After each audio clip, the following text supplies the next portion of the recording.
everybody! Welcome back to Trothar Chronicles, where we are still without our feline friends today, but that is okay. Everybody else, how we doing today? Aye, good. Okay, so first off, you may hear two voices coming from Alabaster Starkeeper's little icon. Oh god. The whole fucking name, oh my god. Indeed. That is because there are two voices coming out of there. Currently, right now, the players for Octavio and Mabel are in a convention that is located at a different location than both of their homes. And while they have their equipment, they are just for Western Vet Conference if anybody's in that fucking field. Fair enough. I wanted to keep that private for both of you. Now they're gonna find me. Is that enough? I mean, it's not.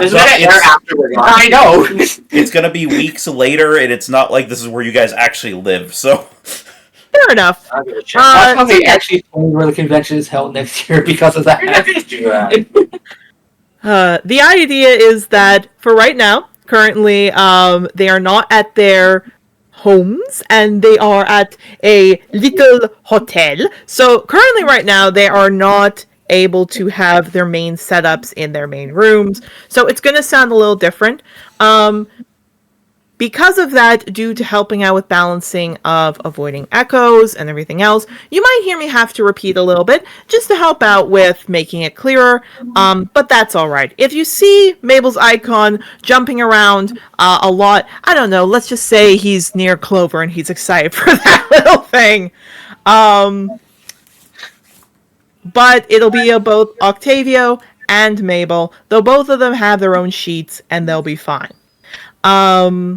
The other thing is, due to that, Yarrow is always our backup recording guy. He makes sure it all sounds great, so thank you again, hun. Yarrow might be a little focused on trying to make sure everything's set, give him time, all that kind of stuff, but we will be enjoying ourselves. And as well, because this will probably have happened, but I'm probably going to announce it soon, we're going to keep the sessions about 3 weeks ahead of schedule just to help for my own thing. So probably you all saw that there are a bunch of sessions that just suddenly were like back to back from Saturday to Monday. That's just to catch up. Once we're fully catched up, we'll be slowing it down and keeping that. But again, you probably have seen that and all that jazz. And as another little shout out, again, for something I'm doing, I have a Twitch. I enjoy it because, admittedly, I love Trothar so much. It's so nice not to have to edit these videos for Twitch. It is so nice a feeling that I can just hit the end stream button and it's done. That's nice. If you would like, keyword, if you would like to take a look at them, I would greatly appreciate it. I'm going to be playing some video games, but mostly that's the home of Stupid Cupid, where you get to see me and Nyx or someone else, depending on the time and stuff happening, go off and explain why we think one ship works better than another ship. And we're going to be right now going through My Little Pony, but we're also eventually going to go into the Sonic fandom. We're going to go into Oron High School Host Club. We're going to go into tons of different places. I'm hoping with Oron High School Host Club, we can get a certain very big fan in this call right now in there. I'm very much... What you were asking me? I'm asking you at some point. That's why I was asking you. Biggest Oron fan that I know.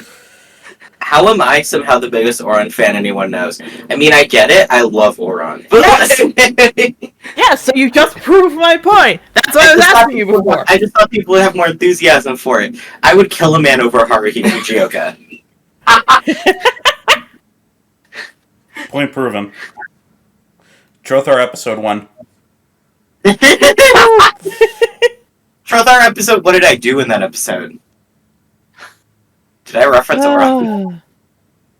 No, but we're also going to be looking again to Sonic, Pokemon, Digimon, tons of different things.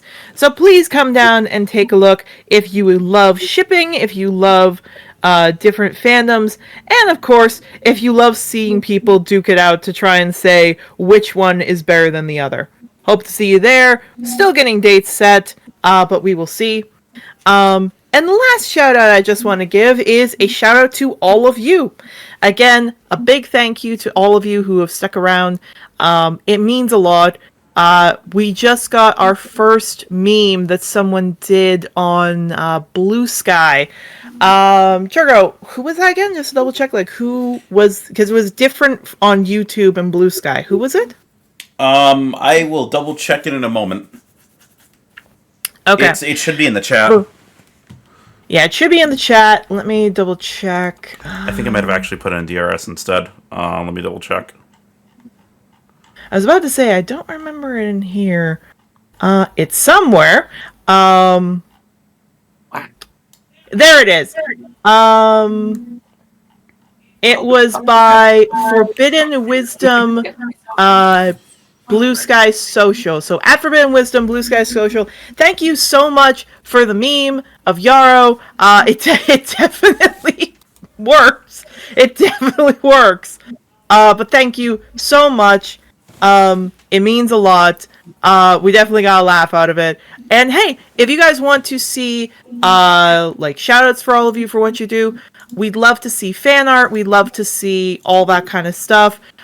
We just love seeing what you all do in the world that we have here. So thank you so much. But now, players, are we ready? Yes. Yes. I'd like to add to the Stupid Cupid conversation. I think we should have a Genshin Impact episode where I'm just trying to explain to you and Kaden. Fine. You know That would what? take 5 hours. I'm just trying to Probably. explain different ships to you two, and you two do not understand what I'm talking about. Probably that's what it would be. Give me a bit of time to... Tell you what, when we're going to do the Genshin Impact, I will get Genshin Impact to play it to understand the ships. Is that fair?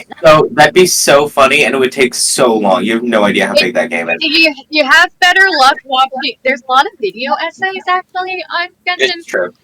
Erica, just so you know, it took me a week to get out of the prologue. I will say the fact that Ben did not know that Scaramouche was a villain because I talk about him so sweetly.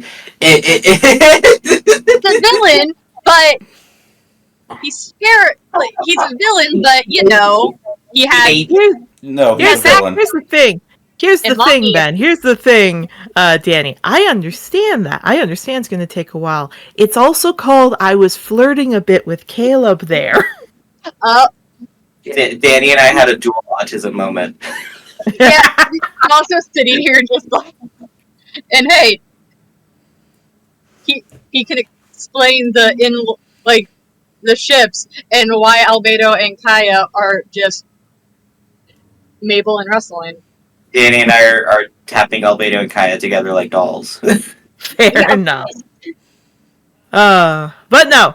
With our players ready, of course, what do we always have to do? We have to give the warnings. Now, of course, for any of you under the age of 13 or even 16, this is not a show for you. This is not a campaign you should be watching. We go into a lot of dark topics as well as mature topics. Everything from violence to sexual assault, to animal abuse, to just other kinds of abuses in relationship, from abuse of parent to child, bullying, all that kind of stuff.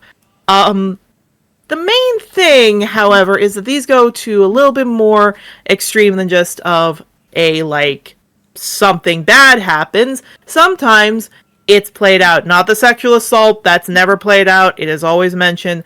But there is sometimes bullying played out that gets a little bit extreme. There's racism, all that kind of stuff. And of course the big one, I realized I forgot because the sovereign exists in here, implied incestuous thoughts that sometimes went a little bit more, but never is played out in the goddamn campaign. I want to make that very clear. It will never ever be played out. Oh, sorry, what? I said Mabel's suffering has already happened. Yes. Never happened. It's always going to be implied or cut to black. And again, with Mabel now having other people here, he's not able to do that so easily of getting himself self-sacrificing. Ha-ha! Anytime Mabel tries to have sex with the Sovereign, he often punches him. Yes. The main idea, of course, is it will never be played out. That is guaranteed. However, due to the fact this is a Greek campaign and we go into lots of stuff, and of course the Sovereign is a terrible person, always hate him, that of course is going to be talked about, as well as things like trauma and everything else. This is a very long, broad way of saying, if these things make you uncomfortable, please do not watch the campaign. It's okay. We appreciate you sticking in for those who do, but we also appreciate people who understand that this is not good for their mental health and they step out. That's okay. We want you to focus on you first. So viewer discretion is heavily advised. If you're staying to watch, we assume this is okay. But if you're not and you need to step out, that's all right too. So please give yourself the love and care you deserve. Make sure you put yourself first and stick around if you feel comfortable. If not, that's okay. With a little bit of a note that the next mission, as always I said for the last 2 times, it's going to focus on factory farming and other things with the animal in the factory farming Food business industry. idea. Yeah, the food industry. So factory farming, foie gras, basically just veal trade, that kind of stuff. Please be advised, this is what's going to be focused on. But for everybody here, after that long roundabout way, are we ready to get going? Hooray! All right. Then let us begin where we last left off.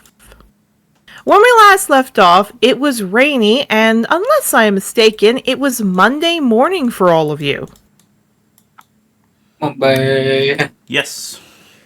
It was Monday morning, and a lot of things happened over the weekend. You all got to interact with NPCs you hadn't really gotten a chance to interact with as much. You all got a chance to spend time with people. You all got a chance to enjoy yourselves. You also got to talk with some of your kids, for those of you who had kids, being like, my dude, you can't start a revolution, pointing to Sage, and my dude, I've now given my child the fear of snakes, pointing to Vervain. Sad. However, what also happened for some of you is some of you went on dates and formed a little fun, maybe a little fun thing that'll bloom into something else. We don't know. Could be something big. We also know that one of you had a better sex time with someone else, so he doesn't think you have to kick people in the balls anymore. Yippee! Looking over at you, Yarrow. I mean, who knows? Some people are into some weird shit, man. They are, but thankfully Cedar's not going to think that's normal. And of course, you all got to spend it with people you care about, your kids, or in Octavio's case, his dragon. And you all got to spend some time. You all got to get to know yourselves, figure things out, blah, blah, blah. Whatever you want to say, the point is, you did it. Wait, did I? Now it's Monday. And there are many interesting, new, and wonderful things, including, apparently, some guy named Dawn, this very, very handsome tabaxi, is apparently at the school.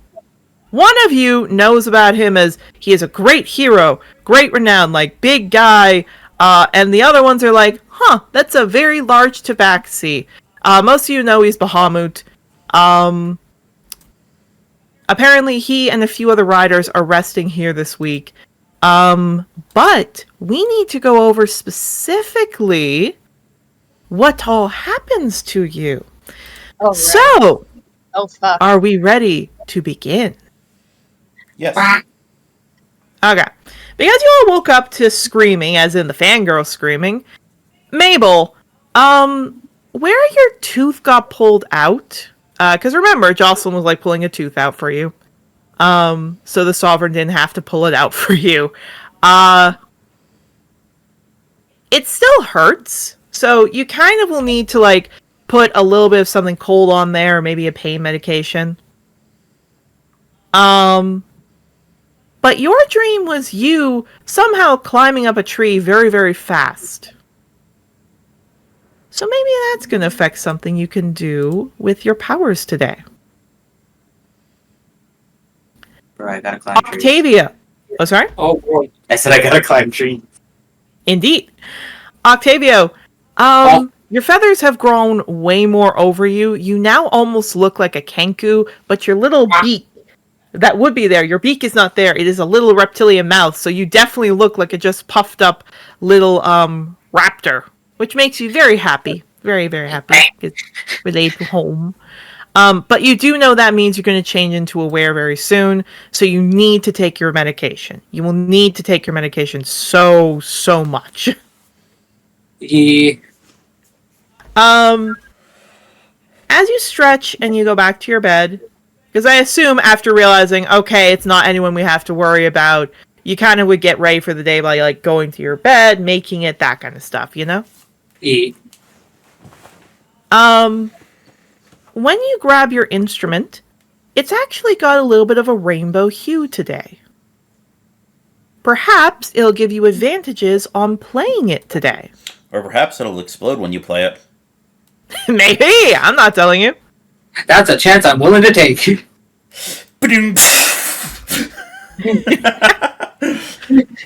But Mabel, you and Octavio, again, you get a little time, we'll focus on that. Do you want to go get yourselves cleaned up, freshened up? Do you want to do something else? What are you two after?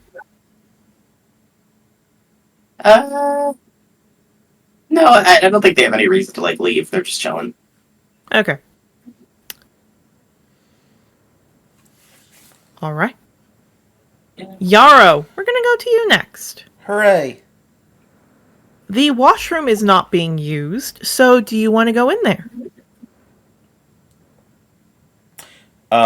First, as is tradition, he is going to go to step out of his bed and fall over. Yes. Ow. You will still, one day you will remember that it is a bunk bed. One day, but not today. Yarrow, indeed, Yarrow, two things I need to say about this. One, your head is really hurting today. Like, it's really, really buzzy. It's really buzzy today. Your whole body is. It's almost like you've got a lot of pent-up energy that you don't know what to do with it. It's orgy time. It's not that, but it's something. Once you clean yourself off, the first thing you hear is another voice in the room go, "Seriously, why are you being nice?"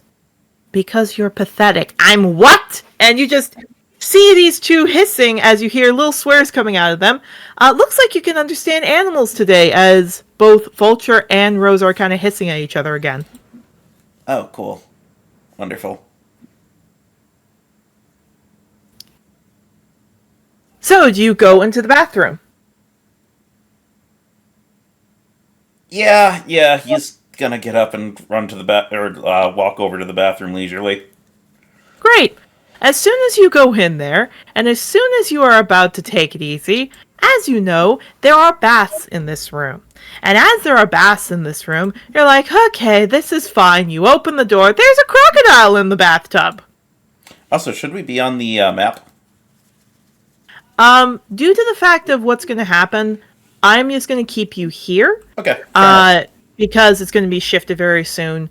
As well, that was one of the things I forgot to prepare, is to add these things in. So we're just going to shift over to this one. We will be using your bedroom for another time. Fair enough.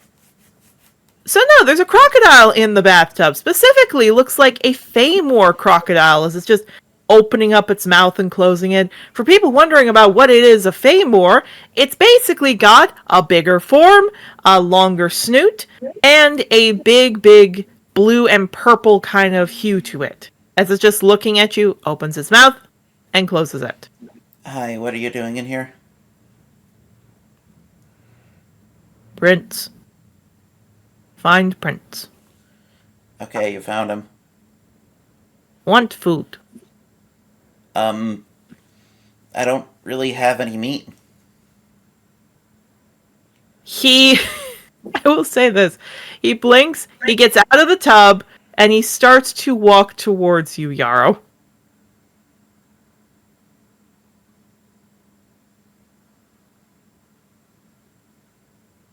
He's just And gonna look down at. He's not going to think that it's gonna attack him because he said find Prince. Indeed. He walks, he starts to get out of the door. He kind of, shoves you to get you out of the way. Octavio, Mabel, Rustling, there's a crocodile coming out of the bathroom. And it just walks out, and it turns its head to Rosa, and it turns its head to Vulture, and it looks up at you, Yarrow, and looks back at them, and then looks up at you, Yarrow. They're not food. Lunch. They're not food. Food. Nothing living in this. Nothing living in this set of rooms is food. It looks over. Rosa is suddenly seeing it, hisses a bit, and you can hear Rosa going, back off, evil thing. And Vulture, you hear go, I'm not evil. And he starts backing up, and she grabs him by the ear and goes, ow, you stupid daughter of a... And then turns, sees the crocodile, hisses, and then shoots way around to go up into Mabel's arms. Yeah, Mabel's pulling him under the covers with them. Wrestling's clearly pushing herself up from her bed, yeah. Yarrow, wait, Yarrow, you can free yourself. Feed the crocodile the cactus. Don't give Carmilla cactus to It's the a crocodile. It doesn't eat plants. You don't know. You don't know about this one.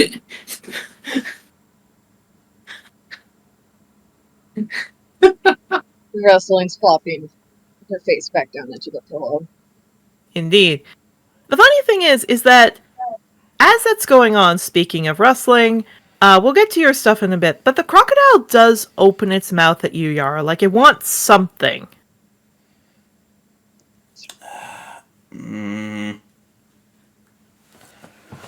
Unfortunately, I genuinely don't have anything that a crocodile would eat. Everything I have are plants. You could try that. Maybe it likes plants. Oh, actually, you know what I do have? I do have leftovers from the gift basket. Were there meats in there? Yes. Okay. I'm gonna pull out one of the servings of leftovers. How about this? Yeah, opens his mouth very wide. Yeah, he kind of kneels down and just kind of tosses it in. You do. It eats, very happy. Mabel, all you're hearing is meowing and everything else, and you're comforting Vulture. What Vulture is saying, Yarrow, is, ha, my papa's gonna kill you. He's the best in the world. He's smarter than you. Ha, ha, you're a stinky, ugly thing. The crocodile turns, it's just, Vulture curls up. See me, papa. He's a big boy. He talks a big game when he's with his dad. When he thinks there's danger, he's not. He's a pampered little pussycat. I am reinforcing this behavior. Indeed. Yeah, Mabel, Vulture acts like he's as big as Rosa. Yeah, that makes sense with all of his behavior. He's just a little guy, though. He is, and he needs to stop trying to antagonize things that are bigger than him, and he I slowly agree looks with you, towards... but, he's a cat. They kind of just do that. He just looks directly at Vulture because he knows that Vulture can understand him. Vulture perks his head up. Well, your cat's dumb. At which point, Rosa perks her head up. I'm what? Again, he hides more into Mabel's lap. Point Rosa proven. starts kind of stalking towards Vulture. Point proven.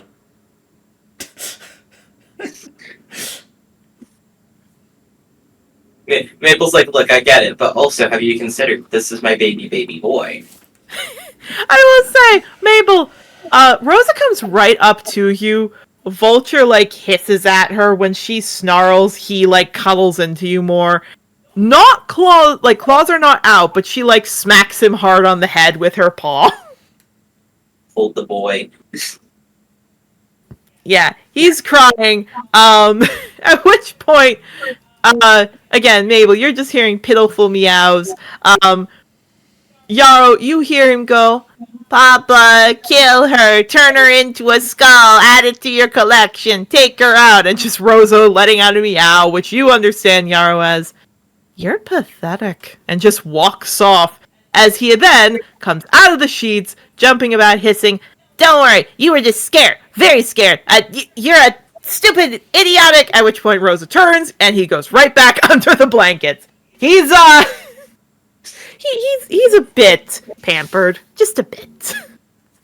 Vulture, Is that the right word for it? It's my baby boy. Vulture, the beetles that my daughter summons are scarier than you. Just stop.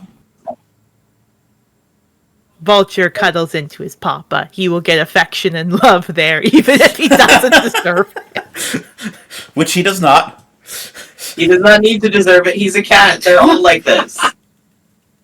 Oh, really? No, Rosa comes over, sits by you. The crocodile, after eating its fill, looks to you, smiles, and then opens up its mouth, as from within it, you see it looks like there's some wrapped up item there. He's gonna blink at that and he's gonna lean down and very slowly and gingerly take it. You do. It closes its mouth once you're, like, out of its mouth. It's a very much wrapped up, large, thick piece of a package, wrapped up in many different leaves.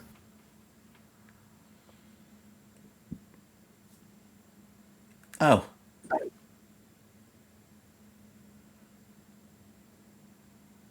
He's gonna take it and slowly start to unwrap it. Yeah. The crocodile, I would love to say, just looks to you, lets out like a little trail, hops into the tub, and then disappears. And I'm going to change the music. Let's go with Shadow. Why? So you unwrap it, Yarrow, and in it appears to be some paper wrapped up. And the first words in it says, "Hi, son. I knew if I went to find a fey creature, I would find you." Oh, that's off to a great start. Yes! There is something else put in it. Looks like a package of something heavy. But specifically, he goes on to say, "I've missed hearing letters from you, but I hope you'll be sending me a letter here. If not, I understand. It's been a very long time since we heard from you. Methuselah has been sending dragon riders repeatedly, and I am sorry I couldn't send anything before. I feel very dreadful that you are stuck there and not able to see us, and I wouldn't mind if you'd like telling me your location so I can send you a ticket home. It would be so good to see you again. As well, your daughters have been wondering how you are, especially with Mountain taking ill as of lately. It's hard to take care of them. I don't think they're getting all the affection they need. Their grandmother, after all, can't take care of all of them at once. But don't worry, they are following well of our ways and making sure to follow the great celestials in their own way." And then just little bracket, "I have to put this in a letter in case a celestial finds this, but you know they are following our gods and doing so well. I remember you mentioning talking about having more children. Would you like me to try and take care of them? It would be difficult, but I could make sure that they're safe, and you get to visit your other daughters. They surely miss you." The last little bit, again, is written a little bit, looks like in smaller text. Maybe like smaller kind of font. Perhaps maybe they wanted to wait a little bit. "As well, I have something important I need to tell you. Specifically about your stepfather and I. I've been a little unwell because soon you'll be having a new little brother or sister to take care of with me, that you'll get to spend with. I hope you really like them. I really, really think it'll be nice. But if you feel like this is best and you're all right, perhaps I'll tell them about them and they can come find you one day. Please send your dear mother a letter every now and then. I really do miss you. And after all, you and I are of blood, and surely you know blood is so connected with each other. Your loving mother, you." And then just specifically, P.S. I heard about possibly you have gone to Angador. Maybe I'm wrong, but I've sent a little something to remind you of why it's so wonderful to keep in contact with the family at the Grove. Do you want to see the heavy thing that's wrapped up in the paper? First, he looks a little visibly ill after reading that letter. Okay. He's gonna, look at the heavy thing. And specifically, he's gonna take it, taking a deep breath, and he's gonna walk back into the bathroom and he's going to close the door. Okay. Because he doesn't trust what this is, and if something bad's gonna happen, he wants it to only happen to just him and not the rest of the people in the dorm. Okay. So when you open it, the heavy thing that you see what it is appears to be about 500 platinum. More you count, it looks like 600 platinum.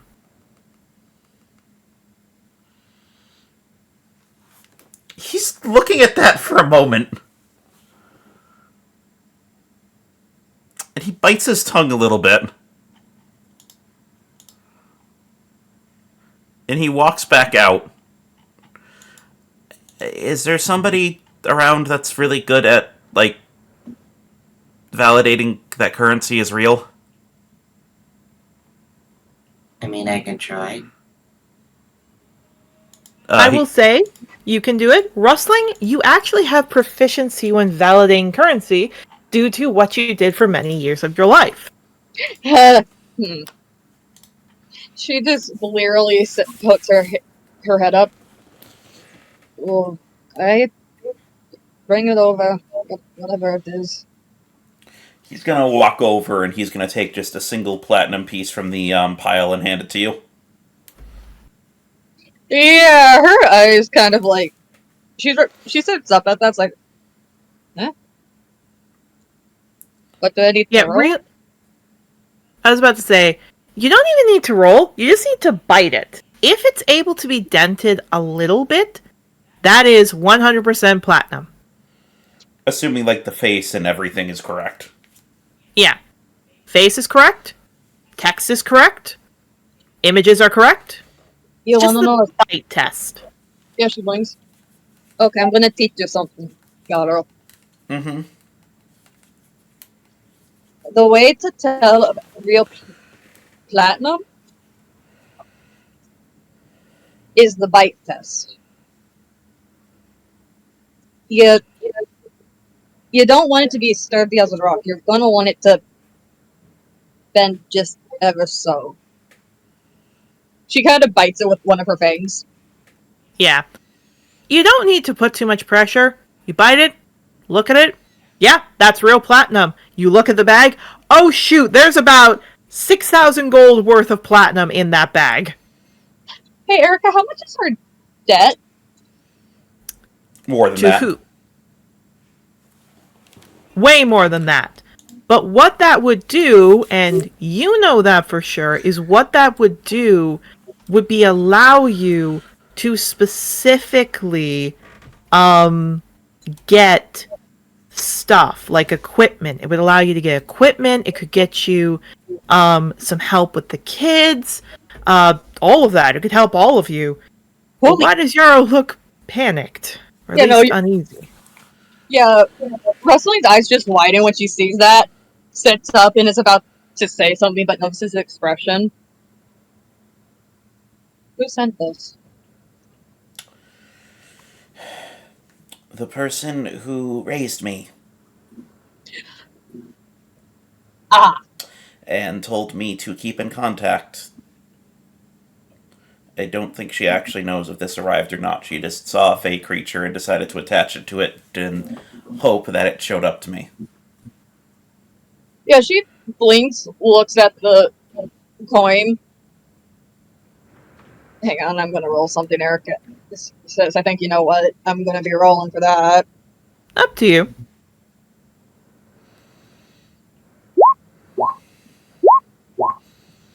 Yeah, no, she's silent for a good few moments.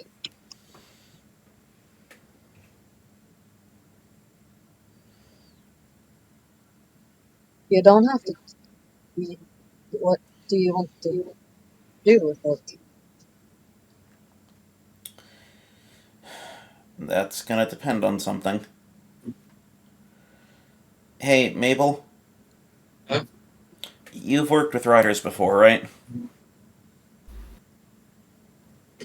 Define worked with, but yes. You've been around full-fledged writers when they're, like, working and in uniform? Yeah. He's gonna pull something from his pocket. Can you tell me if this is real? I'm gonna look. Um, it is a weathered badge that is covered in blood. Or stained with blood. Can I look at it? You can look at it. Roll me a insight. I'm good at that. Actually, investigation. That's a better one. Not as good at that. Let's see here.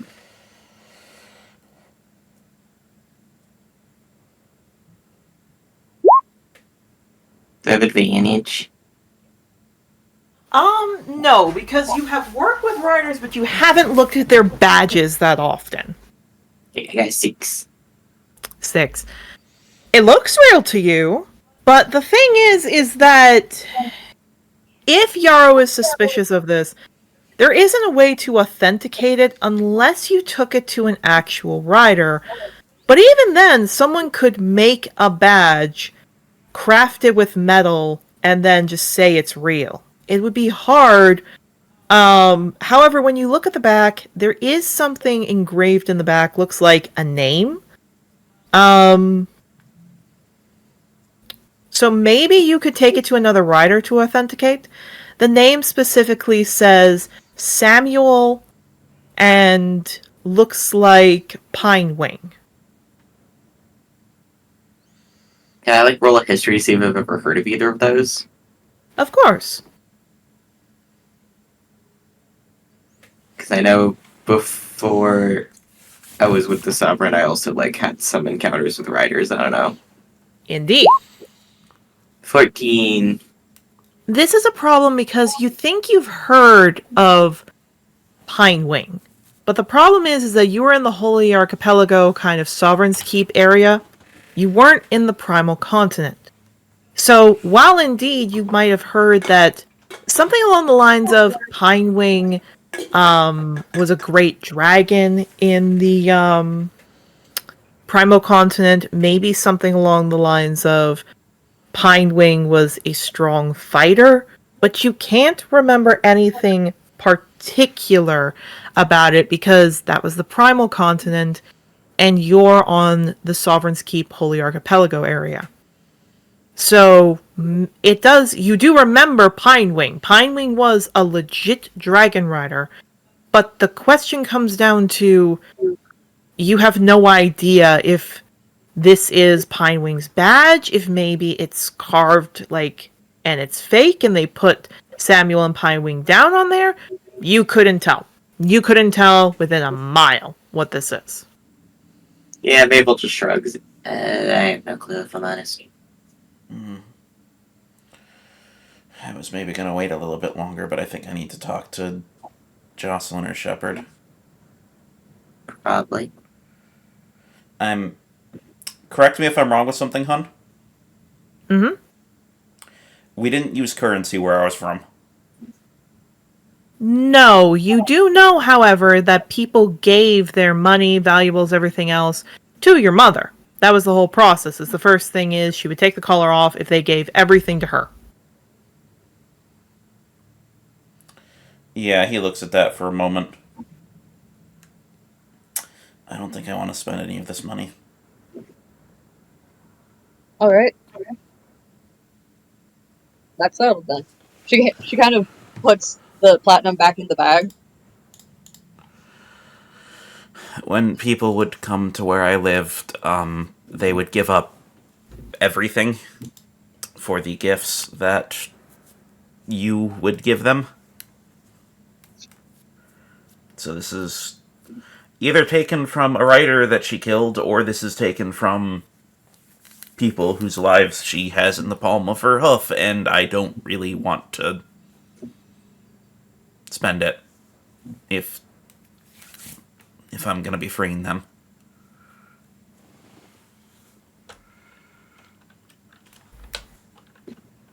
But, yeah, she kind of. Oh, sorry. Was someone talking? I couldn't tell. I thought I Nope, heard. you're good. Yeah, Rusling's just gonna push herself all the way up, just kind of kick her leg, swing her legs over so they're dangling over the side of the bed as she just looks at him. Like, just an unreadable expression on her face as she's just like, her eyes are just studying his expression. He looks tired and a little sick.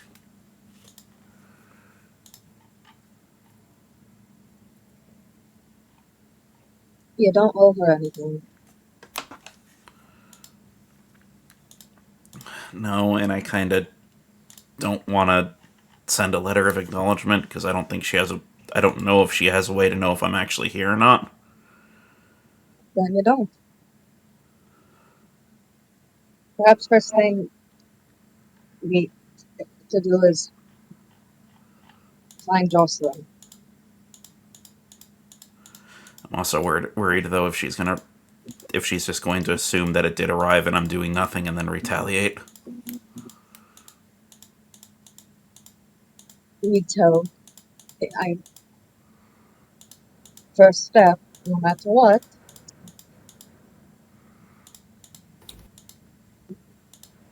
Yeah, I talked to Jocelyn. All right. We will go on to say again, Yarrow, after that fun little time, let me change the music for that to make it a little more, peppy, just a bit. Oh, right, fuck, we still haven't got into what the fuck's going on with me. So again, Mabel, Oh, right. Octavio.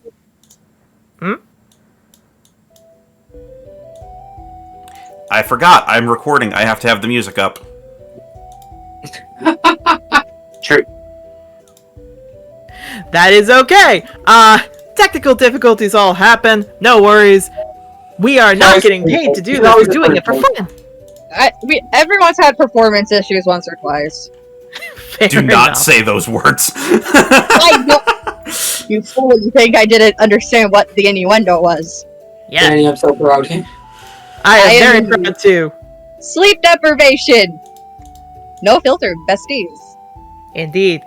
So, Rustling, when you get up and you, put your feet on the ground and you crack your back kind of thing, first off, I need everyone here to roll me a deck save. Deck save. Hi, okay. Okay. Dex? Not you, Rustling. Oh. Oh no. 20. 20, you're fine.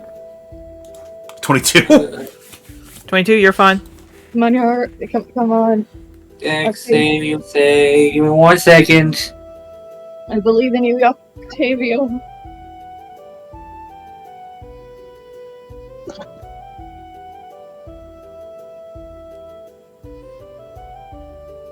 Come on, iPad, work for me. You understand how I struggled with my tablet. 12. Well, Okay, so the only one who doesn't make it is Octavio. When guy. Rustling puts her paws on the ground, suddenly the ground shakes a bit. Just a tiny bit. Octavio, you kind of stumble a bit. Mabel and Yarrow, you are fine. You good, Octavio? I'm fine. Random earthquake. Indeed. Rustling, do you want to go freshen up in the washroom? Yeah, she's She needs some cold water on the face. Great. You get 3 steps in. Every step you take, there's more little earth shakes that happen. Why? Okay, how? What does this have to do with water? I'm not telling you. Whopper. She tenses after the 3rd step, slowly looks down at her feet, furrows her brow as she takes another hesitant step forward and places it on the ground. More shakes. The fuck? It appears to be, Rustling, that every time you take a step, there is going to be a small bit of earthquake that is shaking around. But it doesn't look like it's just an earthquake. It looks like it's in maybe a 30, 40-foot radius that this happens. Appears to be if you want to get around without everything shaking, someone's going to have to carry you. Hey, Mabel! Do you want to be a knight in shining armor for Rustling today? Mabel doesn't know that he needs to carry her around. He's just chilling in his bed right now. Yeah, she's gonna try taking lights. She'll figure this out after she splashes water on her face. She'll take very, very light, careful. She'll try shuffling her feet across Doesn't the ground. work, still shakes. And by this point, with how much shaking is happening in the room, Mabel, Yarrow, Rustling, you hear your kids letting out screams and yelps and whines because they're scared because the ground's shaking. Hey, Yarrow. Yeah? What's going on? I don't think I'm actually able to walk today.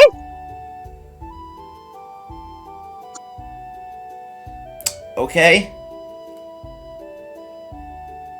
Can you please check on the children? Sure. And he's gonna kind of look at that for a moment and then slowly walk over and go to the children's room. Yeah, when you go in there, Yarrow, from what you can tell, they're just scared. None of them have fallen out, but they're definitely scared. Cypress especially is crying because he doesn't like this.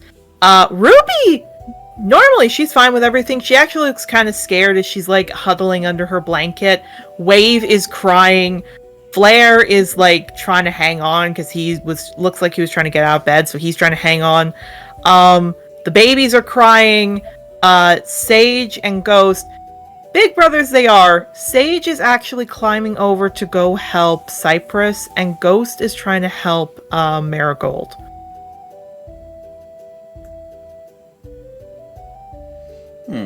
But they're not having a fun time. When it finally stops, they're okay. Okay, let's just get everyone to settle down. Yeah. You settle them down. Rustling, as you're standing there because you can't move,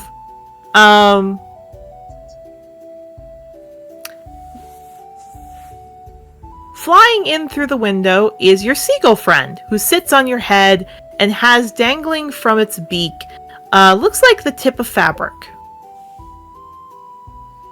Hey, Feather. What you got there?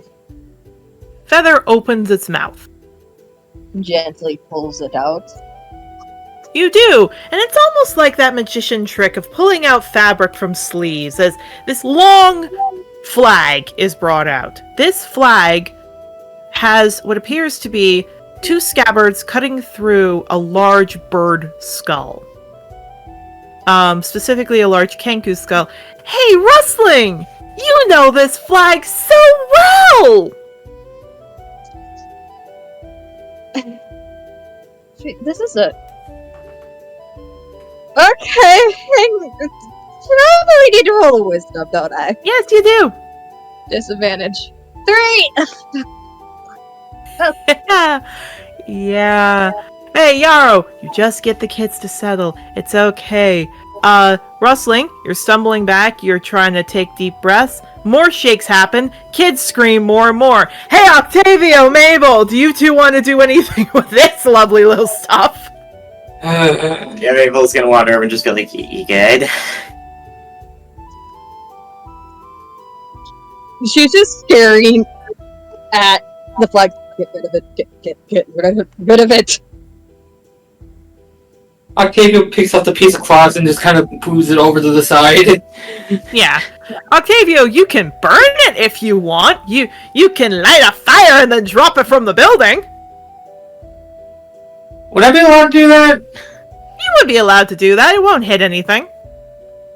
That sounds like a horrible idea. It sounds like a very horrible idea, that's what I'm saying. Wrestling I'm not stopping you. I'm just saying it's possible. I'm just gonna... would not mind that fucking thing burning. I don't know, trash is not... Don't know, trash disposal down the sink or something like that. I don't know. Nah, there's no disposal in the sinks. That's an American thing.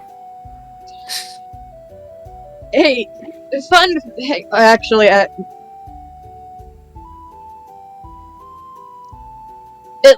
it looks like her hand had been. One of her hands had been sizzling up for a firebolt, but she closes it to snuff it out. Mabel, with you there, Rustling, Mabel is there. Do you want to hug Mabel? Do you want to do something? Octavio, do you want to, like, throw the flag out the window then? Not lay it on fire, but do you want to throw it out the window? Just toss the flag out the window. Alright, roll me an athletics to climb up to throw it out the window, because you are tiny. Okay. Athletics. Can it be acrobatics? No.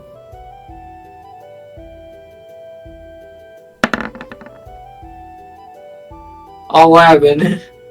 11. It takes you a while. You have to, like, kick and claw and push yourself up, and finally you get yourself over and you're up and you're good, and you just flop and you throw the flag out, and then you just jump carefully down bit by bit and you land on the ground. Rustling, please roll another wisdom, this time at flat because Mabel is there. Okay. Okay. With the flag gone, Mabel there, you're able to calm down. Yarrow, the kids are also freaking out once again, but once it stops, they calm down. And at this point, because they heard their mom freaking out, Daria, Oceanus, and Atlas come running out of the room. Rustling, you see Atlas, like, tugging on your hand. Mama? You see Oceanus, like, licking over at the top of your muzzle. Mama, it's okay. And then you see Daria, looking very scared, not sure what to do, runs back, grabs her pad. Looks like she doesn't have a word. She looks frustrated. You see your tail starting to spark up. Yeah, she just, like, nuzzles Daria, nuzzles Oceanus, and nuzzles Atlas. She, like, kind of in a way that they're used, that kind of reminds them, like, of a, just mentally taking count of them. Yeah, then they calm down. Hey. Sorry for the waking up, She kind of just chuckles nervously. Yeah, your ma's, magic is sort of on the streets again, I think. They all blink. Rustling, you don't know. Hey, Mabel, could you roll me an insight on the kids? Yeah. Boop. What do the children With know? advantage, please. Oh no, what do they know? 24. Hey, that's the look you gave your parents whenever they said something you were worried about. You know these God kids damn it. all too well. It's a relationship I have with my mother. Yeah, Mabel looks at that, kind of like anxiously twitches their tail. They're gonna wander. It's Rustling's kids that look anxious, right? Yeah, like they are right beside Rustling, which means they're right beside you. Yeah, Mabel's gonna wander over and kind of like move his tail a little bit in front of them, especially Daria in a like getting their attention way, and then kind of like reach down, especially towards Daria because she seems the most anxious usually. Yeah, and, because and it be looked like, "You want like me to she pick you up?" Sorry, I cut you off there. Could you repeat that? Like, he's doing it in like a motion towards Daria specifically, in like a "Do you want me to pick you up?" way. Oh yeah, she immediately leaps up into your arms. Yeah, hold Daria to comfort Thank her. you. Atlas and Oceanus look at that too. They look a little hesitant, but Oceanus, seeing Daria's there, just climb up and hug, like tries to get uppies from you too, Mabel, and Yeah, Atlas he's follows that. suit. I hold the babies. Yeah. You do. Mabel, you know Rustling, like Rustling's kids are, again, they've been through something, you're not sure 1000% what. But Daria is having the most because, again, she doesn't have a card that says, "Are you okay?" And she looked very upset with that because it's the frustration of, I want to ask if my mom's okay, and I can't ask if my mom's okay. Kind of thing. So, Yeah, he's comforting them. you are comforting them. Yeah, and they just all cuddle up to it. Rustling, because someone else is taking care of your kids, you get a little moment to breathe, and you get time to calm down. Me just sitting here as the player. How this going? Slaps Rusley. This girl can hold so much drama. Indeed. So no, with that all said and done, Feather is again sitting, like, near you. However, Rustling, I will say that you almost seem like you hear something in the bathroom as I change the music again, because we have someone else that's here today. No! No! Rustling! Yeah, sorry, fun time here. Rustling, walking out, you hear, almost a wet slapping noise. Oh, And you see, walking out, is someone you remember from Canrig. It is a squid person with a robe, and he looks smiling at you, especially looking at Daria and smiling.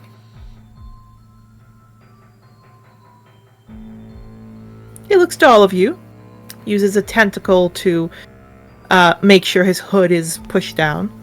And specifically to you, he speaks in common, a little bit broken. Hello, daughter of true ocean. I have been requested escorting you and young to ocean. Come now.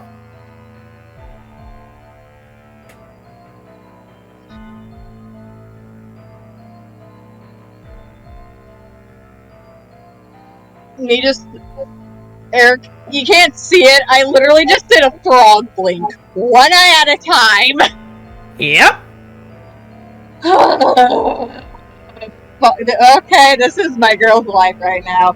It is. Damn wisdom. But this time for murder.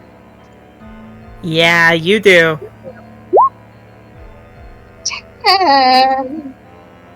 You're still too scared. You are still way, way too scared.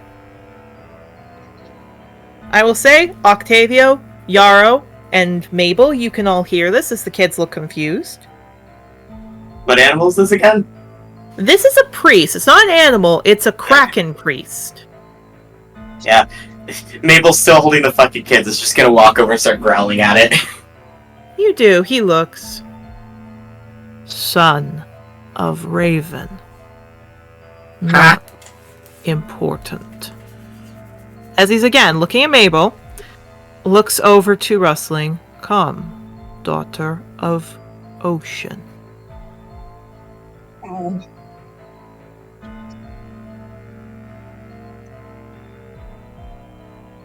Yeah, today I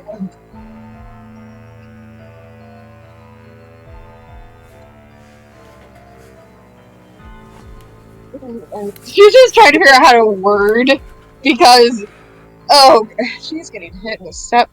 She's hurt. It's a 3 whammy day, ain't it? Fuck. It is a 3 whammy day. What if I just shoot it with guiding bolt?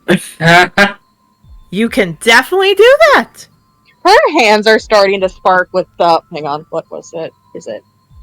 Yeah, her hands are starting to spark with electricity. Here's the funny thing. When you say that, when you do that, suddenly Oceanus is the one that kind of wiggles in your arm, Mabel, and he looks over. What do you mean?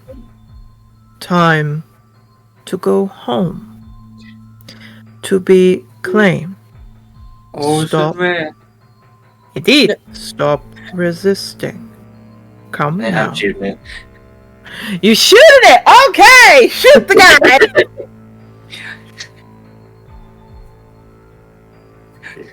Just nah. It's like, nope. Nah. Nah, I miss. You definitely do miss! I am It's a warning shot, at least. It's a It is warning a shot, warning. man, yeah.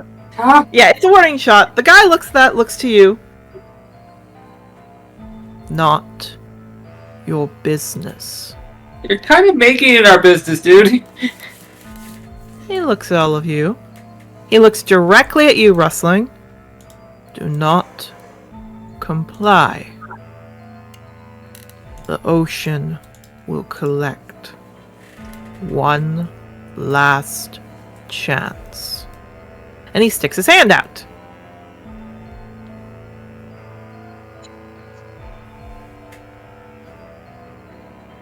Okay, Eric, a genuine question. She's feeling rightly terrified, right? Oh god, yeah. The same type of terrified she felt way back when, before all her life went downhill, more so than it already was. Yeah. She doesn't. In her brain, I'm gonna type to you what she is thinking. Fair enough, but still, go ahead. Do what you need to. What do you want to do? She wants him to go away. Fair enough. So he looks to you, he moves his hand back.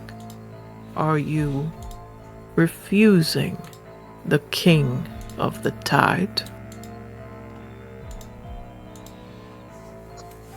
I literally cannot move. I will carry you. As he starts to take a step forward. Oh, yeah, no. Yeah, she's back. You may roll another guiding bolt to hit. Yeah, I'm fucking shooting again. Anyway, I started blasted. Anyways, Fair enough. That's a hit.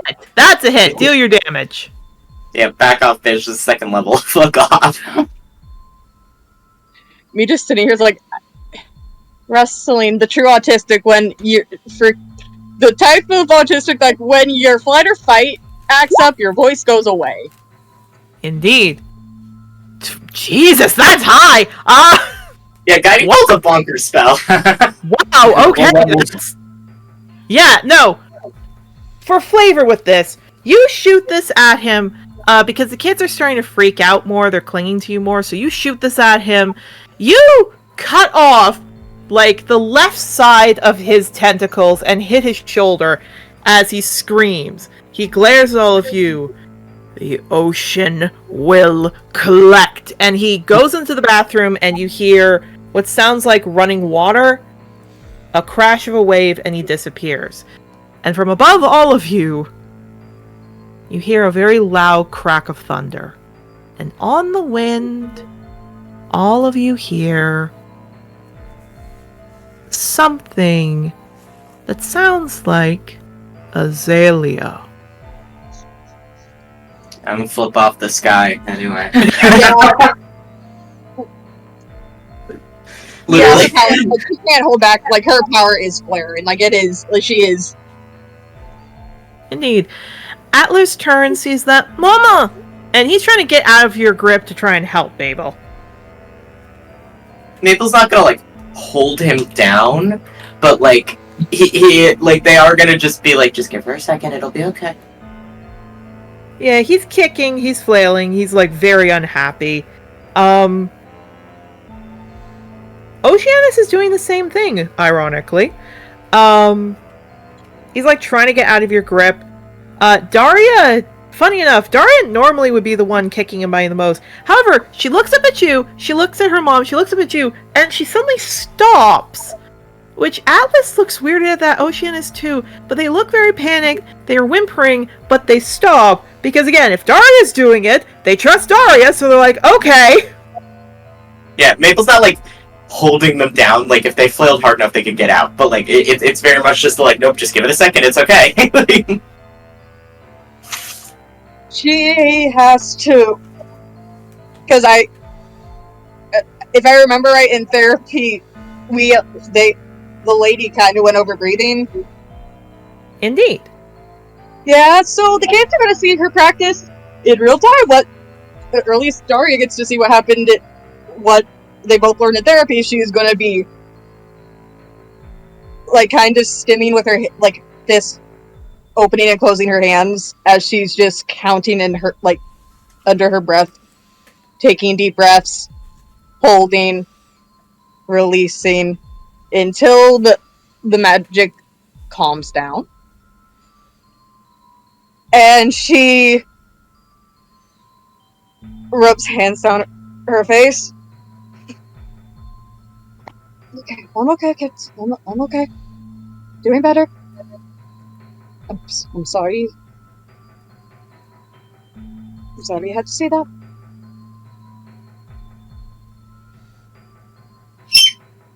Yeah, Maple will look at the kids like a yogi. Yeah, the kids seem calmer. They look to you, Maple, like, oh, you were right. Yeah, Mabel kind of smiles at them and just goes like, sometimes she just needs a second to calm down, it's okay. Besides, your kids, it's not your job to do that. Okay, I need to roll this for them. Oh no. Okay, Atlas. She feels really good. Sense. Welcome to one of my girls' guilds. Oceanus. Yeah, that makes total sense. Oceanus looks like, Atlas looks like he was about to say nothing. Oceanus, however, Daria looks like she's trying to talk, but again, it's just coming out in huffs and everything else. However, Oceanus looks up. Well, that's what we've always done. And that's admirable. And I'm sure that was necessary where you came from. But you're not there anymore. Yeah, I'm gonna change the music. Oh no. Rustling's very bad, no good, horrible day. Indeed. Gonna look at that. Here's the funny thing. They're gonna look at you, Maple. They're gonna blink. They're gonna look at you, Rustling. And they actually look calmer. Atlas looks at you, Rustling. Looks up at Mabel. Wags his tail. Can he be our new papa? New dad! New dad! Oh god, the kids ship it. Rustling does not even know me sitting here. Rustling last episode, or an episode or two ago. Oh yeah, I need friends right now. This episode, kids, new dad. Look! They've had a sucky dad, and this is like, oh no! To make it even more heartbreak, Atlas nods. I mean, he's like what you told us a dad was supposed to be. Can he? I need you to know, Maple's not saying this a lot, but in the back of Maple's mind, Maple's just like, well, I have 10 kids now, I guess. Congratulations, you just beat me. I got more children. Yeah, Rustling's just blinking at that, just looking at her kids, because... I mean, if you want to give like that, you can. She kind of looks at her kids. If you want a doggy, she doesn't really know how to react to that, but it's her fucking kids. Yeah, and to make it even more heartbreaky, Atlas looks, it would be nice if you could finally get help. Yeah, if you guys want me able to be who you think as your... She kind of blinks. What? Bob? Like, she kind of, like, trying to remember what the kid, like, the other kid said. It's like, you're Papa? I mean, I don't mind being a father figure. I don't care. Mabel, Atlas looks up to you, again, wagging his tail, looks happy. Oceanus looks happy. It's Daria, however, who, like, because of, she can't express her emotions, she tears up and she cuddles up real close with you. Yeah, Mabel will, like, make little, like, it's not good because they're a half-dragon, but, like, imitating purring noises back at her. Huh? Yeah, she's very happy. She's very, very happy. Yeah, Mabel's like, I guess I have 10 children now. Wrestling's looking up at Mabel, like, just this look of, like, I can't say no to them. I'm sorry if that's, like, it's the apologetic expression as her kids are just, like, cuddling up to him, just like, she feels bad she dumped that on him, but I will say, if it makes wrestling feel better, Mabel's tail is wagging. He clearly does not care. This is the most, like, Mabel was not saying anything out of, like, waiting for the mom to respond type of situation. It was not a, oh, I don't want this responsibility. It was a, I don't want to speak before their actual mother speaks. wrestling out here should...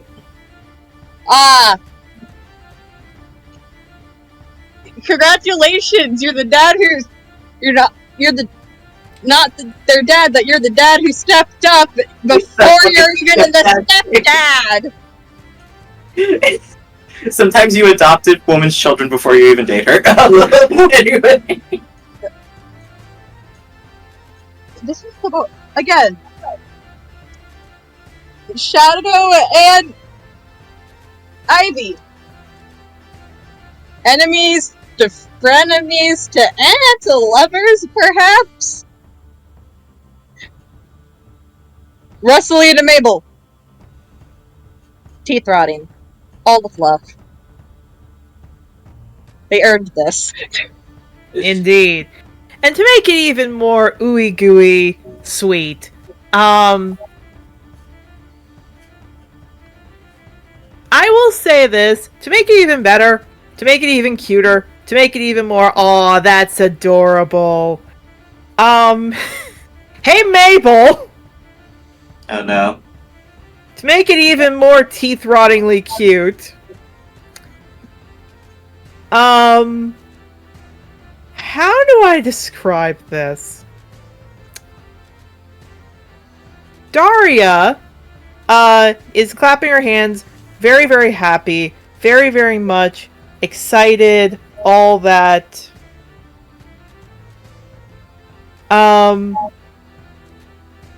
She looks very happy, and specifically Atlas looks calmer, and Oceanus looks calmer, and they just hug you. They just hug you very tight, because they're happy.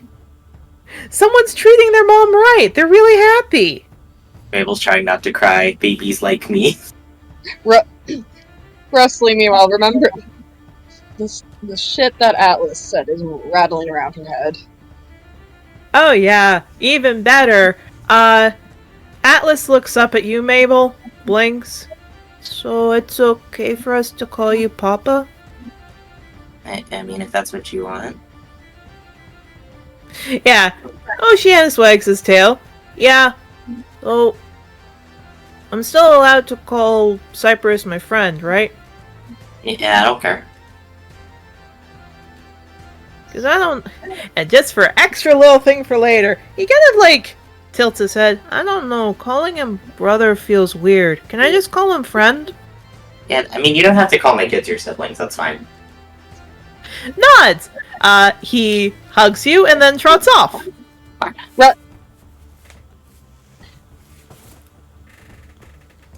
Bristling blinks.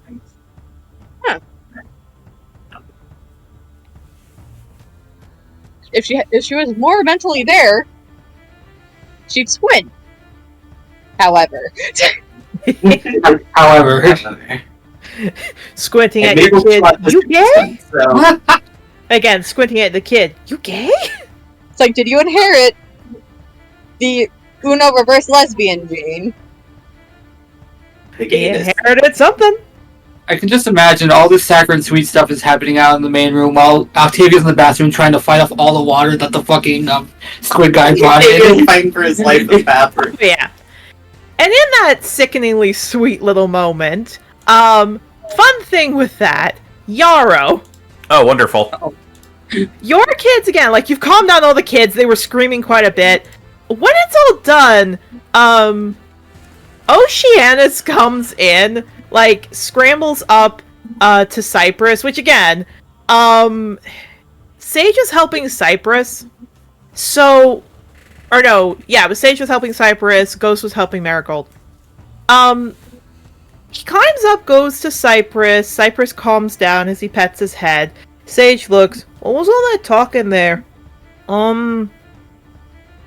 I think we're family now? Sage just blinks. What? I don't know. Okay, but what does that mean? I don't know. So wait, am I your brother? Yeah. Cypress is your brother? No. What do you mean Cypress isn't your brother? He's not my brother, he's my friend. But he's my brother. Yeah. But he's not your brother. Yeah. Why? I don't know. I just don't see him as a brother. And again, Cypress and him are just cuddling. Just this long looping conversation. Which, because this is Sage, he just blinks at that. He looks over to you, Yarrow. Blinks. Does that mean I also have to call you Papa? Why me? I don't know. You put Google eyes on my mom enough, and he starts walking out to see his dad. Yeah, Mabel's fucking snickering. he, like...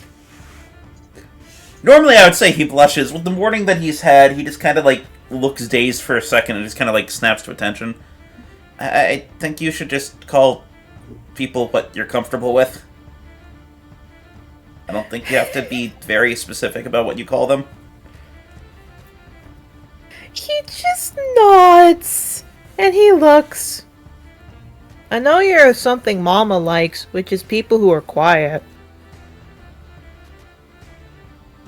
And he walks out, so he walks out so he can look at you, Mabel, but see in the bedroom, and he blinks. Mama, can you be brothers with someone but not be brothers? I don't get it. Or no, it would be Baba, not Mama. Chips, please. I mean, yeah. But how come he can be brothers with me but not Cypress? I don't get it. Just stares at Sage. Kid, your father has the same dad as me. Isn't that how it's supposed to work? No. Just nods like, okay, I'm learning. I'm learning Like, just don't question it. It's weird. learning my domestic situation is extremely bad. And extremely weird. If you're not me sitting here. Found family can get weird as hell. Very weird. Indeed. But no. I would like to say, he comes up to sit beside both of you, hearing what is said aloud. Octavio, Yarrow, like everybody, please throw me an insight on what Oceanus is saying. Would I have disadvantage? No. I'm gonna say you have a flat. Oh, I'm rolling too. Oh! Yep, everybody. Oh yeah, Insight? rustling. Yeah, that makes sense. Okay. Yarrow, no effing idea. Wrestling snapping out of the trauma to be like, oh shit, my kid gay. Octavio, No. you pick it up. I realize it's. I could make a horrible dark joke, sis. I could make a horrible dark joke. Nah. Mabel, I'm actually gonna say, I was gonna say, Rustling Mabel, you two get advantage because it's your kids. I don't need to roll again. I Baby. have You a don't need nat to 20. roll. Mabel, that's enough.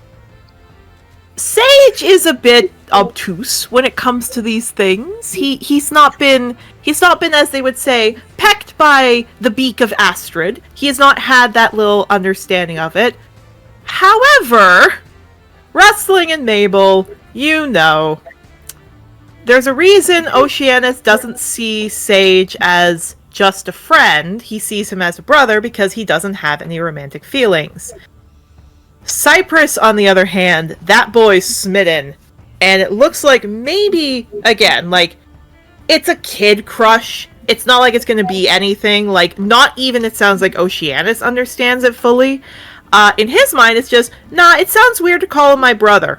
He doesn't pick that up yet. Because, again, it's like Oceanus is 6, Cypress is 4. They're not really going to understand it. And, of course, good on Oceanus, because he knows this enough from his mom.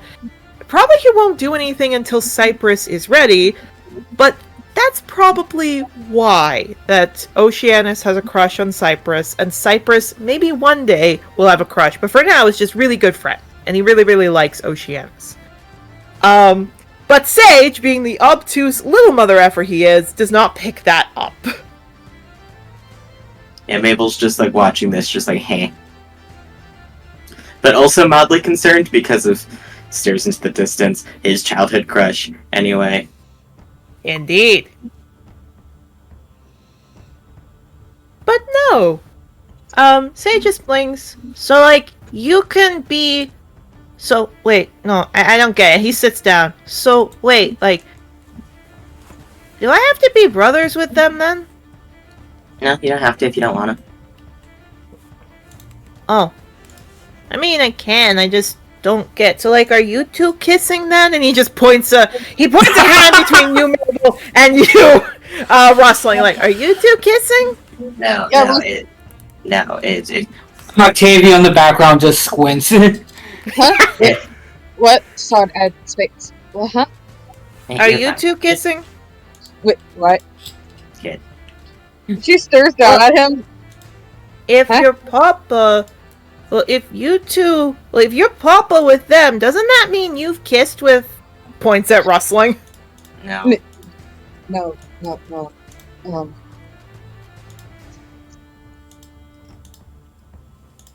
Kid. She blinks. No, it's just they don't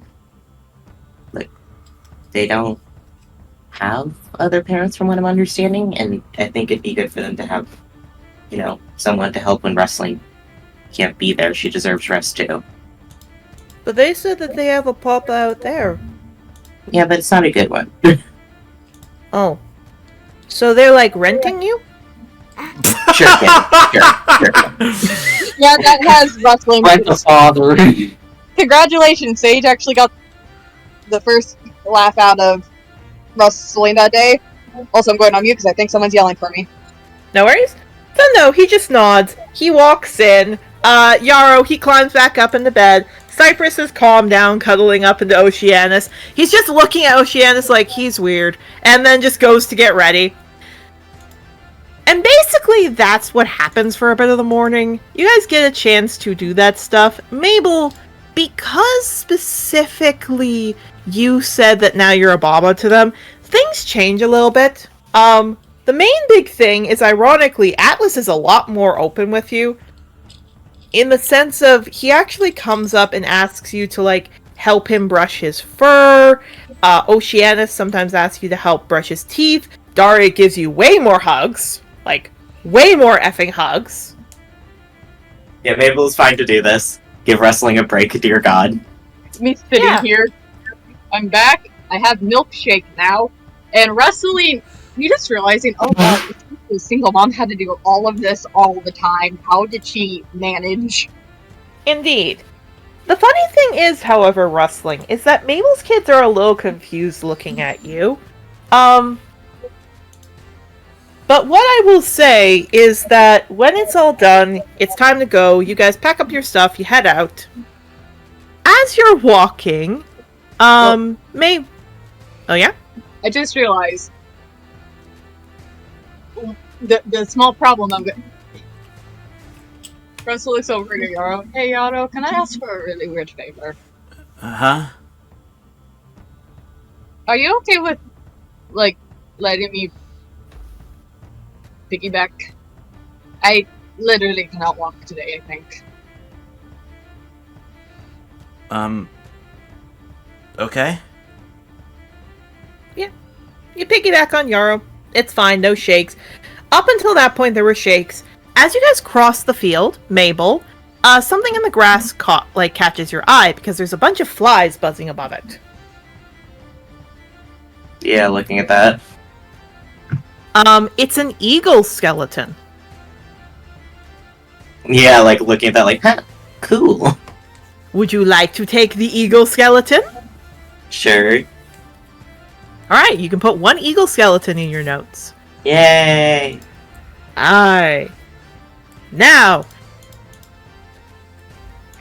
moving back to the cafeteria, if we will. You guys get your stuff out, all that kind of stuff. You're good. All's well. It is stormy and raining, however.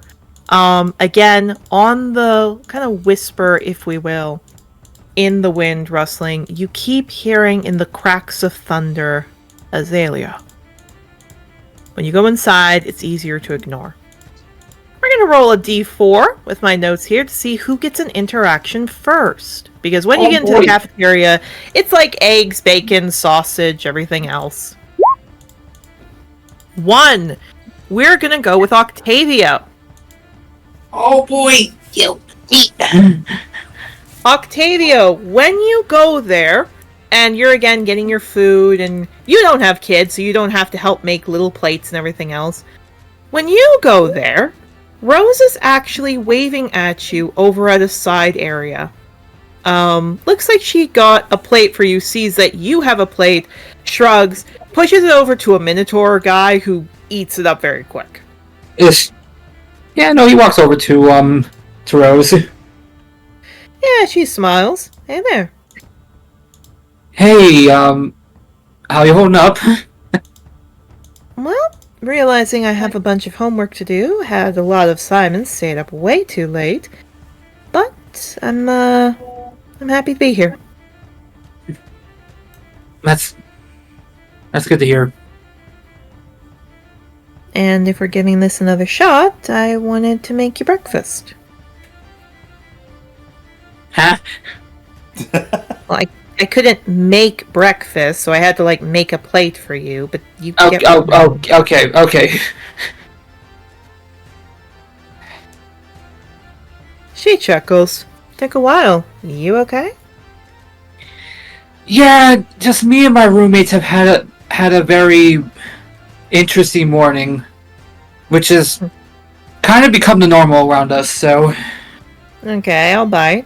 What interesting we talking about? When I saw Arpeggio naked, or what we talking here? Opens his mouth, closes it, and just kind of goes, I do not want to think about that, first of all. Not Arpeggio naked, she wouldn't see that. God. The ringleader. She would have said the ringleader naked. Yeah. First off, don't want to think about that. Second off, he kind of looks around. Is anyone really going to pay attention if he just says it out loud, or...? No, it looks like they're busy eating. Okay. Just kind of goes over and just casually says, well, met up with a squid mage that tried to take one of our roommates away. Just blinks. Is that, normal for every student, or just you? So far, it seems just us. So... Unfortunately, the squid one is exclusive to wrestling. I mean, it's happened to all of us in that room, and it's mainly because we found out we're all demigods, so... Okay, then. And she just blinks. Yeah, it's been weird. It's been weird. Weird is an understatement. I thought so too until it kept on happening. You know what? You do you. She just, again, taking a little bit of food from her plate, eats it. Food's better here than at the circus, I'll say that. Yeah, that's not a high bar, honestly, though. No. You remember when they tried to give us camel meat? Ugh, don't remind me. Yeah, she chuckles. So, takes another bite of food. You want to date this Friday? It perks up at that. Like, the feathers actually perk up. It's like, oh, sure. Alright, you're doing your little feather thing again. Yeah, still. It's the first time I've actually been slowly going through the changes. Normally it just happens all at once. Good. She kind of like pats down the feathers. I still think it's cute. Mhm. Just so I remind it was like this Friday was when we were doing the mission, right? Well, it's always gonna be Friday. Yeah, he kind of, as he's getting patted, he kind of remembers, oh, wait, can we do like Thursday? Just from what I remember, normally Fridays can possibly be very hectic. So. Not really. I have to catch up on school. If you want to wait, I'm okay. Yeah, he kind of, feathers droop a little bit. I'll try to find the time. Alright. She just licks your head. Oh, we never explained to her what's going on with us, did we? So welcome to the fuck shit. You never explained to her that we're on like fucking probation, did you? Can I explain that to her real quick? Well, before you do, as she's eating and no one's paying attention, she just eats, chews. So, from what I've gathered, because I've listened around, no one else knows that you have a Dragon in the Sables, do they? No, and we're trying to keep it that way, if that's alright. Mm-hmm. She just takes a bite, looks at you. So that means just me and your friends know about it? She nods. Good. And She licks your cheek. huh?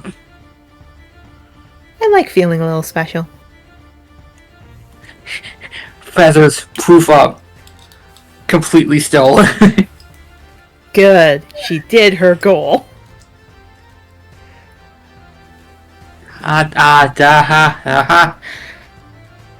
Is there a problem? No, no, she that's not. smiles. There a problem, Octi? No problem at all. No problem at all. Good. Then I'll see you either sometime this week or next week for a date. And she just takes a sip and she keeps eating. And she just talks with you about random things. Nothing too big, just random little stuff. However, before you guys get too deep into it, Melody actually comes up as she sits down. Octavio. Oh, hey, Melody. I will say, because, bless her heart, Rose is a wee bit jealous every now and then. Oh no. She's giving you a look of, you gonna introduce me? Looks up, looks over, looks back. Oh, right, Rose. This is Melody, leader of the. He kind of like takes a minute to just remember the word Glee Club. That's what it's called, right? Yeah, she rolls her eyes. Melody shakes Rose's hand. Rose shakes hers. I'm not the leader. I'm just one of the people there. Octavio thinks I am because I introduced him. Rose nods. And who are you? Rose purrs a bit. Might be, and gives you a look at Octavio. Might be girlfriend. We'll see.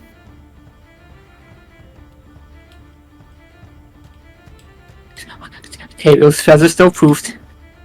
He is the same guy, just a little dude. Just a little dude. Do you want to insight Melody? Sure.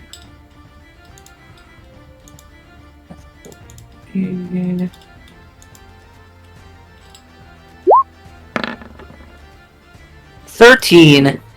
13. She looks a little sad. Perhaps Melody had a bit of a crush on you. She looks a little sad. You could just Yeah, blurt he out, kind I'm of- Polly right now, and have both of them beat you up. Both of them fight you. Yeah, he kind of notices that he doesn't know how to say it. That was the problem. Yeah, that sounds like a you issue, buddy. Maybe get them to like each other first? Yeah. To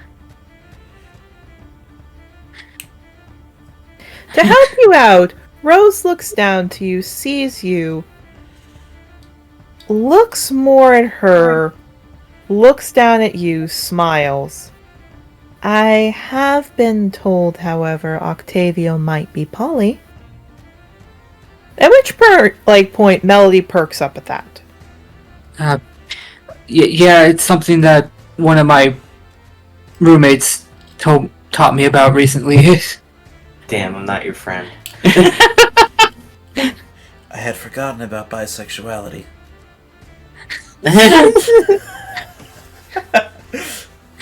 Dear God. Hi. Yeah, Melody perks up at that, looks down, lets out a charp. Oh, well, that's really good to know then. I'm happy for you.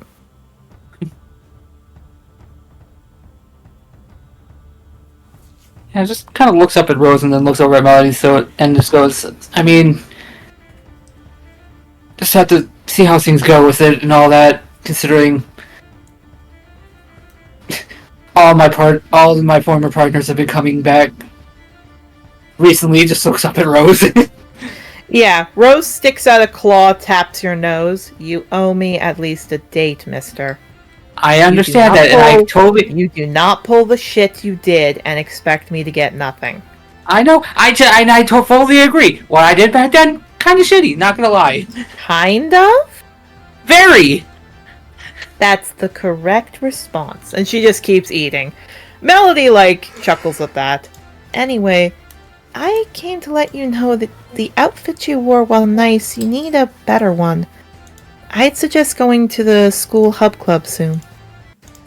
Or club hub. Alright, and how much would it cost to get one of those new fancy suits? Can't remember. Mine's been this way for a little bit now, at least. But I think maybe only a few gold? Okay, I should be able to afford that. Yeah, she lets out a little charp. And Octavio, for the next little bit, you just chat with both of them. All happy. Nothing could go wrong. Totally nothing. Everyone comes out of the background with a knife. More meat for the pot! Yarrow, we're gonna go to you! Hooray. Before you get to go in, and you get to get your plate, you feel a hand touch the top of your back. Mm-hmm. Hey. It's Cedar, as he's smiling down to you. Oh, hey, he kind of shakes his head a little bit, like he's snapping himself out of something. Yeah, he smiles. I already got you and the kids some plates. Come on. Then he leads you out of the line with the kids. Oh, thank you. Yeah, again, because she does not understand what's going on, and because, this is her language, Ruby looks up to him, smiles, not Baba. Yep, you can call me that. You can also call me Papa, if, Yarrow's okay with that. Yeah. Ruby looks at him, not Papa. Okay, kiddo. You're not my real dad. They'll understand a little bit. This is a horrible joke. This is a horrible joke. My real dad's blue, you're brown, you're not my papa! My real dad's a bird. That too! They'll understand it a little better when they're older. It's okay, I get it. Dear God.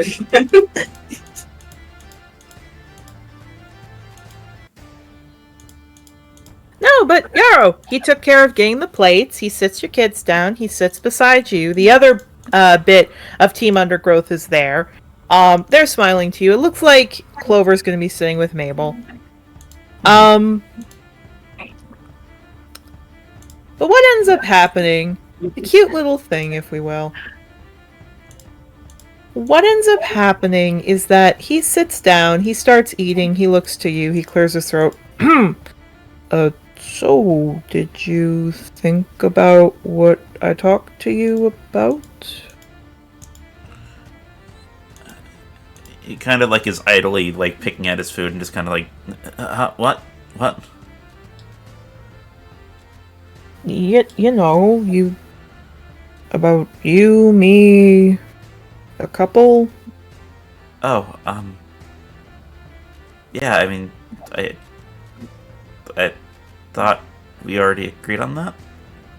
No, what I meant is being open about being a couple. I mean, I've never really had, like, problems with that before. Yeah, So he wags his tail. He pulls out a flower and then ties it around your ear. Okay, just wanted to make sure I knew that before I did this. He kind of, like, reaches up and touches the air and blushes a little bit. Thank you. Yeah, he kisses your cheek. Ruby again looks up between you both, points out, not Papa. Man, she's a rude mood breaker, isn't she? Yes, she is. She's your kid. He kind of smiles a bit, and then he starts going back to eating, and again, he starts to, like, looks like he's zoning out again. Yeah. Cedar nudges you. What's wrong? Just something that happened this morning. I got a letter from my, from the woman that raised me. Okay. And he takes a bite.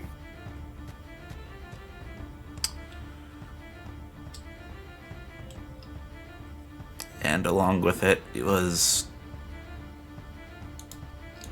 She asked me to keep in contact with her, which I don't know if I should. And she also sent me a package of money that I don't feel right taking. Yeah, Cedar takes some food. Messiah looks up. Why not? So, where I came from, we didn't use money. We didn't really, like, shops and stuff weren't really as much of a thing. It was just, we were all kind of working to keep everything running. They nod. The only money that we had was money that people relinquished to her when they joined. They nod. So if I... Part of the reason I'm here is because I want to go back and I want to stop what she's doing. And after that happens, I guess I had plans to give maybe...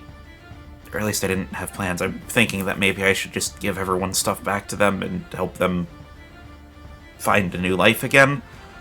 So I don't feel right spending the money that was given to me, even though it could really help.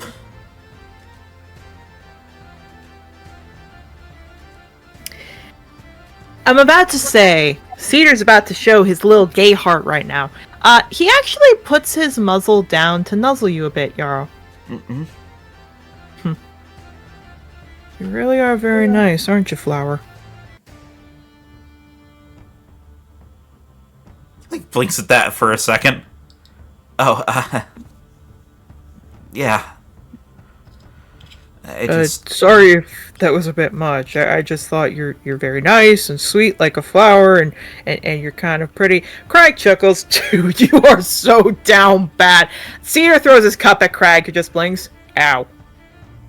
I want to preface this, if I seem like I'm acting weird about any of this. It's not at all because I don't appreciate it. It's that I have a lot of things going through my head right now, and I'm just trying to parse them. Nope, he nods. He gets it. He smiles. But, you should probably use it. I know, but the problem is if I use it, how am I going to make back 600 platinum before I get back there?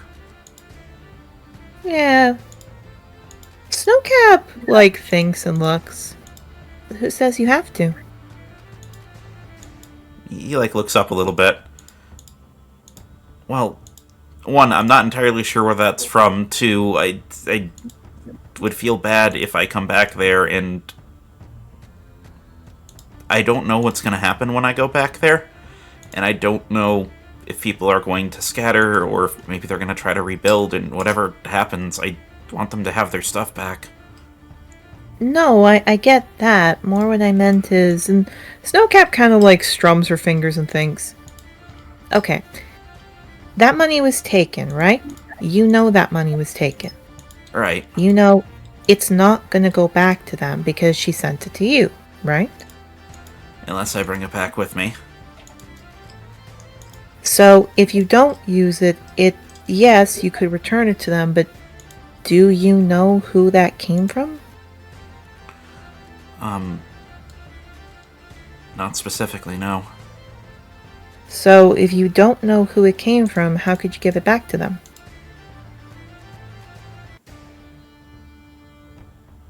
I guess I hadn't thought about that. I don't know, maybe my mom had a ledger, or maybe I was just gonna split everything up equally, I don't know. Yeah, Thomas cuts some of his food, looks up. I mean, not to be a party pooper, but if your mom really did care about them, she wouldn't have asked for that in the first place. She just sounds like she wants control. And the best way to control is to make it hard for the people who did lose that stuff to find it. Well, Probably somebody was snooping about and she sent it to you.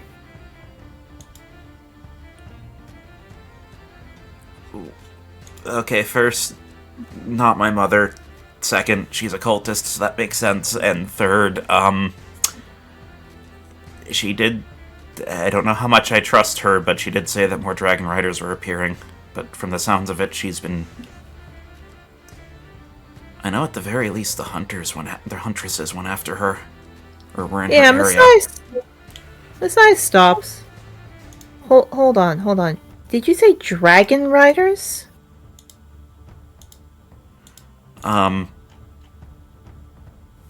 Yeah, she said it. She gave you a badge at one point as proof, but I don't know if it's real or not, and I'm having a really hard time understanding what is actually going on because I can't trust anything that she told me was correct. Yeah, they nod. However, one interesting thing is that they both look to each other, and Masai kind of speaks up first. Let me get this straight. She's getting attacks from dragon riders and somehow surviving. And nothing is being done.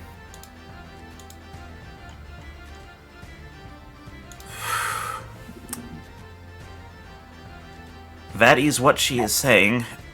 The place that I came from is extremely strange. One, it's in the middle of nowhere where it can't really be found easily unless you stumble upon it. And two, there's something there that's protecting it.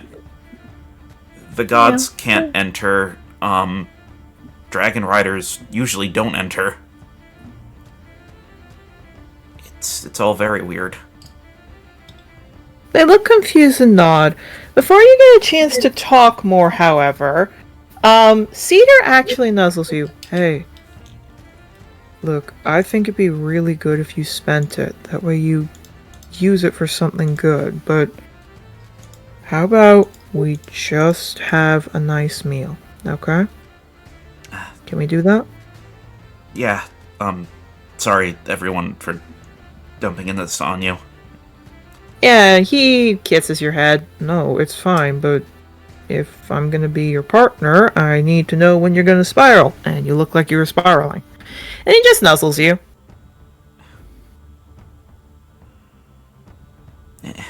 Thanks. You're right, I need to focus on right now. Yeah, just smiles. They all do, and they keep eating. Next roll is going to be focused on... We already had Octavio. Octavio again. Jesus! We've had Octavio! Oh, come on! Oh my god! Okay, there we go! This is the luck I had in Pocket TCG earlier. Oh, really? No, rustling. Please. Caught me Rustling. while I was about to take my inhaler. 1 second. Fair enough. We'll actually do Mabel then. Mabel. Let me set up. Fair enough. It was a coin Look at flip. Okay. Mabel, let me explain what's going on. When you get there, you see like rustling is getting called over by someone else, so you'll get a chance to talk. Your kids still look confused at that, but they keep walking. Mabel, Clover looks like she's looking around for you, but you see that the half-dragon group is calling over to you. Looks like you can bring Clover, but they want you to come over here. Yeah, looks at Clover for permission, like it is okay. Yeah, Clover sees that, nods and smiles. It looks like she's gonna go, sit over... She actually walks over, nuzzles up to you. Hey! Hey, Snezzle. Yeah, nuzzles. If you want, I can sit with the kids today. I mean, only if that's fine. She nods and licks their head. More than fine. And she, like, gives them kisses and nuzzles. Come along, everyone. Time to go. And Yeah, man. just Mabel to does. make it... Just to make it interesting, as soon as they start to walk, you hear Sage go, Mama, can you be someone's papa without kissing the person? I was about to explain that, actually.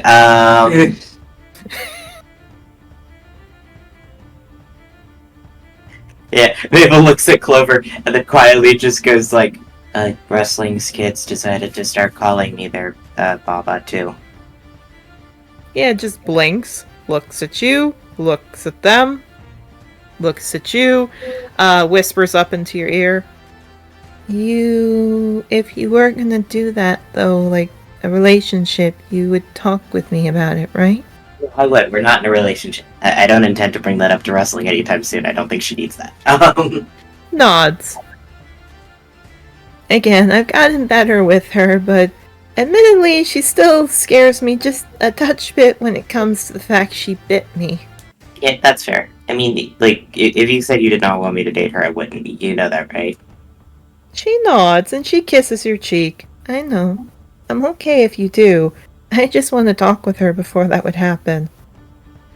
Yeah, I don't think that's anytime soon. I do not think she needs that. She nods. And she looks down to Sage. Now, why were you saying that? Because Oceanus kept saying it? Oh? What did he say? He said that he didn't want to call Cypress his brother, which I think that's ableistic. Yeah, that. Why do you think that? Because he is autistic? Yeah. Okay, Sage, honey, let me tell you what puppy love is. And she just starts leading her kids away. Oh no. And like 30 feet away, you hear Sage go, he what? Yeah, honey, he's a kid. And just keeps leading him off. Maple's like, oh my fucking god. I'm gonna go over to my friends. You do! You go over to friends! Fun tip is what brings us together today. Jesus fucking Christ. No, so you go over. Mabel, here's the funny thing. All of them look like they're either tired or a little bit relaxed. Each and every one of them looks a little bit. The only one who looks really not well is Voltage Claw, who just has his face in the table. Flare, like Sparkwing's giving him a little poke, like, told you not to do that, but like, are you okay? You just hear him mutter, my penis, I think it shrunk. Dude, from what I heard, it wasn't that big even to deal with at the first bit, and she keeps eating. He just lets out so many large whimpers. Mabel is just ignoring this. Yeah, fun fact though, Wolfberry is still eating, he looks up, he sees you, his frills perk up, and he actually pulls out an apple as he hands it to you. I thought with what we had, it would be good to give you this. Thank you. Yeah, which Sparkwing chuckles and goes, see, I told you Wolfberry finally went on the date.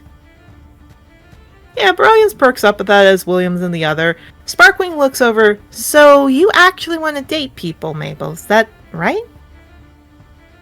Yeah? Yeah, Sparkwing puts out her hand like everyone tosses a copper, she takes it. Told ya! I have a girlfriend.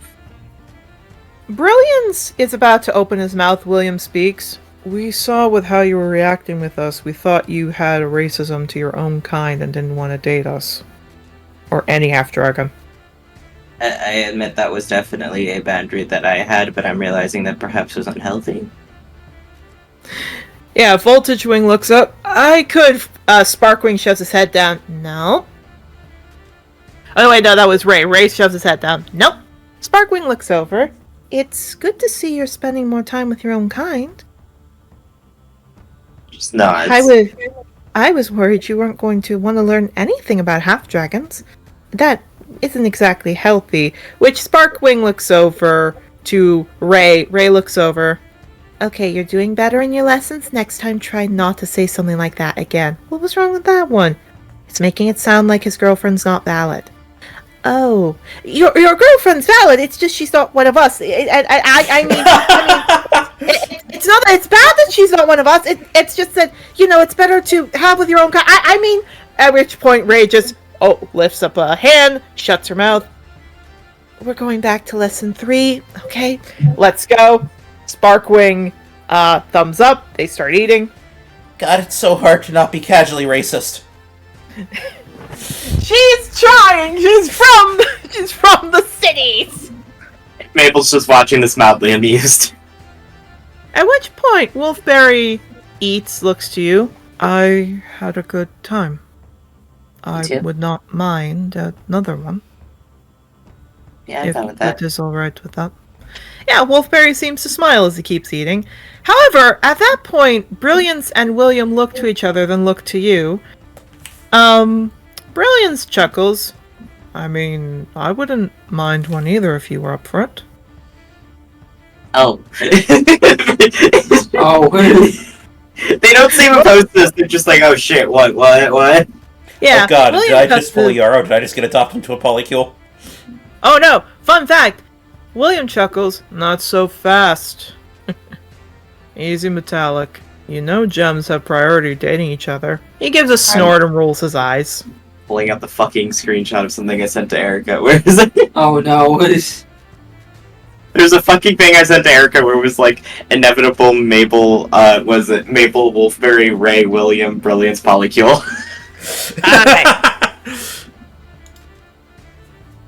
There it is.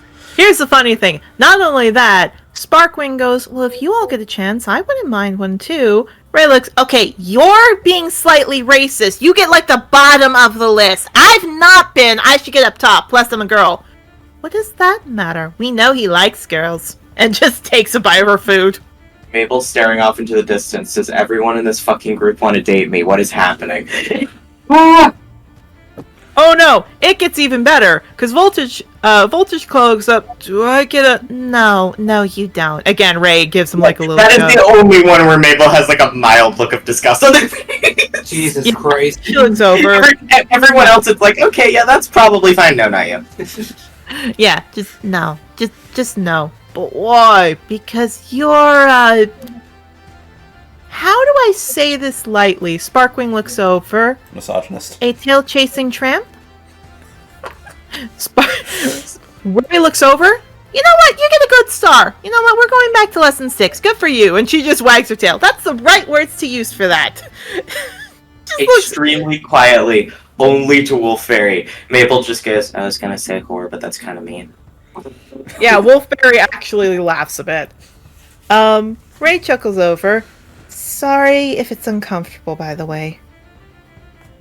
It's fine. I just did not know any of that, but that's fine. Again, half-dragons and dragonborns have a natural instinct to go and date someone higher up, if we will, on the status. You are particularly high up, if we will. Unfortunately, yes. Yeah, just chuckles. But the other point of it is also, admittedly, you're actually quite nice looking. Good to know. And I mean, if we're being honest, it's nice to see someone from Sovereign's Keep who actually gives a shit, you know? That is true. I have met many half-dragons from Sovereign's Keep, and none of them really give a fuck about anything, unfortunately. Yeah, she does a thumbs up, looks over to Brilliance. See, he gets it.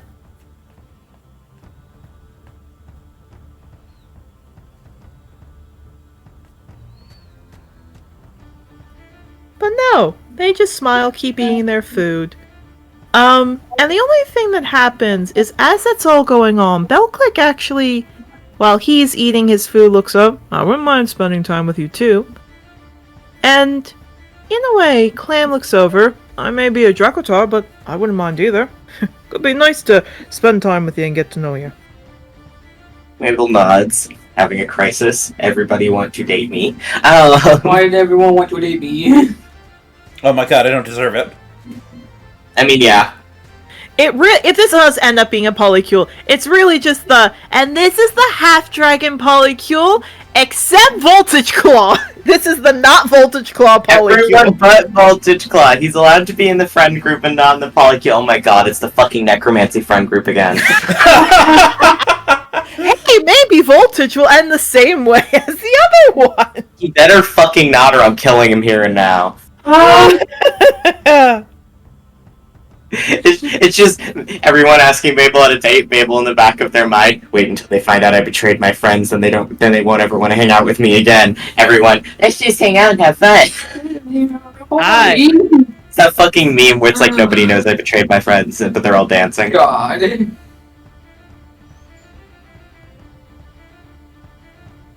No, so Mabel, that's your time. Really, they don't much talk else. They just talk about, like, school and assignments and getting ready. And Mabel, it's nice. It's actually okay. But in that thought of everyone asking you on a date, except for Voltage Claw, who wants to, but people are saying no, a little thought of Jamie pops up. And I was thinking about him earlier too with the childhood crush thing. I'm rolling wisdom. But anyway. yes! He keeps coming up. 12.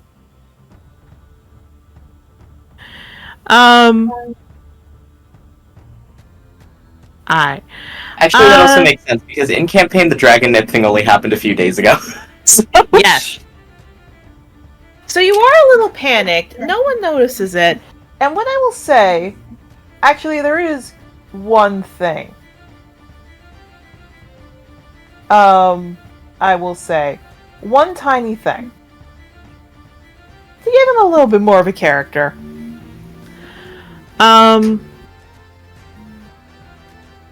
He kind of walks up, like you're kind of dazed out of it. You see people have left.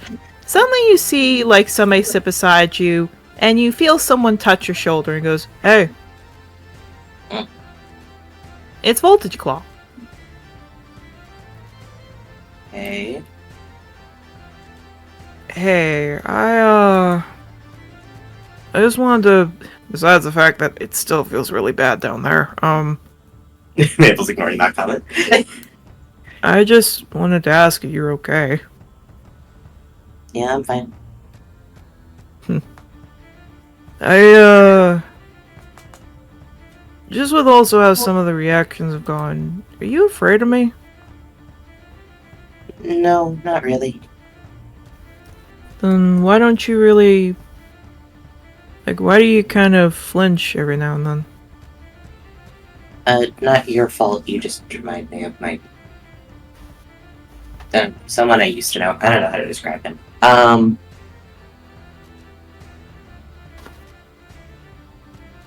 It's not your fault. You're not nearly as bad as him. My brain is just paranoid. You're afraid it's gonna happen again. I guess.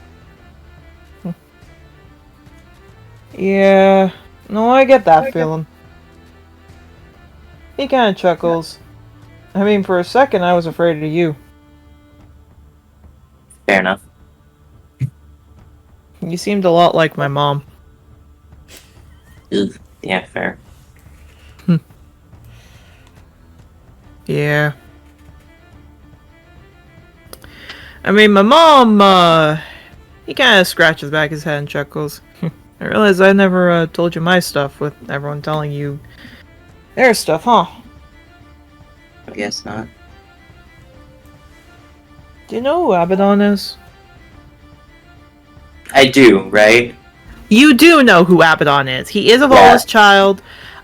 He basically is children. He loves taking care of children. He is basically just youth children. He protects them. Yeah, I think there was like a mini session where I don't think I met him, but I met like followers of him. No, Yeah. Mabel. Yeah, Mabel nods just because. Yeah, I know who he is. Yeah, I'm actually gonna just change the music, I realize. Let's go to Shadow. Yeah, so he chuckles. Yeah. He's a great dad, but sometimes he just doesn't pick good people, you know? Mabel nods. Bird. Yeah. He just chuckles. See, you kind of reminded me of my mom because she was really, like, uptight. Fair. If it helps, I'm not really uptight, I'm just anxious. I know. I mean, I kind of could tell that you were more jumpy than she was. And you look like you do a better job raising your kids than she did. Appreciate that. Yeah, I mean, if you were doing the stuff she was doing, which was when I was 10, taking me to her female friends and saying they could have some fun with me in the middle of the night in a different temple my dad couldn't help me out in, Yeah, Mabel makes a little growling noise. I'd be surprised. Yeah, no. I know it's weird, but I just want you to know that despite all I tell people, I'm not actually chasing women around. First off, I don't really like women. At all. That's fair. I mostly look for trans people. Or guys. I'm a chaser, no. Anyway, I'm joking. No, that's alright. Just chuckles. It's weird. The thing that traumatized me for so long, I don't know if this makes sense to you, just kind of feels normal. You know? No, that's fair.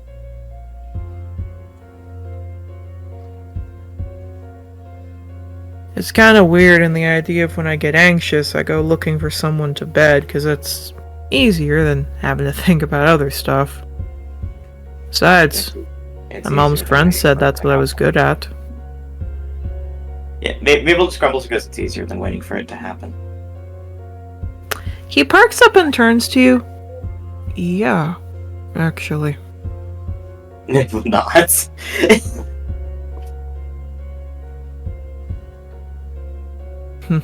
You know, I got here and I guess it kind of just got away with me. That and the season. That's fine. I don't care. And he goes from being all serious to suddenly having goes, yeah, I know you get it. You're You're a good one, huh? You're a good sovereign keep mate, right? Not slowly. Like, where are we going with this? No, he just friends. smiled. Totally just friends. Mabel's staring. Mabel's not that fucking socially inept. I'm gonna insight. Okay, roll. Mabel's like, "Are you into me? Is this what's happening?" Mabel obviously doesn't understand how masking actually works. Mabel, funny enough that's mentioned. This is the first time you actually got to see someone, not you, put a mask up. It looks like probably Voltage Claw was thinking too much about his past. Trying to, like, think of something else. And just move on to it. He's masking. He's not trying to think about the damage that happened to him a long time ago, the trauma, the fear. This happy-go-lucky dude bro attitude is just a facade. Yeah, Mabel just sighs. Yeah, they'll just switch their tail a little bit and just go, "You can talk to me about it whenever you want. I mean, I wasn't 10, I was 15, but I had a similar thing happen." Just shrugs. Yeah, he smiles and then slowly stops, and he actually takes a breath. It's... Do you ever get tired? Like, I don't know if you do, but do you ever get tired having to keep that up all the time? I mean, yeah. How do you deal with it? I don't actually know. Mabel shrugs. I've always, I mean, before it happened either, I've been doing that. My parents are very particular about the way I act in front of other people. But, Yeah. I guess that's how parents are supposed to be, right? no, not really. I wouldn't know. I mean, I got therapy, but I know, like, will kind of happen. it doesn't really go away, though. No. Hey, I just wanted to say, like, I hope I don't remind you of whoever happened to you. You don't anymore. Admittedly, that was...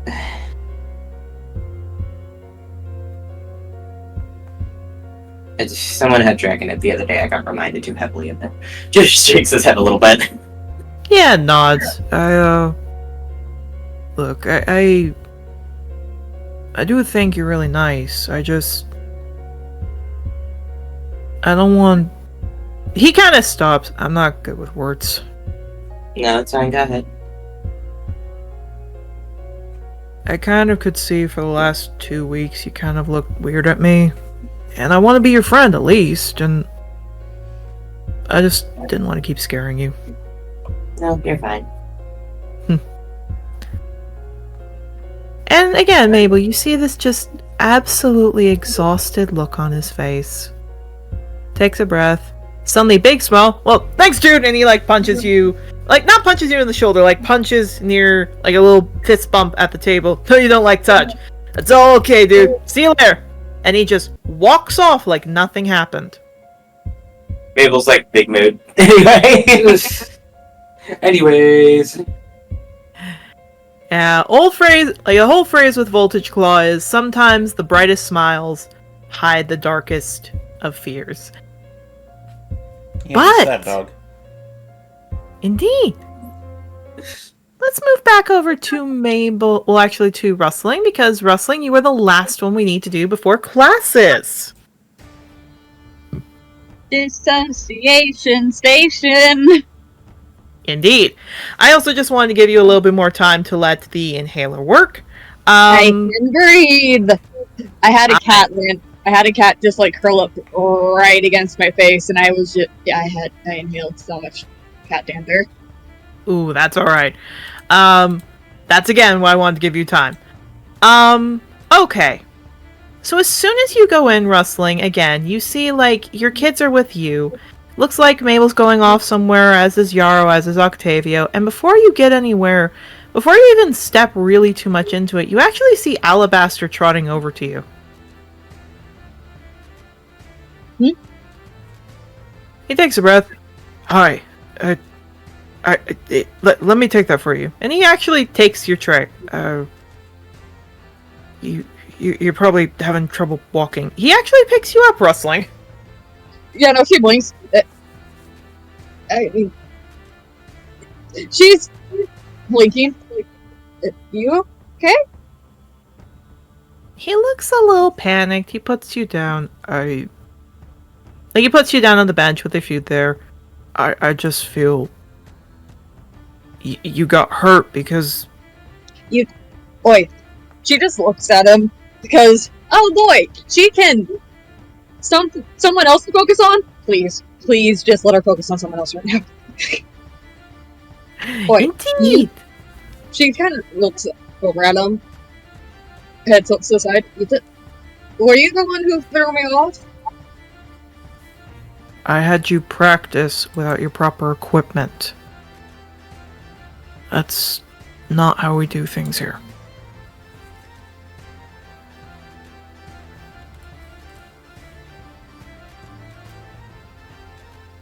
Now we know for next time. I tend to be someone who learns the hard way anyway. He nods. He still looks upset, but he nods. It's not your fault, though. I should have. I chose to come straight there from work, from checking my schedule, when I should have made sure to grab my equipment first. That's on me.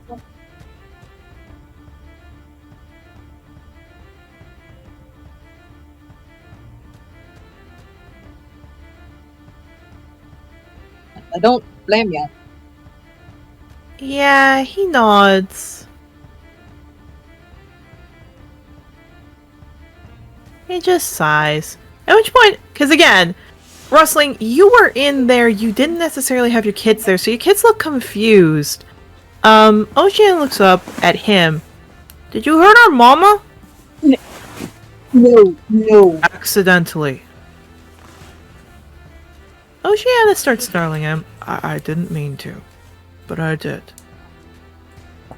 He starts growling. You wanna bite me, you can't. And he does lower his head. Oceanus does, like, scratch his muzzle, which gets it bleeding a bit. He sticks his tongue out at him. He keeps eating. Alabaster starts pulling out some, like, a handkerchief to pat his nose to stop the blood. Knowing Rustling, she probably carries around a little thing that do band-aids exist in this world? Kind of. Cloth does. So it's like bandage wrap. bandages. But, yeah. But it's basically, the scratch isn't deep enough or big enough to warrant that. That's why Like, it's like, not at all. if band-aids existed in the world, Rustling would be the sort who, due to her kids, carries around fun band-aids. You do. But as he sees you're trying to reach up to help, he does lower his head. Oceanus is snarling more at that, so Alabaster moves his head back. Yeah, Rustling blinks. Because she realizes her kids are in protective mode. After earlier. Yeah. But also just, again, they're not, which you know this, they're not used to nice male figures. They're used to Mabel. They're not used to nice male figures. So this is a little confusing for them. Gonna play, kind of just reach a hand and ruffle Oceanus's fur. Okay there. Okay there, kiddo. He's safe, okay? Yeah, he looks at that, he looks at him, and you just see Oceanus do that thing where he points his eyes at him and then points it over at Alabaster. Wrestling gives Alabaster like a sheepish smile. And funny enough, I have no idea how Wrestling would feel about this. But he actually lowers his head down to him, nods. Okay, you tell me everything you want me to do. Well, you're gonna take care of her then. I will. And you're gonna make her happy then. You got it. And he just sits down like, okay, good. Wrestling can't. When I tell you, this woman can go through hell, but her kids brighten her day. She just kind of chuckles a little bit at that. And I feel like because if Atlas and Daria are there, her tail will wrap around those two kiddos as she again just like kind of playfully ruffles Oceanus' head. You do. And Alabaster looks at you, he nods. I'll do whatever I can to make it up.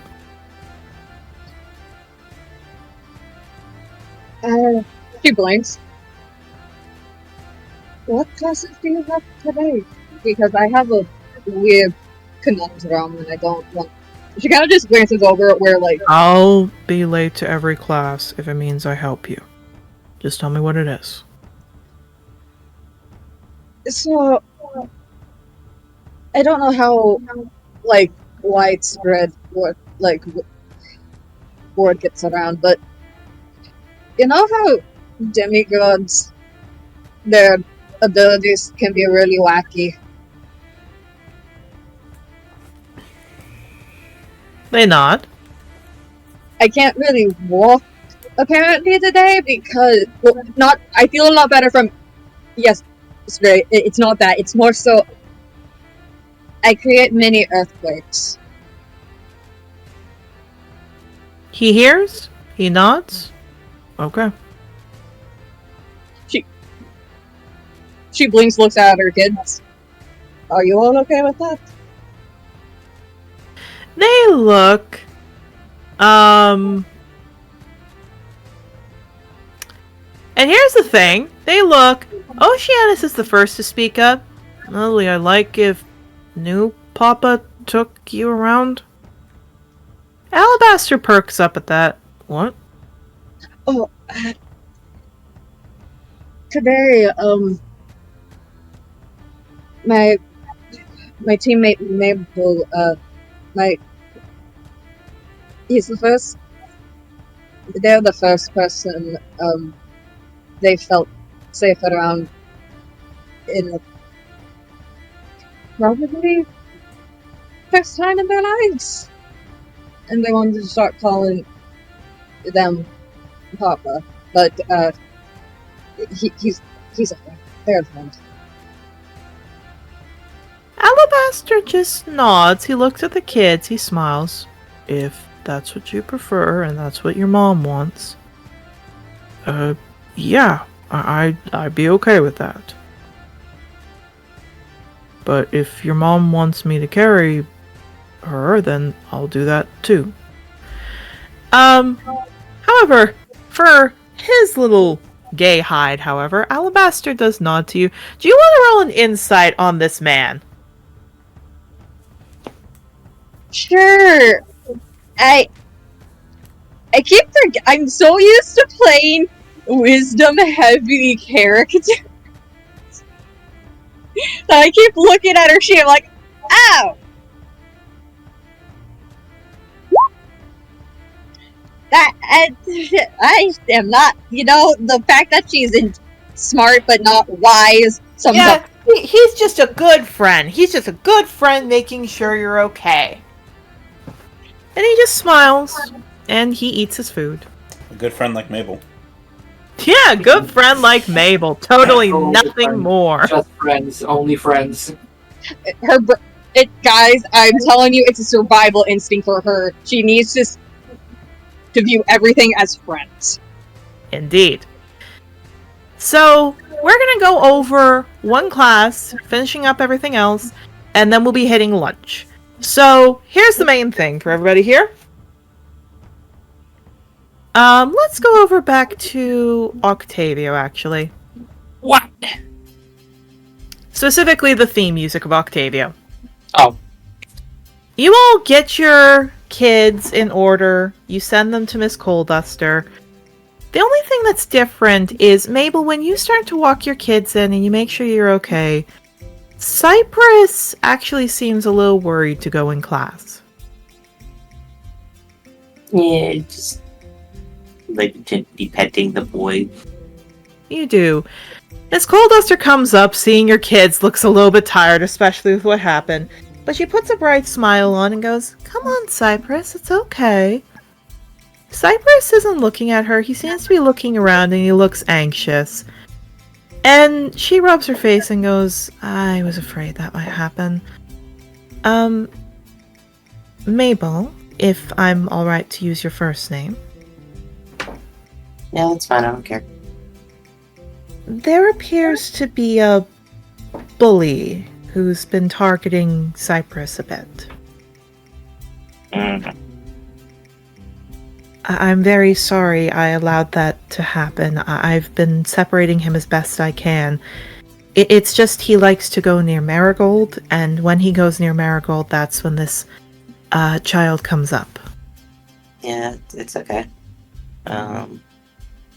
I will do my best to make sure this will happen. The child has also been affecting Wave and Echo and a few others, but particularly he's been attacking Cypress.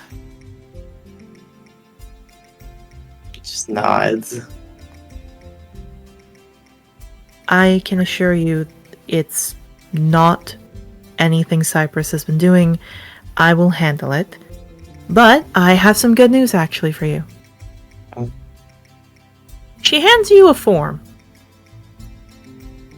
Like You a take small that. scroll.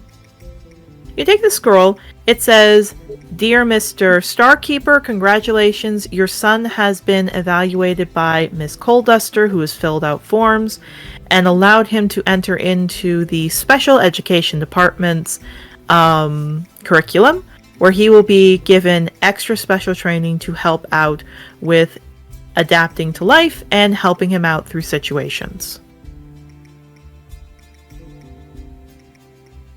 Yeah, just nods. That's good. And I've thought about it. Don't worry about the fee. I appreciate it.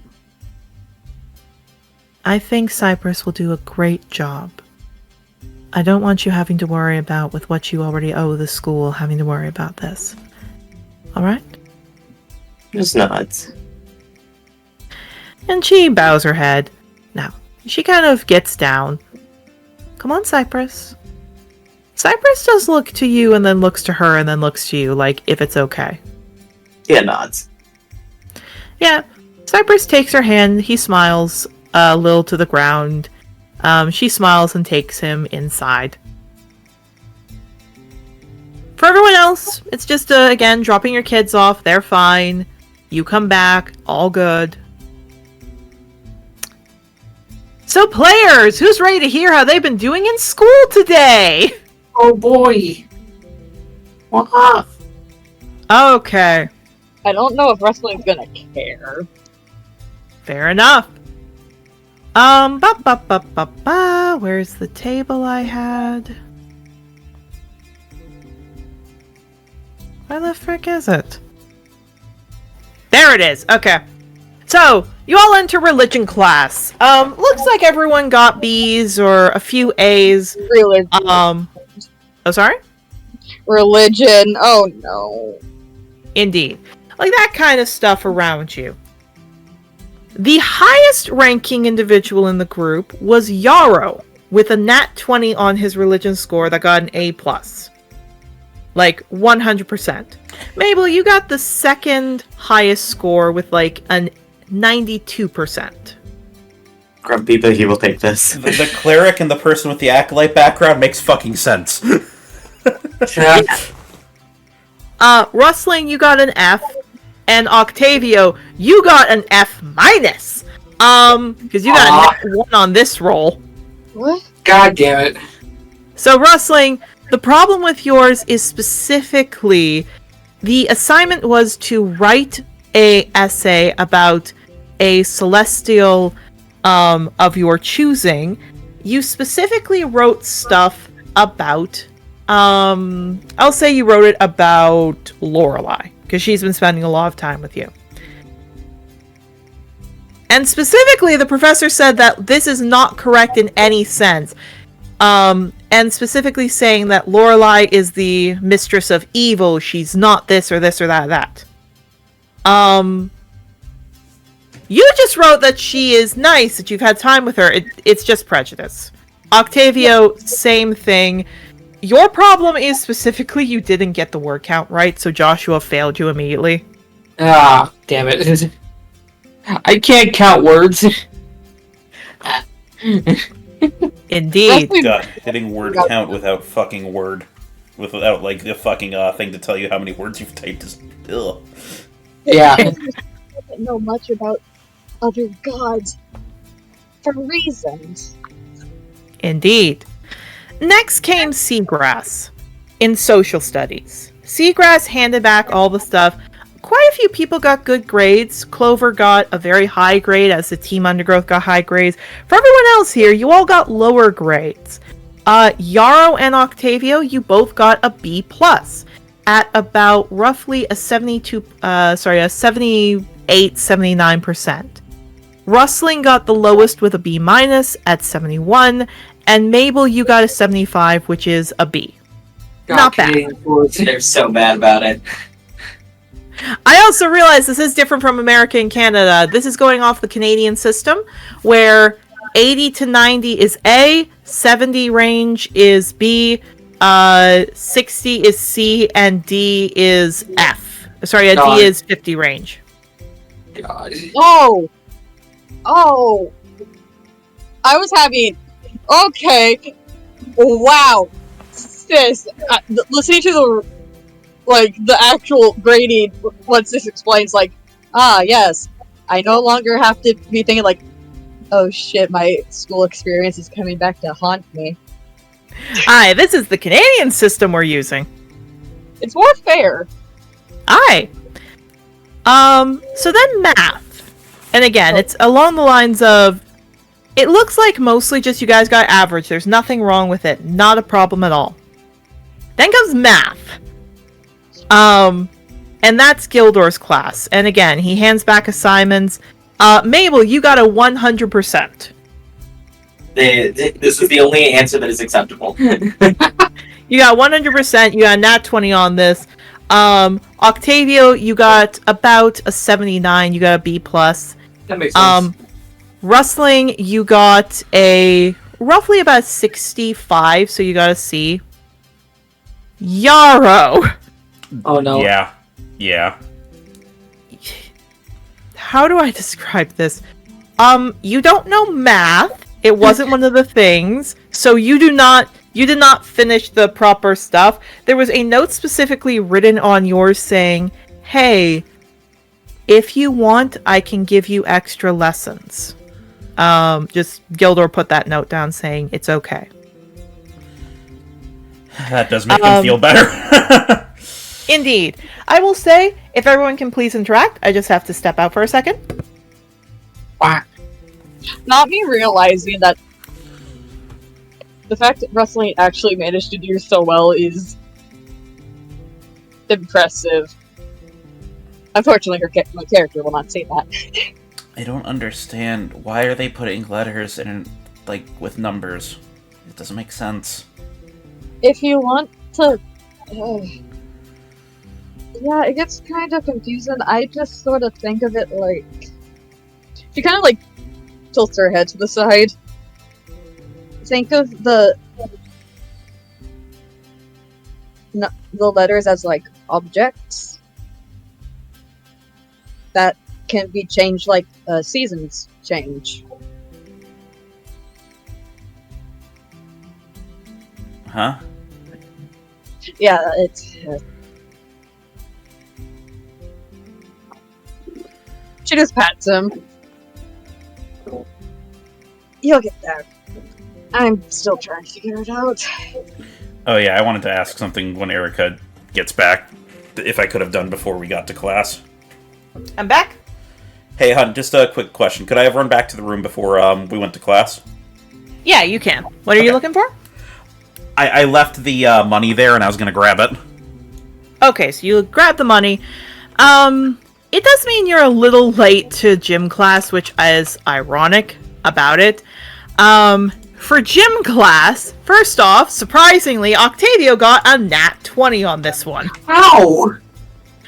It specifically says that it's based on how much you were trying, your effort, how much you could run, how well you've been playing in the games that you've been practicing, how much weight you've improved, so she marked you as an A++.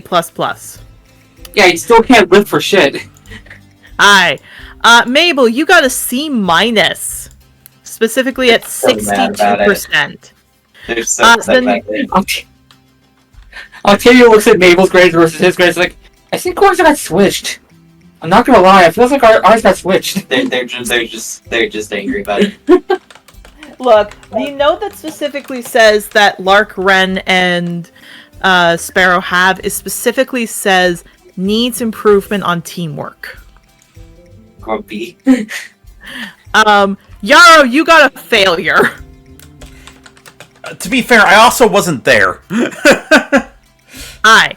More along the lines of, she said, for your build, your height, you need to be more, you need to practice more with this. And Rustling, you got a D, specifically again saying, you need improvement with weights as well as improvement with this and this. But again, very clearly, on all the notes except Octavio's, it's like, it's the first week, you'll get better, don't worry.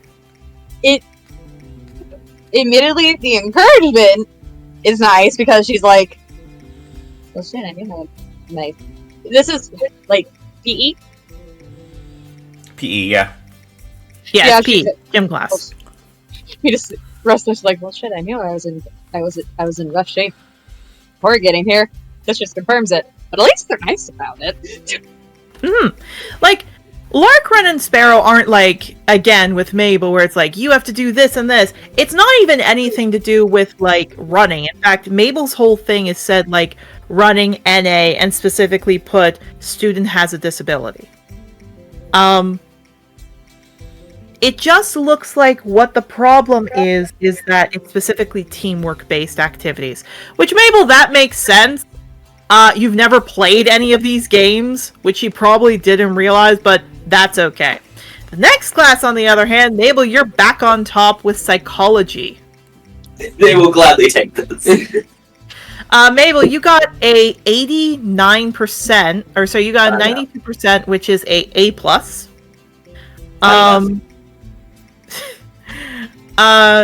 Octavio, you got, with Yarrow, C's, so you got 65 and 64%. And Rustling, you specifically got a F, and the reason for that is specifically saying that he understands maybe there might be a little bit of reading problems because you wrote the wrong thing. Which the essay was about hypnosis, and unfortunately you read that as homeopathic.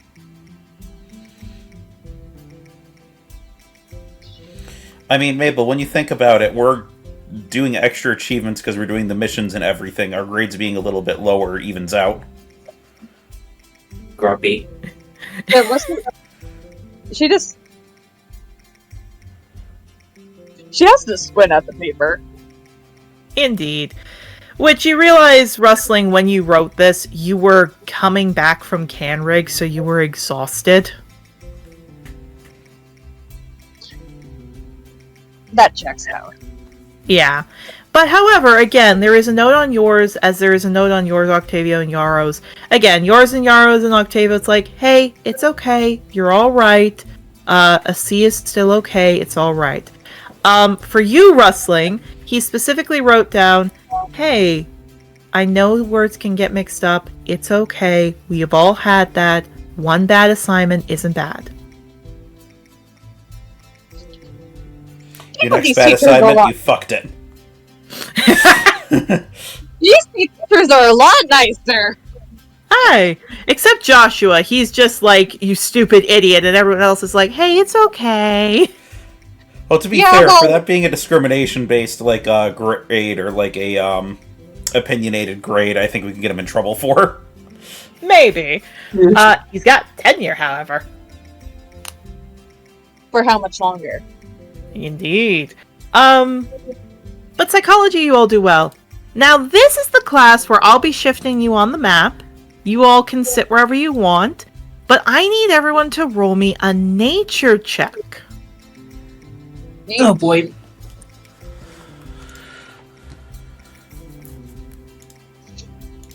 Is my nature. Oh, so Yarrow, because you have not chosen the spot, may you please move over in there once you're done rolling. 18.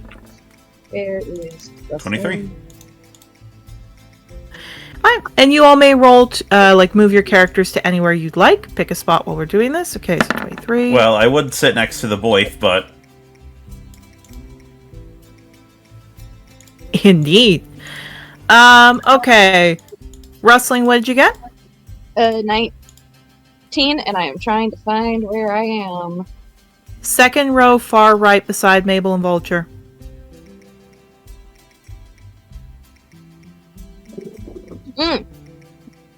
Okay. So, 1918. Okay, that makes sense. That makes sense, actually. Alright. So, Jocelyn is coming around. She looks like she's handing papers back. This was the paper on mountains. Specifically, mountains of, actually, no. This was actually going to be biology on dragons. Understanding the basic about how dragons are, wormlings, everything else. Mabel, we'll get to you in a second, but Rustling, you get an A. So with a 19, you got a straight A, so you got a 89, let's say. Mabel, you got an 18, so you got an A minus. The only acceptable answer is 100%, or else they will scream at themselves.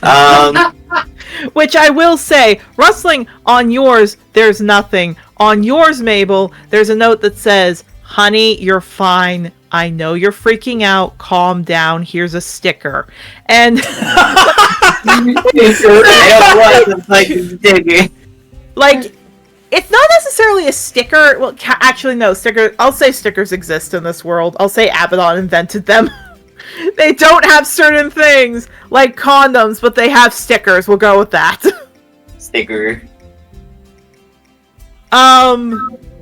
No, so there's like a little sticker in there, and again, it just says there, "Calm down, you're fine."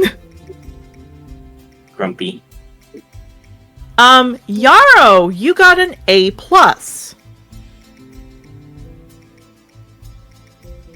hooray! To be fair, he was just traveling through the mountains not that long ago. Well, actually, Aye, yeah, but so... more... Right, you switch it to dragon stuff. I've spent Yeah, time it around was dragons. Yeah, so it was dragons, but also like things with dragons, like mountainous dragons and everything else. And Octavio, with a 15, you got a B-. And specifically, it's specifically that what she puts down is saying, this is fine. Please remember that dragons and mountains generally eat higher amounts of copper and other metals. And that's really it. Yeah, so after she hands them out, she goes, "Good job, everyone. Does anyone have a question on their grade?" As she starts writing on the board. No, I'm not asking shit. Mabel vibrate and try not to ask. I will say, you see Jocelyn slightly look back over to all of you, nods like, "Good, you're not you're not asking. Good." She writes on the board, "Alright, today we are going to talk about dragons and different things that can happen to them that affects their abilities when they grow." And she writes on the board, "Who can tell me what would happen if a dog gains a significant amount of weight? What would you generally look for to help them out?"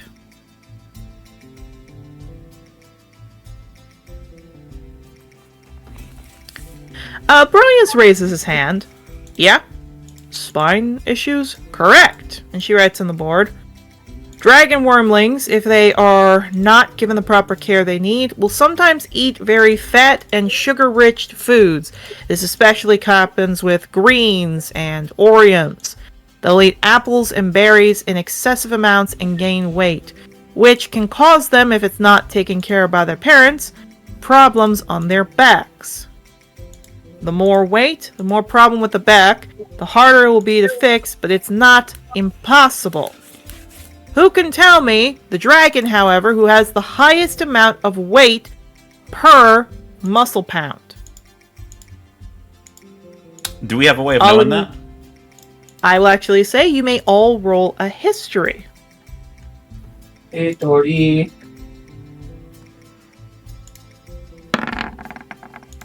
16. 16. Yarrow, you know. Octavio, you don't. Rustling, you don't. Mabel? What am I rolling, sorry? History. History. No worries. I think that's a. We're talking about big dragons. Indeed, very big dragons. 21. 21. Mabel, you know. The answer, both of you, is a forest dragon. Yeah, it just twitches an ear. Forest dragon.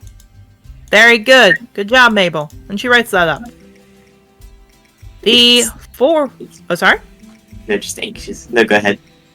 Yeah, she writes it up. The forest dragon is the heaviest dragon amongst all of them, though it is tied with adamantine and brown dragons. Now, how can these dragons that weigh so much get themselves off the ground? At which point, you actually see Holly raise her hand. Yeah? Because they try hard enough. Smart Alec answer, no. She writes on the board, dragons produce gases when they eat foods, allowing them to fill their lungs with a very lightweight air object. Their bones are very hollow, allowing for additional aid, and on top of that, oftentimes the strength of their wings are built up throughout all the time. These bigger dragons can carry quite a bit of weight, but that's also why most of the time they don't fly as much as they shoot through the land. They use this to their advantage. When weight is added in, however, that they can't even shoot through the land, that's where a problem comes in. But don't take my word for it. I actually have someone very special coming in that you will all respect. She opens her hand. Bull starts to bow. And Yarrow, walking in is someone you recognize. Oh no. Huh? It's a Loxodon in a wheelchair with a very, very old-looking forest dragon, and the Loxodon does not have her legs. Oh! Yeah. The forest dragon just looks around, sees you. The Loxodon looks and gives a small smile to you. Jocelyn smiles to all of you. May I present Magnolia and Sycamore, the ancient forest dragon riders. People give some claps. Sycamore lifts Magnolia's wheelchair up to the stage. Jocelyn sticks her hand out, shakes it. The Loxodon smiles. She wheels herself up. I hear you all are talking about forest dragons, and I came here to help out. Who here has seen a forest dragon before? A few people raise their hands. I expect everyone's hands up. You all have seen Professor Shepard, and I assume all of you raise your hands. Yeah, absolutely. Yeah, she smiles. She whistles over. Sycamore comes up as she demonstrates off. Primal dragons are very different from normal dragons in what you would see. They are the first dragons after all. These dragons have parts to them that are different. Who here would like to pet Sycamore's wings? Messiah actually raises her hand, as does Ray. And they both come running up after Magnolia nods. And they get to, put their hands on Sycamore's wing. Magnolia chuckles. Can you tell me what you feel? Ray looks up. Bark! A lot of bark. That's correct. Primal dragons are covered in these things, each and every one of them different and filled with what makes them whole. Forest dragons are filled to the brim with bark, leaves, and sap that courses through them like blood. This is important to them, just as important it is to their breath weapons, claws, fangs, and everything else. These dragons are very special. As she goes over, Wheels, pets Sycamore's muzzle, who smiles to her. Each one of them embodies the true aspect of that part of them. And in a way, there are the eldest dragons. As she wheels herself over to the chalkboard, reaches up with her trunk and starts to write primal with a circle. From primals, the ancient evolution states that through different events and different migrations, and she draws 3 lines, primal dragons extended out into the different categories of metallic, chromatic, and gem dragon, which is why each of these dragons you'll be able to find has aspects to them. Forest dragons, as she draws a line, connected to Orium, as she writes that down, and green, which we demonstrate by seeing the bigger heads and the ability to chew plants. Does everyone make sense with that? Mm-hmm. She nods and smiles, keeps writing. The class goes very well. You know, everything seems fine. When it's over and you all have a few minutes to do things, Yarrow, I assume you're immediately going over to her. Yeah, he wants to check up on her and see if she's mad at him. Yeah. Magnolia wheels up, sees you. She smiles. Yarrow, good to see you. I'm glad to see you up and moving. Everything's She smacks your head hard with a trunk. What is this I heard about you starting a fight? Okay, that was my lynx. She got away from me. Still. Mm-hmm. I apologize. I never meant for any of that to happen. And he kind of bows down in front of her a bit. She squints and sighs. I didn't sponsor a hooligan. I expect you do better, alright? Of course. Does anyone else want to go up to her?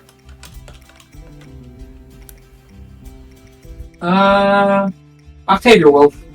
Okay, Octavio, you're going up. Rustling and Mabel, would you like to go up to her? No, I'm okay. No? Okay, so Mabel, are you waiting or are you heading to the next class? Maybe we'll wait. Wait, Rustling, what are you doing?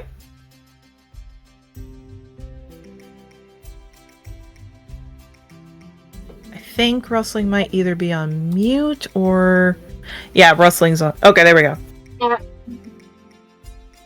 Sorry. Discord exploded. What's going on?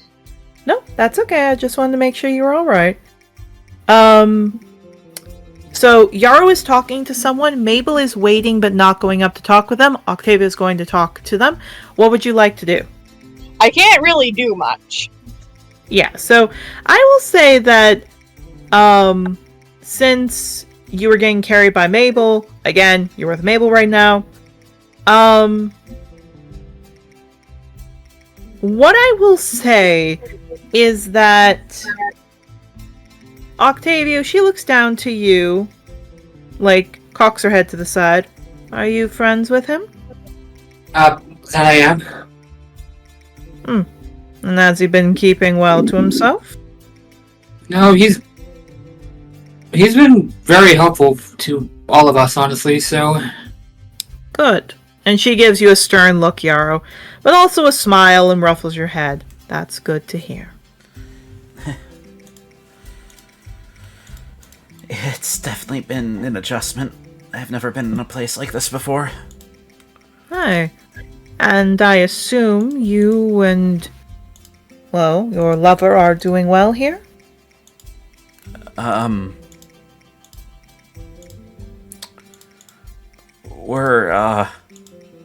That's a complicated answer.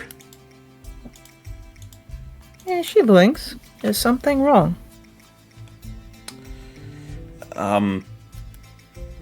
We had a bit of a fight, and I had a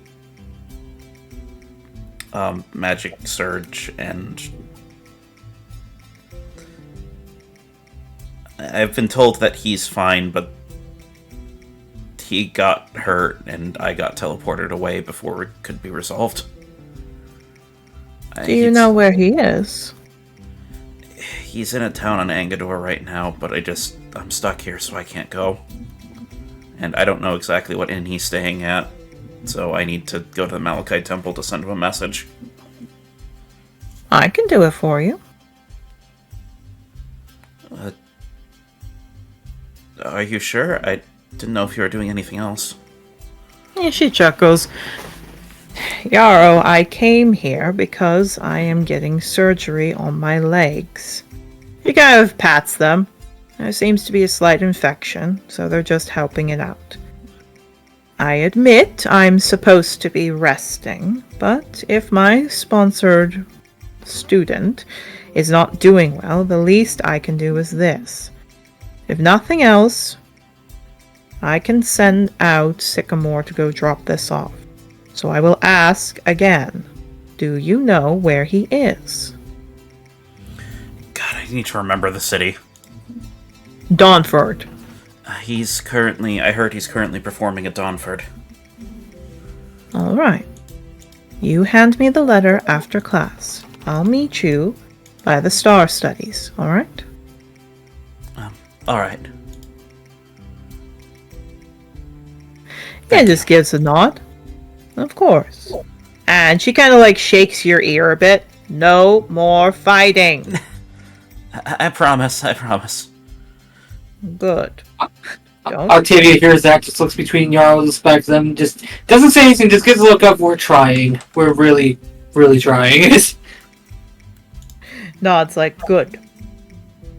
And she, again, Sycamore picks her up, puts her down, wheels off, and he's happy. Like, she's happy, she nods to you, and walks off.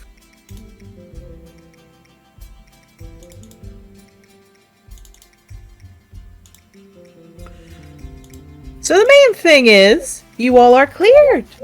We are going to go on break for lunch/dinner.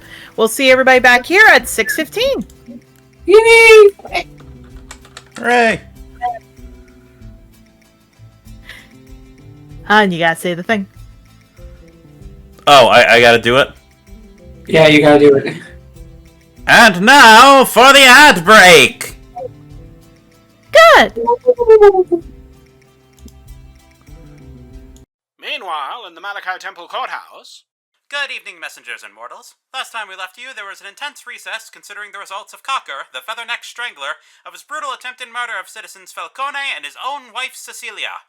While we of the media do not like to push our opinions, I hope the bastard gets... Wait, hold on. Hold on, this just in, folks. The verdict has just come in and they found the squawker guilty. Justice has prevailed in Trothar today. We cut the flap Wingford at the scene. Thanks, guys. In this shocking turn of events, the Squawker Cocker has been found guilty only seconds ago. First-hand witnesses have made a point to say the accused relieved his bowels at the scene, but we have yet to verify... Wait, hold on! They're bringing him out now! Let go of me, you pigs! This is an absolute travesty of law. All I did was fight a man who slept with my wife. Who would not do that? He just fell over into a coma, and I never even touched my wife. That was all Falcone with his fancy feathers. The chicken bonnet breeder. I'll actually kill him for this. Oh, wait, where are you putting that hand? Police brutality! I apologize to all our viewers and listeners at home, but I can certainly say justice has been served, and like always in Trothar, the right ones are certainly behind the bars. Back to you in the temple. The Trothar Chronicles will be back after these messages. Attention students, Teacher Appreciation Day is right around the corner. This is a perfect chance to show your professors how much you value them as educators, or suck up to them if you've been making a complete fool of yourself in classes.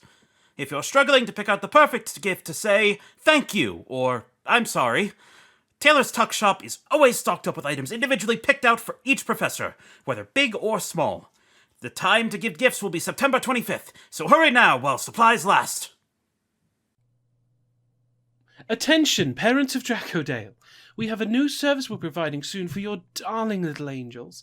We'll be hosting a child story time in the library during lunch break every other day, giving you the perfect chance to bond with your little ones so they have a chance to learn and grow with a wide range of tales meant to entertain and educate your young ones. Parents may either drop off their children or stay with them, but you are still responsible for your child's behaviour. As well, if you would like to have a specific story read or get extra help for your child's reading ability, please let Mrs. Coalduster know next time you pick them up. And remember, through dragons, we protect.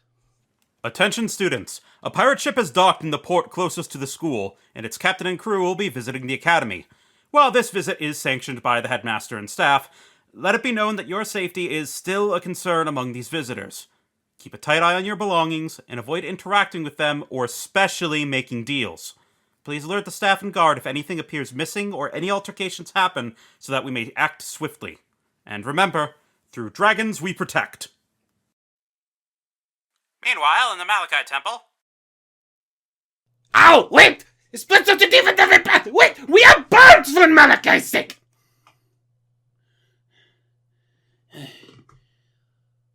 Oh god, this is real, isn't it? I'm actually in the bird box! Oh! Oh gods, why have you abandoned me so? Ah! Ah!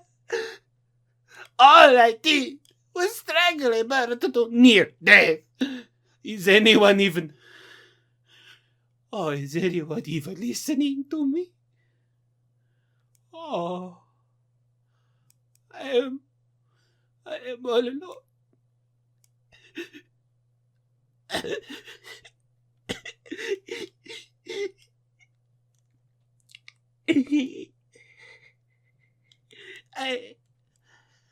I wonder what is going on in the Malachite Temple. Tune in for next week for more Tales of the Hawks. Welcome back, everybody. We're going to have some fun time with scores, if we will, with more grades coming out for all of you. But players, how do you do hearing about your grades in school so far?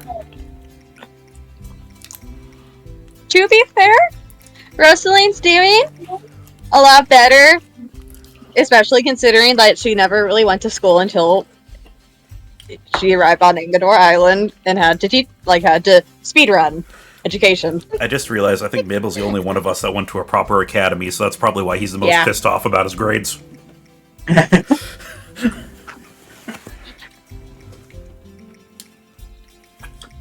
It really is just that difference of, you got an A, that's great, where's the plus? What do you mean, where's the plus? You got an A, where's the plus? Teacher, you forgot to write the plus next to my A. But you didn't get But 100%. nothing is acceptable unless it's 100%. That's how Mabel's brain works. Rosaline, seeing the F, I should be offended. However, Joshua's bastard. So, who's really the one at fault here? Mm-hmm. I mean, Mabel, as a scholar, you should know that not everything's absolute. Well, yeah. Have you ever considered that my parents raised me like this? Have you considered that you were raised by parents? Indeed. So the main thing is that we didn't go over lunch because primarily, not everything has to be big. Not everything big happens in a day. Sometimes it's just lunch, and there's not much new. But we're going back to the next... Oh, yeah? I do want to say one thing during lunch while we're all together and have a moment. Of course. Having grabbed the thing from his room, Yaro's actually going to divvy up the money. Mm-hmm. So you said it was 600 platinum, so 100 platinum to everyone. Yep, 100 platinum to everyone.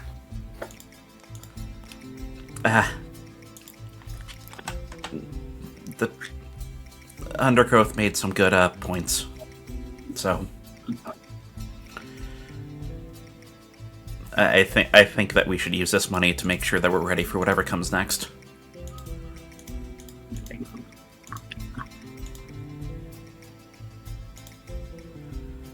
All right. Next set of classes. Next up comes language class, specifically with lily pad. And for everybody here, the highest score is Yarrow with a 98% and an A+. Rustling got a B- and Octavio a B, roughly ranging around 72 for Rustling and a 75 for Octavio. Mabel, you got a C- on this one. Horrible. The note C's get degrees. Indeed. The note specifically on there says that because the whole thing was about specifically the Minotaur language. That's what you are focusing on, is the Minotaur language. Yarrow, where you came from, you actually studied quite a bit of the Minotaur language, so you knew that. Mabel, you barely talk to Minotaurs. It has been a long time since you were near a Minotaur. This is a horrific blow to Mabel's self-esteem because languages are one of his hyperfixations, so he's very sad. I will say, Lilypad did put on there, hey, I understand it. Pecora is very similar to Minotaur. I understand where some of the confusion was. Good try. Not enough. Looking at the languages, Rustling knows, yeah, no, this checks out. Indeed. I imagine it's close to giant. Yes. But this next one is where Mabel, unfortunately, really did not do well. And I have to say this because everyone else did really good. And then Mabel got a nat 1 in this course. Oh no. Oh no. In botany. Plants! It's gonna hurt his little heart. It's like, You know what? Specifically because of a little art piece you made, I'm saying this is the reason. Mabel, in your sleep-deprived state, when you were going back from Canrig to here, you got the scientific name wrong and wrote an entire essay about cicadas. It was not right because you wrote the scientific name for cicada, and Shepherd Saws just wrote a very nice note going, this is a very in-depth and wonderful one, but that is not what we're talking about. I can't remember what the similar one, I think it's like, sycamore. It was some like, not sycamore, but it's like cicada. The scientific name for cicada starts similar with another plant name. And it's just that Mabel accidentally wrote the wrong thing. And Shepherd Sods even says, hey, if you want, I'm okay with you writing this again. It looks like it was a mix-up. It's okay. Oh, he's writing it again. He's just so grumpy about it. Cicadomorpha, so yeah, sycamore. Yeah, so it was Cicadomorphus and cicada. And unfortunately, it was the same thing. However, Yarrow, you get the highest score with an A. Shepard is very happy. Octavio got a C-. Specifically, the note says, I understand you grew up in the desert climate. It's understandable. And Rustling, you did good as well. With a B+. If I failed that as a druid, I would just make a new character then and there. Just me checking my notes. It's all checking out. Hi. However, the next course, most of you do very well in because it's family studies. Yarrow and I will say this, Yarrow, you get a B. Unfortunately, you got this very kicky kid, specifically this kid who did not settle down, and you were docked points for that. So specifically, Shayra did not, she's not upset, but she just made a note of, did not handle the child as well. So you got a B with the lowest score. Rustling, you got a B+. Again, you got a child that just did not listen to you. Mabel and Octavio, you both got A+. hell yeah. Because Mabel, you were dealing with Daria that day. Octavio, you were dealing with Marigold that day. Oh god. Who did I get? I mean, it makes sense. Yaro's children are so, like, well-behaved, he doesn't really know how to discipline children. Indeed. You know, wrestling's just like, no, she did not learn how to curb her rebellious nature until she got here. So she's just like, how do I handle this? Marigold is one of my most well-behaved children. So, So, then Star Studies comes around. And again, this is on the constellations and how they are. Mabel, you got a 98% with an A+. Yarrow got a 100%. horrible. Primarily because where you were, Yarrow, you could see the night sky clearly because there wasn't too much light. Mabel, it wasn't until you kind of were doing missions that you saw it more clearly. Maybe I should change my subclass. Maybe. However, Octavio and Rustling, you both did less on.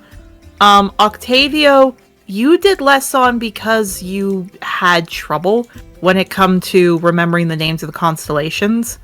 And Ollie told you they were different names, and that's what you keep. Rustling, for you just, it was a different hemisphere. You were not used to those constellations. I was used to certain constellations, for sure. These were Indeed. not my maps.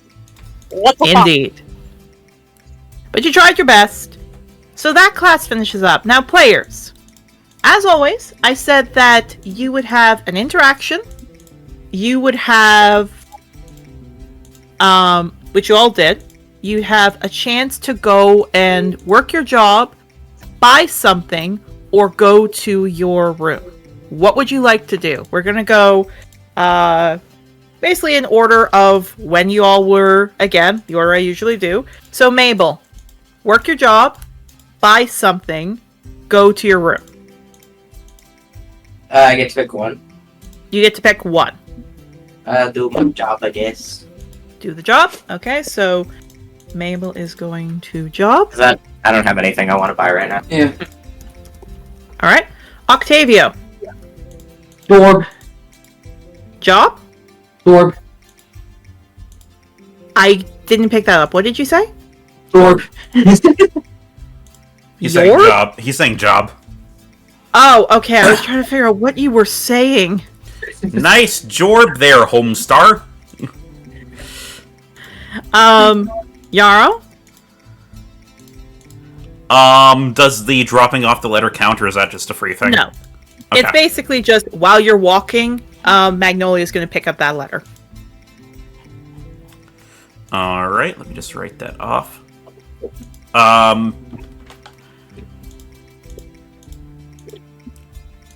I should go to work. Go to work. Going to job. And Rustling, what do you want to do? You see, I would say job, but I have the... I don't really know what I can do with the steps. The steps? The causing little earthquakes. Oh. No worries. What I'll say is you don't know what to do. You don't have to go to your job. You can just stay there. Could I write a note and say, like, hey, demigod powers are acting up and I literally cause mini earthquakes from a radius around me? Yeah, I'll say you hand that to, because I'm thinking who's closer, Yarrow. Yarrow is the one who would be closer to the shop. So Yarrow, you would also drop that note off for Rustling. Mm-hmm. If that's the case then, Rustling, do you want to try to head back? Yeah, she'll watch the kids. Also, she has been paranoid. And this, like, paranoid ever since the Cambian incident. Mm-hmm. So she's just like, I'm gonna protect the kids because this money left me paranoid, and I can't really do anything else. Okay. Then we're going to summarize what happens at your job. Mabel, Octavio, and Yarrow, there was an advancement paid on for you to work. So you work. Here's the thing you get. Mabel, you understand why people hate jobs now. You had a few students coming up, being a little bit of a Karen, demanding why this edition of the book was not in here, and why this wasn't good, and what was happening, and why this author was it, because they were sure it was another. It's a headache. Having a time. You have to take breaks every now and then, which you're allowed to do. You don't get paid because there was an advance payment. But again, you are thanked for your service. You're allowed to head back after a few hours of work. I'd like to note that when Mabel goes back, he's gonna work on the fucking plushies for the kids. Heck yeah. Don't worry, we're gonna have fun time with that. Octavio, when you go in, we're gonna have some fun with you because something important happens with you. What do you mean by that? What I mean by that is, Octavio, I need to change the music. Oh no. That's never good. Octavio, when you are trying to specifically polish a piano, and you finish and you start to walk over and put a very expensive metal flute up on a stand, on a ladder, you reach up, you put it down, and then everything starts to go black. Oh god, not again. Yes, again! Octavio! You see what visions around you is you hear screams and what sounds like cutting noises, like something hitting something, maybe a sword, maybe a knife. You see what looks like a baby dragon reaching its paw out as suddenly the flesh is ripped off its bones, leaving just a skeleton behind.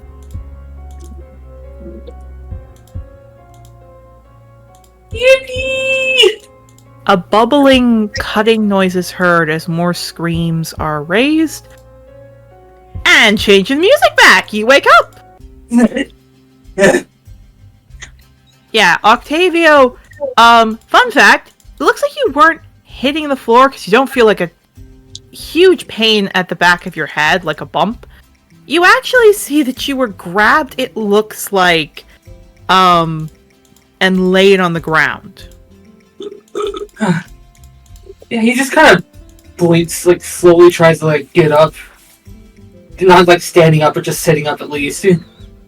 Yeah, when you tried to do that, she goes, "Oh, no, no, no, no, no, no, no, no, no, no, no, you were sitting down." That's all I'm trying to do. I'm just trying to sit up right now. Yeah, she just looks... Okay. This is the one I would like to say, because I didn't say this before. This is the one who's a little bit more serious. She's the one that basically is the head of money. Money? The money. She has the money. The idea is she's just checking you over. She's, like, making a note. She's looking you all over. Okay. So, what's going on? Oh, right. I forgot to tell you guys that. Okay, I have visions. Omen sight. Omen sight, yes. You are allowed to not have to tell us anything. I would have liked to hear this, so I could prepare. I'm not going to discriminate against you. No, it's fine. It's just, I'm not... They've been picking up a lot recently, so... Okay. Do you want me to get you to the nurse's office? If only for a change of clothes, because he looks down. Yeah. She looks at that, she nods, she picks you up. She actually does get a towel, wraps you up, closes the shop early, and starts to carry you. Treble, who is the firstborn, the one who's doing this, again, she cleans up, snaps the fingers, makes everything fine, closes up the shop. Octavio, you again get to Flitter, you get to Brightheart, who checks you over, you get to Honeysuckle.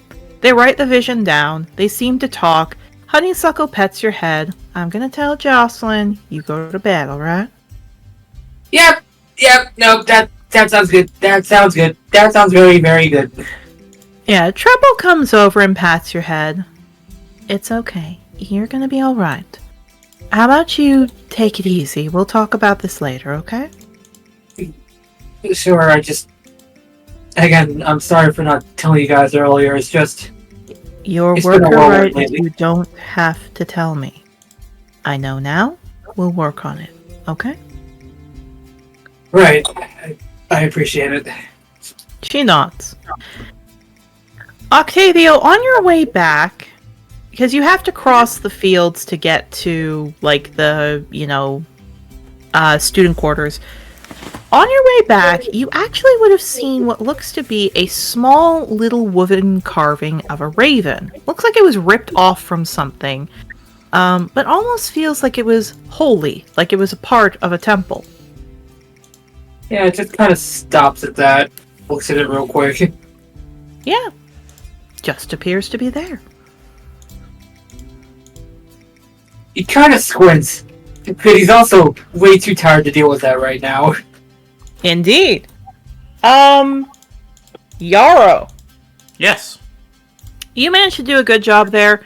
Again, you've had to deal with people. People are not fun. You like plants. They keep asking why this one isn't as good as someone else's. They ask you if you have this flower in a different color. They ask you why you don't have unnatural colors. It gets annoying. By the time you're done, you've gotten your pay in advance from last time you worked.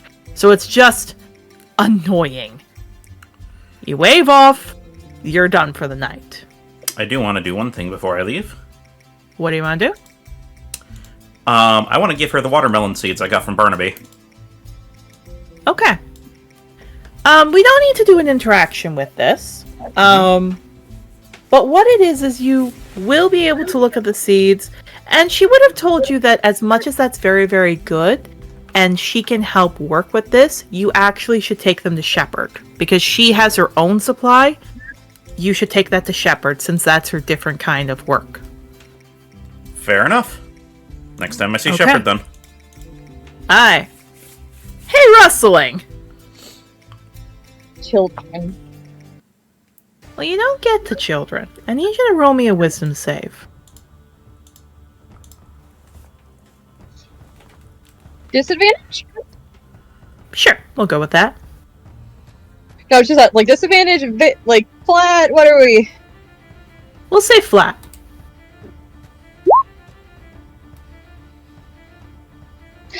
I want to say, usually it's like, nat 20, great. I don't know if she's having a nat 20 kind of a day.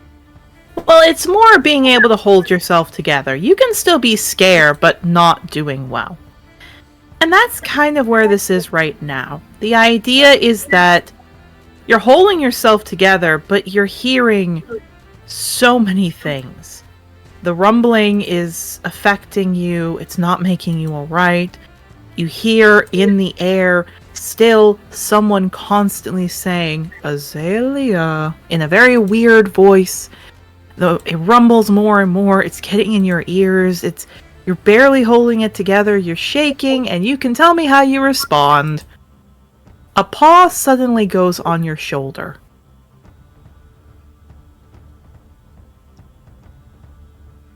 Hand grabbing the wrist, and the other hand is up, sparking as she just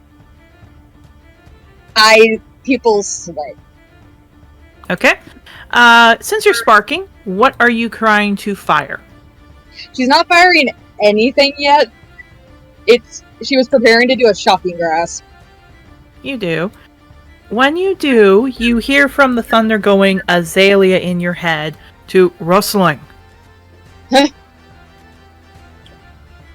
It's Alabaster.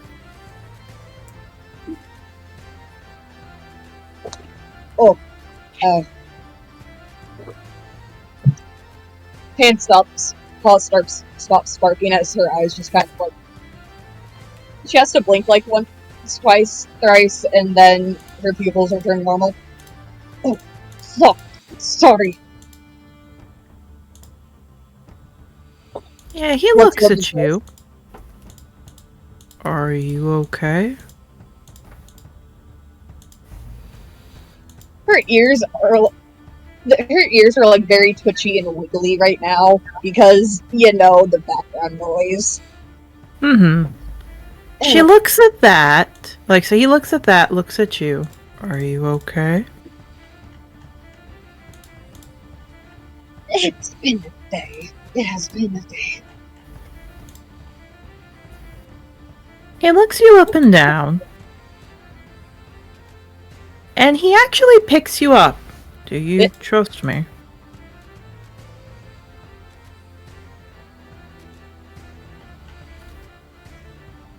Considering the fact that you literally helped me to the nurse's office,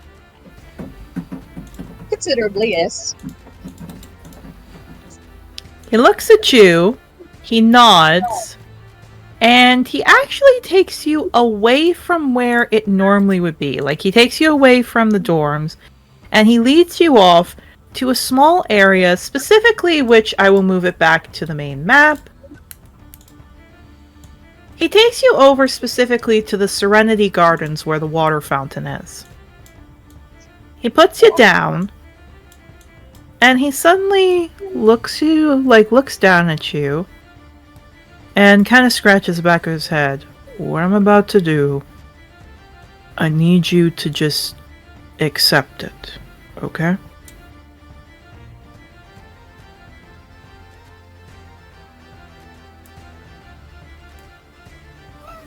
May I ask, a bit of clarification? Just because my brain is very out of whack right now. You're overstimulated. I'm trying to help with that. Okay, she gives him a thumbs up. Yeah. So he touches the top of your head, and rustling, suddenly everything goes quiet. You were hearing a zit, and then it stops. You can't hear the rain. You can't hear anything. You feel the rain, but you can't hear it. It feels like the breath she didn't know was caught in her throat and bronchial tube just releases for the first time as her shoulders just sort of droop a bit, eyes close, ears droop. When they go to airplane mode. Mm-hmm. Basically, this is blindness and deafness, and he is specifically a bard. As you can see now, because he's up close, he's got an instrument, he's a bard.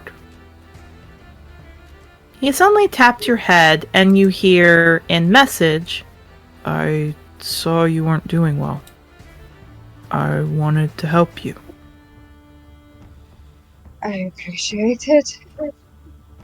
Everything has been so loud, and I didn't know that had a word. It's so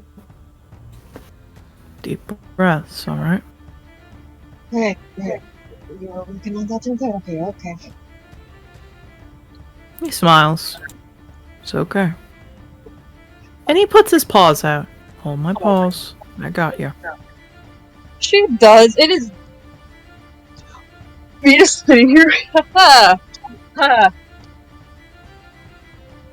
I wish blindness and deafness was a real lifestyle. That would be so nice. Hi. Sensory deprivation. But no, it takes you a bit, but slowly you feel better. Everything's alright, and Alabaster's still smiling at you. It's okay. Breathe. It's okay. She does. Her tail's just kind of... You know how metronomes go back and forth, keeping the tempo? Yeah. Her tail does that as she's just keeping track of the count. I forget the therapist's name. The child therapist. I would need to find the notes. I don't have her right now. I know she was a Loxodon. The Loxodon one. Yeah. She's just... Probably Palm. If I remember correctly, it's probably Palm. It is Palm, thank you. Everyone's I know she had a name. It was a good one, too. Indeed. But yeah, like a metronome. Alabaster smiles. I'm happy to see you're better.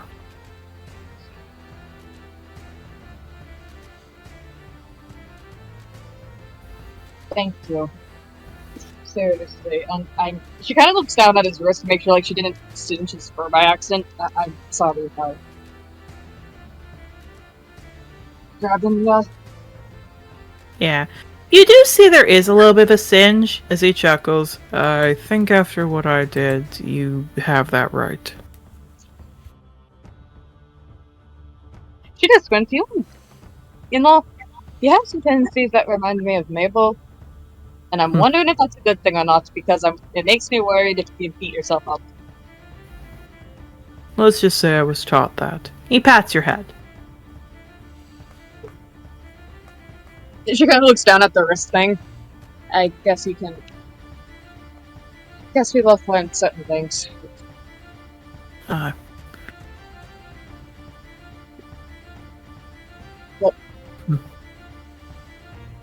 again, thank you. That today has been. She just gives like a kind of makes an expression because I imagine they're still kind of talking a message. You are. Which suddenly you notice that the sound's starting to come back, it's starting to get loud, he taps your head, it goes. And then message again. It's okay. I'll always watch out for you. Well, it looks like I need to make sure I watch my chariot partner's tail too. You don't need to. This is a two-way street. No, it's not. She just gives him this look of like, excuse? He actually gives you a look. You're a single mom having to deal with this school and me. Asking you to join up on this team and you got hurt. For once, could you let somebody take care of you?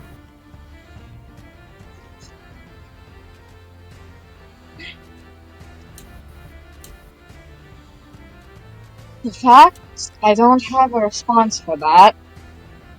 It smiles. Usually would make me frustrated. However, I am learning to concede when I am wrong. He nods. I don't know much about you, I don't know where you've come from, and I don't know what you've been through. But I know what it's like to be a single parent, having to raise a kid. My mom was one. And let me tell you, she had it tough enough, and if I could, I would help her. I don't know who's watching out for you, but you don't have to watch out for me. Let me watch out for you, okay?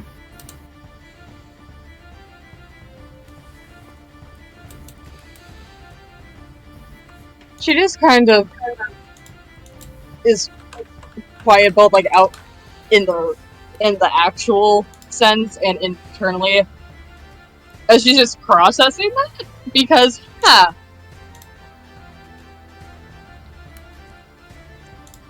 fuck, is that the perspective her kids had of her? Indeed! Okay. It might be tricky for me sometimes, but I'm willing to try. Good. So he picks you up. Come on. You probably need to get back into your room, huh?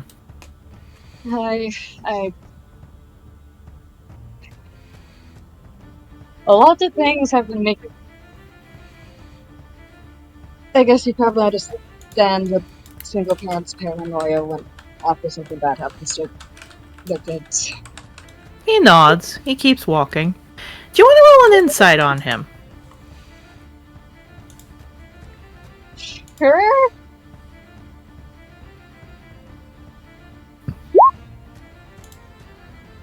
Okay, buddy, let's roll your deception. To be fair, she's not entirely focusing on it right now. She's just more so like processing. Yeah, you think he's just a little bit grumpy, or not grumpy, but like he's a little bit tired, but he just smiles to you. So yeah, no. You go, You get dropped off. He pats your head. Everyone else, you come back about 30 minutes later.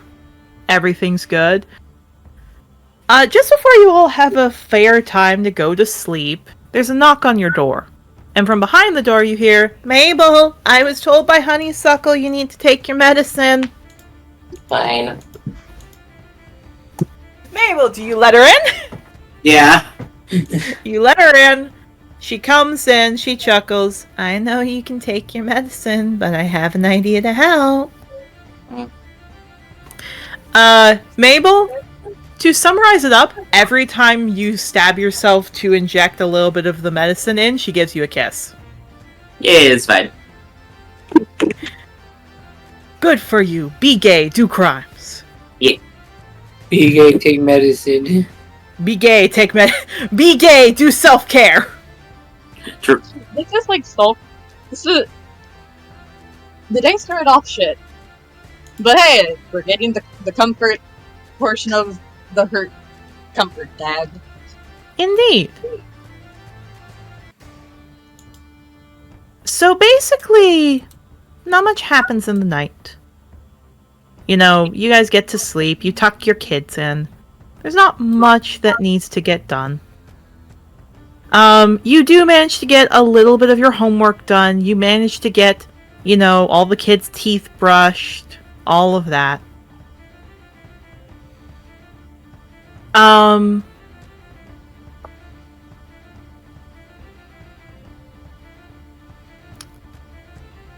Next day, Tuesday wakes up.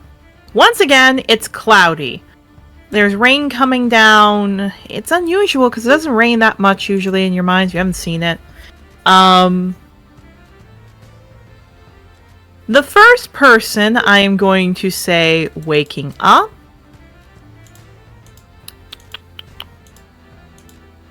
Oh, hi, Khaleesi. Or hi, Daisy. Hi, honey. I thought you were the black kitty today. Nelly. Hey, Mabel! Oh boy. When you wake up, I'm gonna say you're the first one up. We'll say that. When you wake up, you are having a dream about Clover injured and you putting a hand on her that had some kind of gel on it and healing. And it's almost like she's licking your face. You're like, that's nice. And then you wake up, there's a donkey licking your face. Yeah, backs up with it like, what the fuck? He blinks. Sorry. It's fine. Mabel, that's not the ass I wanted.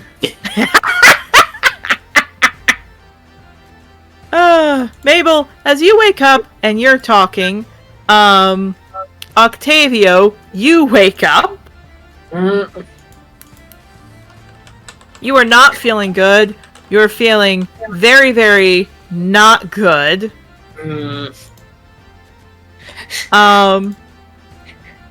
He squints, looks over to the right, sees the donkey, goes straight back in the bed. Indeed. Well, here's the thing. You would. However, the donkey looks up to you. Its eyes flash. Hello. Hey, Mabel! It's Ferran! Just staring at that like, Octavio, that's a god!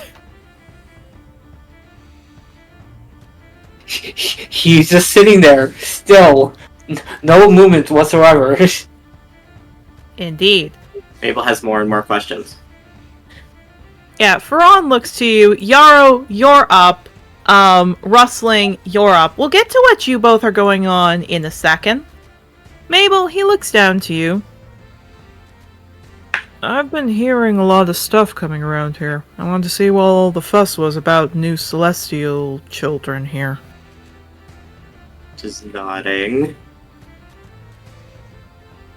Plus, technically, you're friends with my technical sperm donor at one point. Who? Baldus? Oh, yeah, that's my dad. Yeah, he's a nice guy. His son's really cute. I just did that as a favor for him. Just nods. He kicks his hoof. He looks to you, but, why was I... Oh, right, no. So Alexander said I was being cooped up too much. He told me there was some gossip I wanted to see. Just nods. Also, I was giving you a lick because you seemed like you were twitching in your sleep. And I thought that'd be better than do... That probably wasn't smart, was it? It's fine. He looks over to all of you. Oh, by the way, he pushes something towards you. My dad's high prophet wanted me to give you this. He hands you a gold letter. To me, To you. I know this high prophet. Oh wait, no, because he's not talking about Voldus. No, never mind. I'll take that then. No, it's a gold letter. He's talking about Ferran because his father is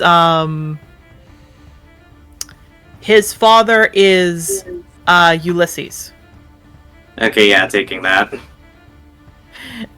Do you open up the letter? Yeah, very grumpily.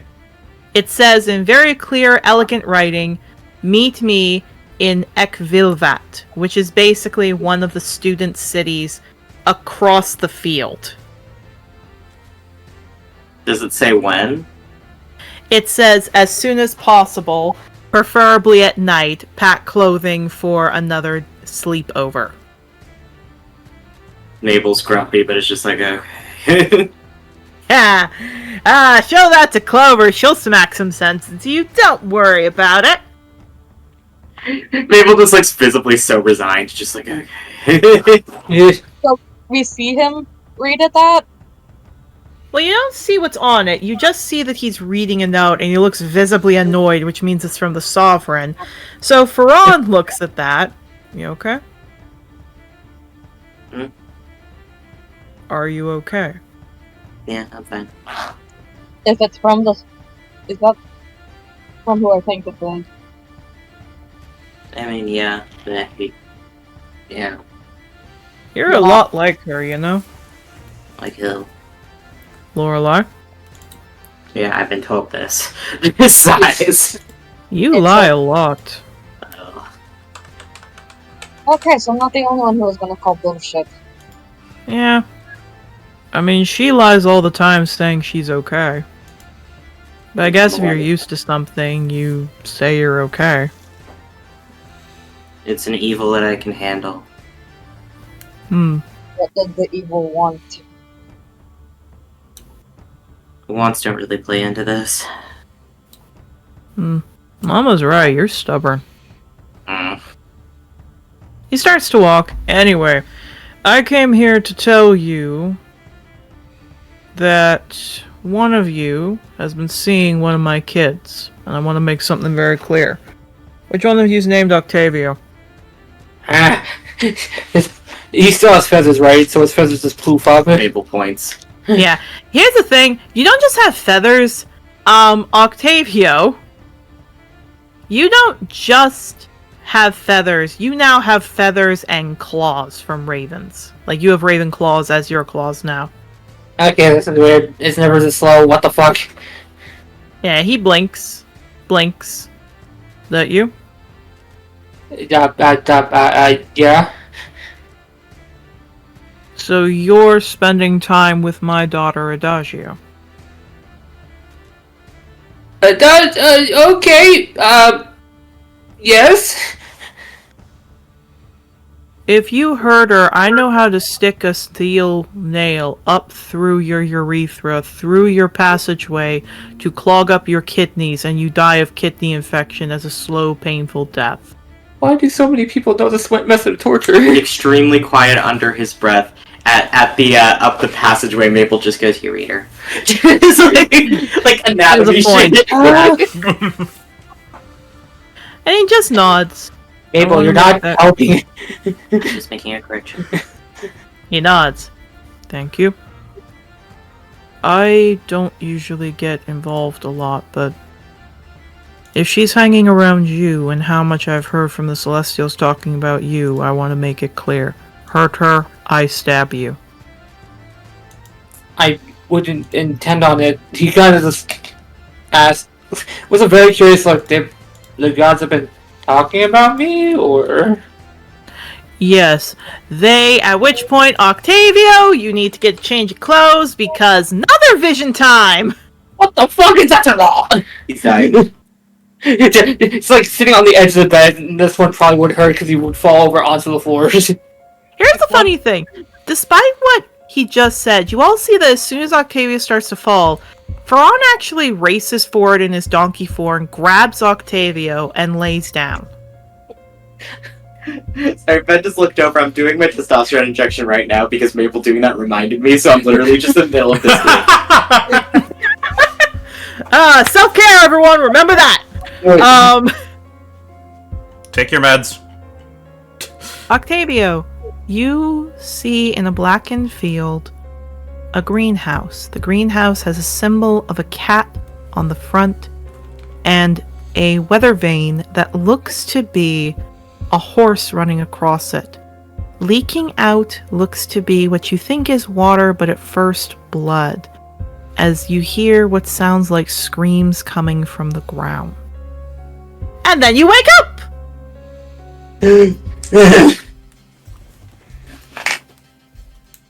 Book the time. I think they said he was supposed to write too much. Yeah, you can't really stop someone when they're in the middle of a seizure. You're just gonna end up getting them hurt. No, I know. That's why I went to grab it this time. Because I Yeah. didn't forget. Yeah, Ferran looks to all of you, flicking his tail. Omen sight. Yep, it's second day in a row now. Oh boy. At least it's a different day, otherwise it'd be cluster seizures. Did he have this? On the floor, just stares, just very slowly turns his head over the Mabel. It's like, you're not helping. Mabel shrugs like, He points at Mabel. He is a kind of. She kind of blinks. Is medic the proper term, or?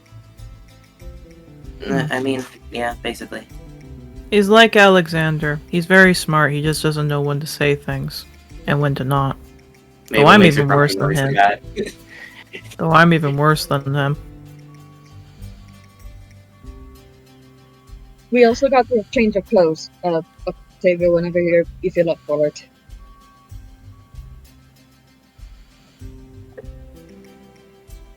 Yeah, he looks down to you, Octavio. What is something you would want to help you, little kobold? He blinks, again, not getting up at all, just kind of like staring. It's like, I honestly don't know.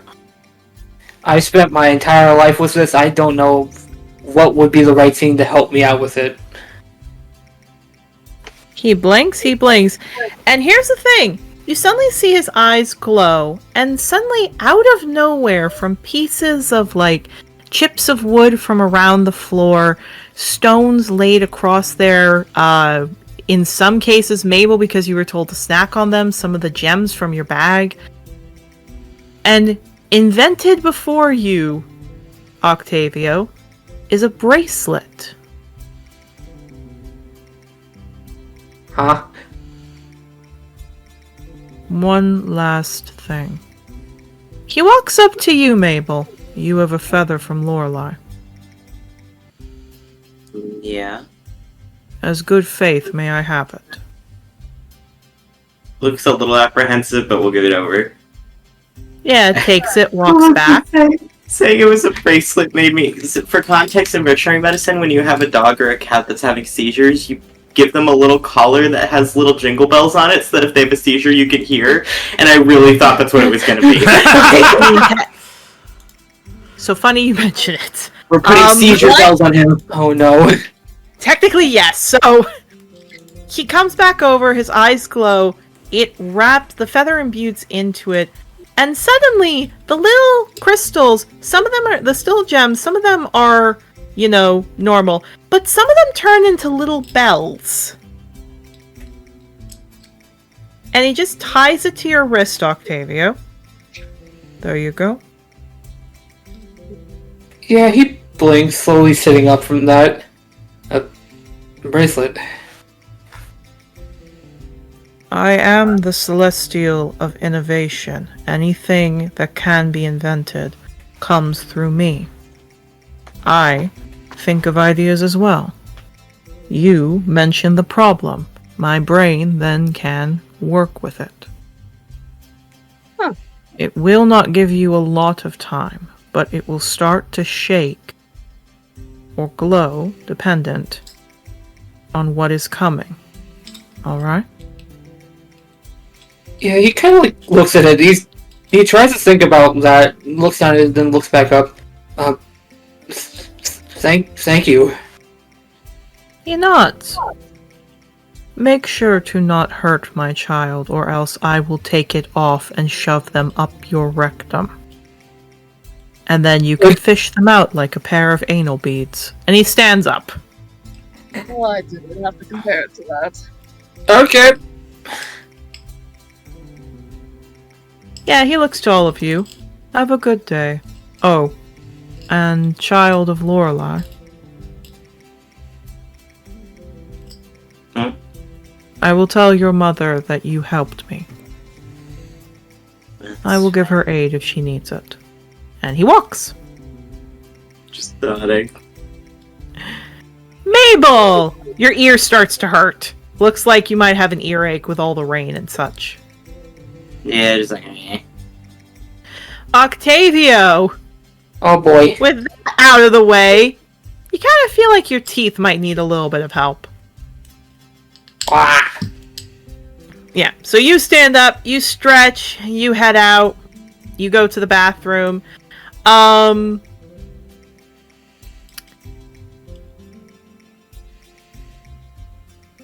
much happens. You just brush your teeth, everything good. But you kind of remember that you had a dream. What appeared to be a town on a cliff edge with mist going over it and the roar of a loud sea serpent, with a name that swung over it called Welcome to Ocean's Point. But you don't let that get to you. It's just a dream. Not like anything's gonna happen. Dreams aren't like like visions. They're totally different. Indeed. I'm staring right at you. Direct eye contact. Nothing. It's just Ocean's Point. That's an okay name. Ocean Point, the town. Nothing wrong with Ocean's Point. Ocean's Point and Starling. Take it from a person who knows. Ain't that right, Mabel? Ocean's Point's just a name. But Yarrow, you have a migraine waking up. You kind of almost managed to get on the floor, and it's fine. It's like, okay, I managed to do it. Blipping in, you see that Rosa is being chased by a dog, Yarrow. She's running around with something in her mouth as this blink dog is chasing after her. Oh, Rosa, whoa, hold on. He's gonna fall out of bed again. Ow! Yeah.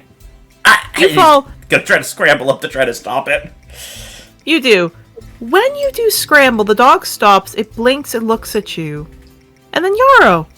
It suddenly looks really happy, wagging its tail, jumping around very quick, and then goes to you and starts to tug at your hand to try and get you to follow him. What's going on? It whines and barks and whines and barks. Could you roll me a history on this blink dog? Oh. I think I in character am out of character is starting to remember. 12. 12. He's familiar. You can't remember, but he is familiar. He's whining and whining, but it's almost like you recognize he wants to take you to the Feywild. I can't go see my mother now. I have stuff to do. He whines. He then growls at Rosa, and Rosa trots out and puts a crown in front of you. And she pushes it forward to you. He looks down at it. And then he looks over to the Rosa. And then slowly turns to the blink dog. Is this my mother's? They don't do anything. They just meow at you. And the blink dog barks. Is this supposed to be mine? Bark, bark, bark. Very much barking. Well, if they speak Sylvan, I can understand that. I don't know if they Yeah, are or not, The blink dog goes, yes, yes, yes, take back. Yes, take back. To it being my mom's or to being mine? Take back meaning he wants to take it back. Yes meaning it's yours. He looks at that for a second, and he's gonna look over to Rosa and, like, lean down to pet her. It's like, thank you for bringing this to me, but I think it should be in my mother's care until, I meet her. Yeah. The blink dog looks sad, takes it, looks at you, and then blips as it jumps through a portal. Rosa licks her paw. It's up until this point that you notice that you're fully awake. Yarrow, you're glowing 40 feet, and you feel a bit warm today. Oh no, is this another firepower? Yes. You also seem like when you move your hand out, the plants around you seem to bend to your will, like you can control them. And you don't seem to be having trouble with your feet crossing the messy room. Almost like it's no issue. You are now difficult terrain. If I had a fire spell to teach myself right now, but I don't. Indeed. Rustling, as for you, you are kind of happy there's all this stuff going on, because right now you have paw pain and you didn't have a good sleep. Because what you slept of and saw was your father on the boat throwing a net in to catch fish, talking with someone.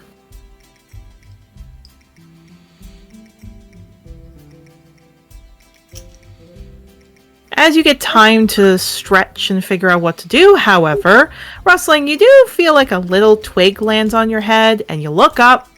There's Feather. He's making a nest on the ceiling. Hey, Feather.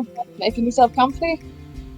Feather does. He's standing on the ceiling because there's no fan up there. He's standing on the ceiling, looking down at you, walks on the ceiling, and then lays down on the nest. Somehow he managed to get to stick there. Somehow he's happy to have it there.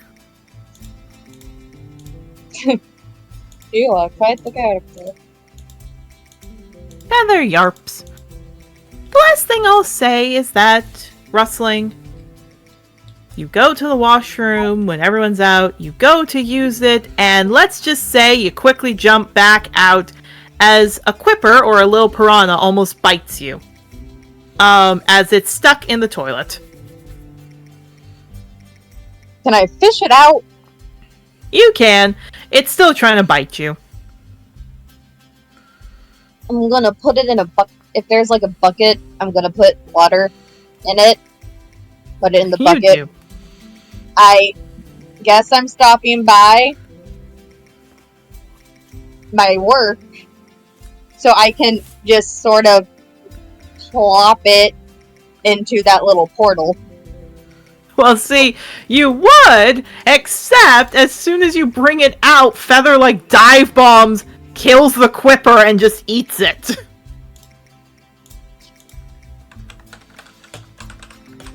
That works too. Indeed. Why? Now, unlike other sorry. mornings, there's no interaction, really. You all just have a good time. You eat your breakfast, there's not much else. Again, some mornings are slow. You take the kids to class, you go out, and this is where we we have a little fun with going over classes, everybody, where you get to hear how well or bad you did at school again. Hooray! Why are my paws hurting? Probably just sore. But whatever your paws are hurting, not sure, it's just their sore paws. Well, at least there's no wacky powers. Indeed. Nothing too bad. History comes up. And Banyu again hands out homework. The one who got the highest was Mabel, with a 97% as an A+. You're 3 points off, Mabel. He's so grumpy. Octavio gets the second highest at a B+. Ooh. So basically like a 75, like a 78. Yarrow, you get a D, at like 55 points. And Rustling, you got 30 points at an F. And basically the topic was about Sovereign's Keep. So Mabel, you knew it well. Everybody else, you did good. The next one, however, was Brightheart and the Arts. Oh no. The highest ranking one was Octavio with an A+. Yippee! The second highest was Rustling with an A-. What? Mostly it was just painting. Is that you both did very good paintings. Mabel, you didn't do bad. You know, there was a little note of like, you know, work on the shading here and here, but you did good. You got a B. Yeah. Brightheart's very happy.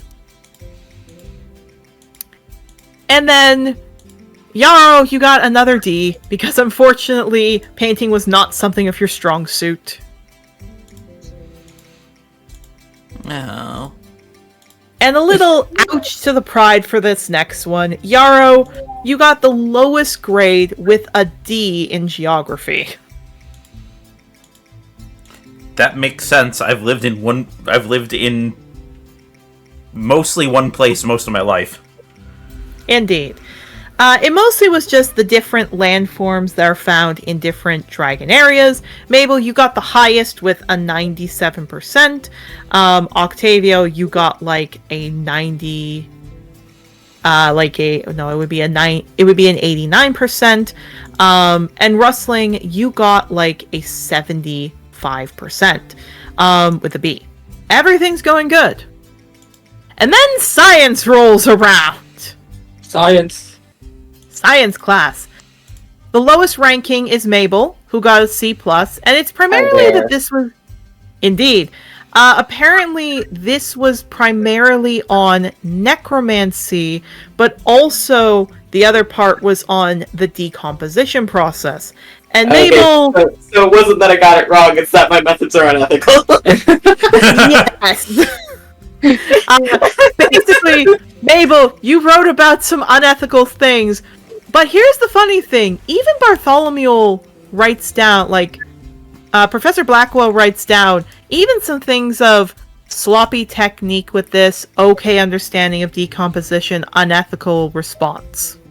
Grumpy. He even makes a side note. I understand you were not taught by necromancers who studied the field well. I can teach you later on. And just puts a little BB there. Also, I probably did all this before my fucking breakthrough about my opinions on necromancy, so... Yes! Yes, you did! This was like a week before!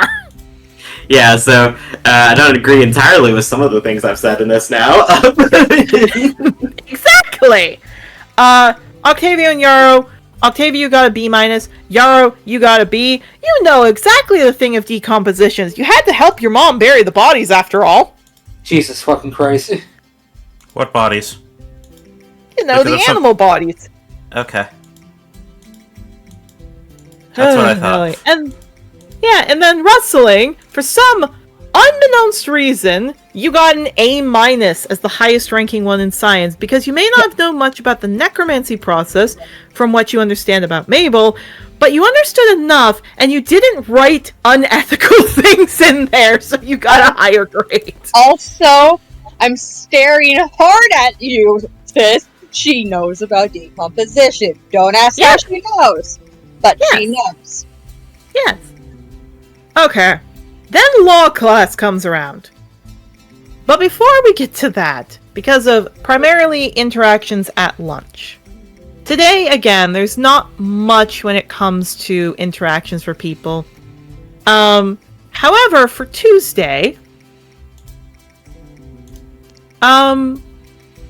basically, Octavio, instead of eating in the cafeteria, you decide to eat with Brio. You didn't see him yesterday because, again, you had stuff to do. But what you did do is you came in today. Brio, looks you over. You two have fun.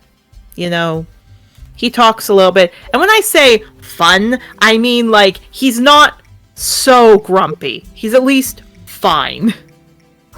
No longer a little grumpy man. No longer little grumpy man, but still slightly grumpy. You two have a fine time. You basically just let him sleep as he sits there. He eats his food, you eat some food. We're slowly going away from My Chemical Romance levels of emo right now, so... Indeed. Before you totally leave, however, just as you're about to stand up, your wrist bracelet starts to shake. Again? Again! Okay, now it's cluster seizure. So, Octavio, it's shaking. What do you want to do? Just try to... Lay down. I don't know what to do. Lay down. Alright, you could lay down, you could call someone. What do you want to do? Yeah, he's right next to where Brio's pen is or whatever. Yeah, you're in Brio's pen. He's gonna try to move it so that way Brio doesn't see this, and just sit down on the ground. You do. When you do, sure enough, everything goes black, and this time you see a little forest dragon running around skidding, looking scared. As hands reach down and start to rip off the leaves off of it as it screeches in pain. Ropes tie it down as it flails before a large knife is raised and aiming for his head. When you wake up, you hear a screech of a dragon, which you realize Brio has been calling as Jocelyn comes out. And your vision fades as she looks down. The Celestials, you're popular, ain't you? I wish I wasn't right now. Okay. She picks you up. Come on. It's okay. I got you. Yeah, he kind of sighs as he looks at the bracelet before just kind of relaxing a little bit. Yeah, she looks at that. Funny piece of jewelry. I was actually coming to tell you about Adagio wanted to talk to you, but yeah, you see Brio actually is shoving his snout under there as he lets out a little bit of a whine. You okay? What's going on?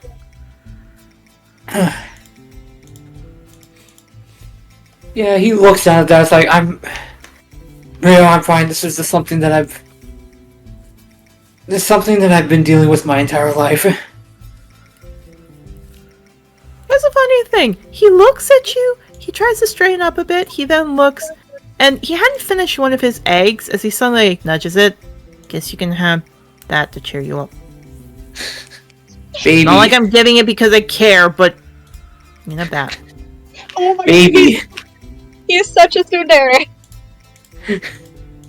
Yes, this is your little dragon, Octavio. He cares. He cares so much, but he hates it. I really appreciate that, Brio. I really do.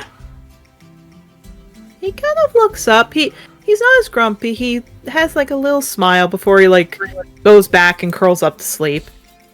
Jocelyn picks you up. Okay, we're going to the nurse's office. I can tell you what Adagio told me, okay?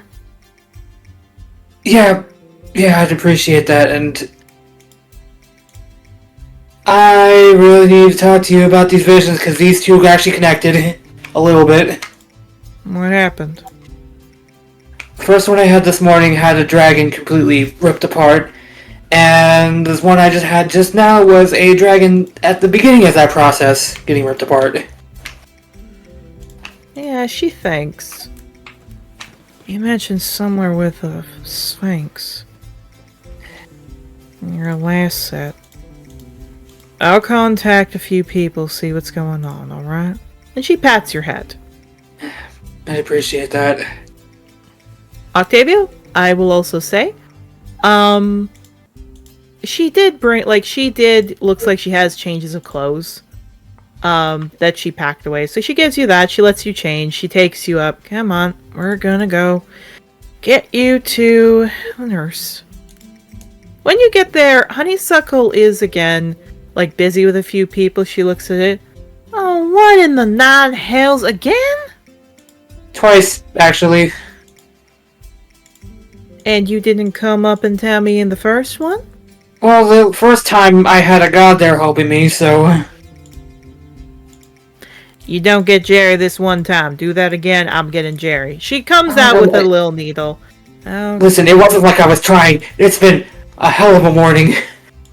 Yeah, she takes some of your blood. Maybe we need to up your dose. I'll run some tests soon. Now, you're gonna be excused from class for the next bit. You'll come in at dinner, alright? We'll make sure you're okay. Okay, sweet little one? Alright, if you're sure about that. She nods. Yeah, Jocelyn sits by you. I got nowhere to be.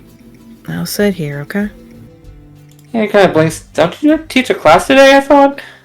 I'll be fine. Okay? Just shut up and let me watch over you, alright? She just kind of blinks, just nods, a little... almost like raven-like body, so... Yeah, she watches over you.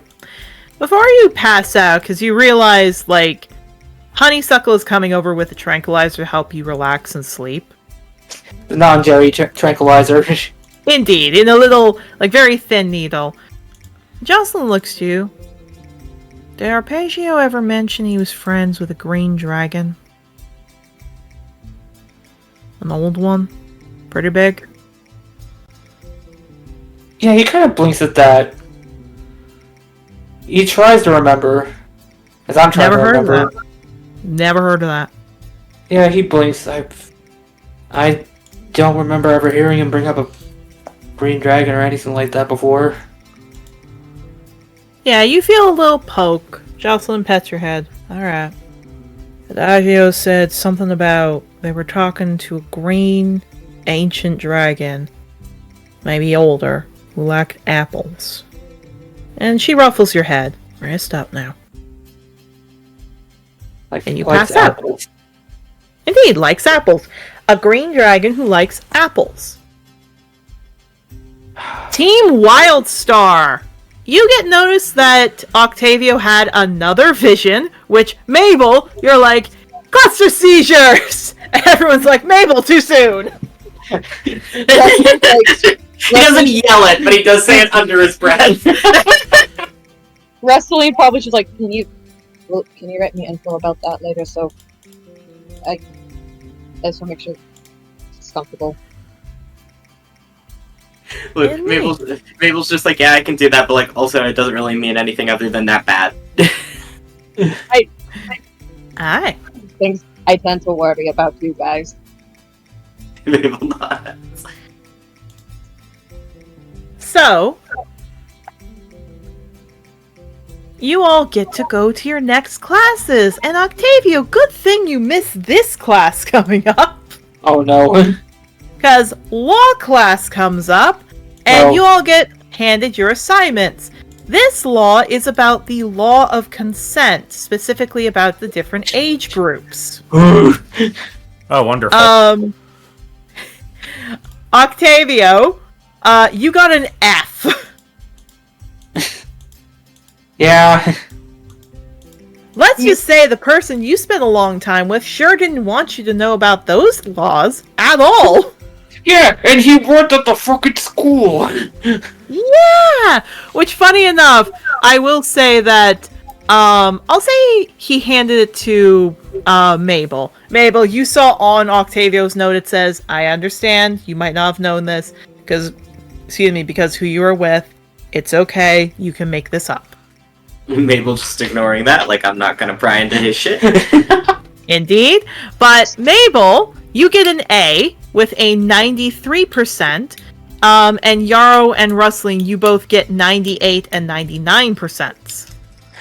Gee, I fucking wonder why she's so invested in this subject. Indeed. Mabel, where some of the disconnect is that the laws in Sovereign's Keep are 3 years younger than the laws in Angador and the rest of the land. You see, I thought he was Yeah. going to be going on a tangent about how the law is bullshit and that the fucking guards do whatever they want. True. Probably that too. This is true, though. Oh, probably was on like a separate sheet of paper. Mabel Yeah. slowly learning that 15 isn't the age of consent and having a fucking breakdown about it. But anyway. Yes. Next Arcane class comes in. The Arcana and all that. Each of you do very well. However, very clearly, one of you does better, as specifically, Gildor gives you your paper back. Yarrow, you get an A+. You got like a 96. Rustling, you get a 95. Mabel, you get a 100. Mabel's like, fuck yeah. All that. Octavio, you got a B. You got a 75. Okay. Doing alright. And then Tech comes in. Oh boy. And due to the fact of what happened when you were to take the assignment... This And is because- fine, I already apologized over it. Indeed. Funny enough, all of your grades are a little different. Rustling, Yarrow, you have an F. I didn't disagree. You didn't disagree, but you also just have never dealt with machinery. That's the problem. This is very unusual for Yarrow. This is very unusual for you. Octavio, you got a D+. Again, you're not used to it. Mabel, it's not about the apology. He didn't give you this higher grade because of the apology. It's because you're used to this stuff at Sovereign's Keep. This is something far more common you are. So you got a B. Yeah, Mabel's like, okay, I'll take that. I'd imagine a part of your medical, like, fixations and your research has been like, oh, I should probably learn how to rebuild Warforged too. Yeah. Like, basically just helping Warforged citizens, which requires that. But next, in the next class, is, again, it's dinner time. Octavio, you are reunited with the group. For everybody else, because Octavio did have his interaction, would anyone like to go meet anyone, or would they just like to not cancel, but like stop for the day? So which I only got. I should probably stop by and actually do my fucking job. That's going to be later in the day. It's more, do you want to go visit an NPC? Did I just say I talked to the teachers that I got F's in class? No. It's really just they would tell you, like, just practice, just study, all that. You don't need to worry about that. But if there's no, like, if you don't want to visit the kids, if you don't want to, like, go visit, I don't know, Alabaster or Katerina or Bonnie, like any of those. That's what I'm more looking for. Just gonna say I checked on the kids. Yeah, so like the pickup. So nothing there. Mabel, Yarrow, anyone you want to visit? Or is it just a no? I want to hang out with Victor again. Victor, alright. I actually will be having a small interaction with that then. Yarrow? we both are on the same wavelength of autism, and it's a friend. Actually, I want to specifically speak to Masai. Masai, okay. So, both of these interactions aren't going to be long. Mabel, you know the others will help get the kids back. You know everything's fine. So, as you look, you see that Victor is specifically packing up his stuff, and he looks like getting some of, like, bolts and screws, everything. He looks over. Oh, you're here. Nods. I did not give you and your friends a bad score because of what happened last week.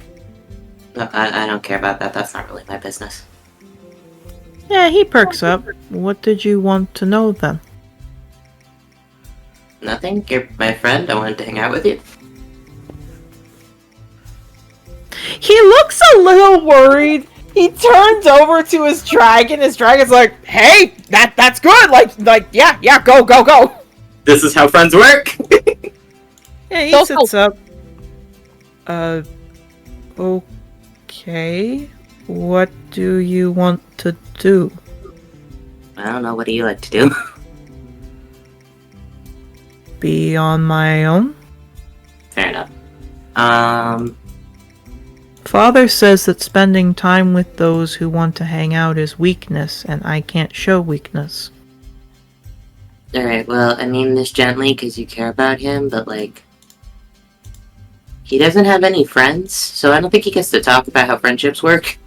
He has friends, but they Yeah, they're are more focused friends. Yeah. So they're, like, assets. They're not friends. Yes, that's what I'm supposed to have. That's what Father said. Yeah, no. I don't know. Do you want to show me some of the stuff you're making? See, that's the right thing you need to say there!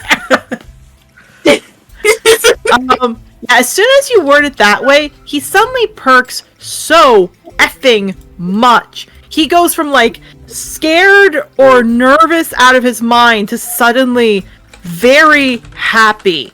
And he just smiles, like, actually unusually wise. He goes, okay. And he pulls out a dead snake, a very large dead snake. Yeah, does actually perk up at that, like, huh? I found this one outside, well, yesterday. I think somebody hit it very hard. I think the soul hasn't left too much yet. I smacked Zagreus very hard when he tried to come near. Fair enough. That is something you can do, by the way. I don't think he'd like me doing that. Sometimes you have to, if he's coming after a family member. And he starts to, like, lay the snake out. I mean, that's fair, but, like, I'm also his... Like, I'm close with him, so, like, I can just ask him not to. I believe, as my father says, is that he's your harlot. That's Mabel actually fucking hysterically laughing at that. He said that he led you down a path of cheating. Mabel calling Zagreus later that night, by the way, you're my whore. Basically, he looks over. He said that he led you down the path of cheating on him. No. No. Okay, then. And he just looks at the snake. Can you help me shift the soul over? Sure. Yeah. He looks to you. You have a very good arcane magic to you. I want you to guide the soul in once it comes out, alright? Fine. Mabel, here's the funny thing. Because I was hoping you'd say this at one point, as you're holding it, suddenly when you're holding it, it stings. It almost physically hurts. So you drop it. Victor looks at that. Something wrong? Just blinks. No, it's fine. Was there any sensation when you picked that up? I mean, a little. Yeah, looks at that. Oh, that might explain why you also have an issue with my class. That makes sense. Huh? I did not realize you were a reincarnated soul. Mabel freezes a little bit and twitches their tail. I don't think I'm supposed to actually talk about that. It is very clear, reincarnated souls can't hold those gems. Oh. Two souls within them, you know? Too much pain. Yeah, my partners get kind of mad at me when I talk about that, because it usually makes my nose bleed. Just kind of moves their stuff around. Which, funny enough, you do start to have a little bit of a pain in the nose. Okay, understandable. That's the thing with reincarnation. It happens. It is okay. I won't mention that. Thank you. He actually gets a pair of gloves. He hands it to you. Put those on. Takes that. Yeah. when you hold that, there's still a little pain, but not bad. And funny enough, you see Victor, what looks like stab in a small crystal into the heart. And then suddenly a light blue energy starts to, like, get bigger and bigger. Victor goes, no. Yep, doing that. Roll me an Arcana. I'm not that bad at that, actually. 21. It's very hard. You almost let it slip. Ironically, Victor comes up behind you, helps you, like, move it, and suddenly it's in the gem. Huh. Mabel, could you roll me a wisdom save? Oh, no, I don't like that.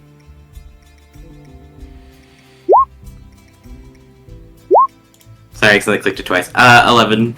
Nope, that actually makes sense. I was about to say disadvantage.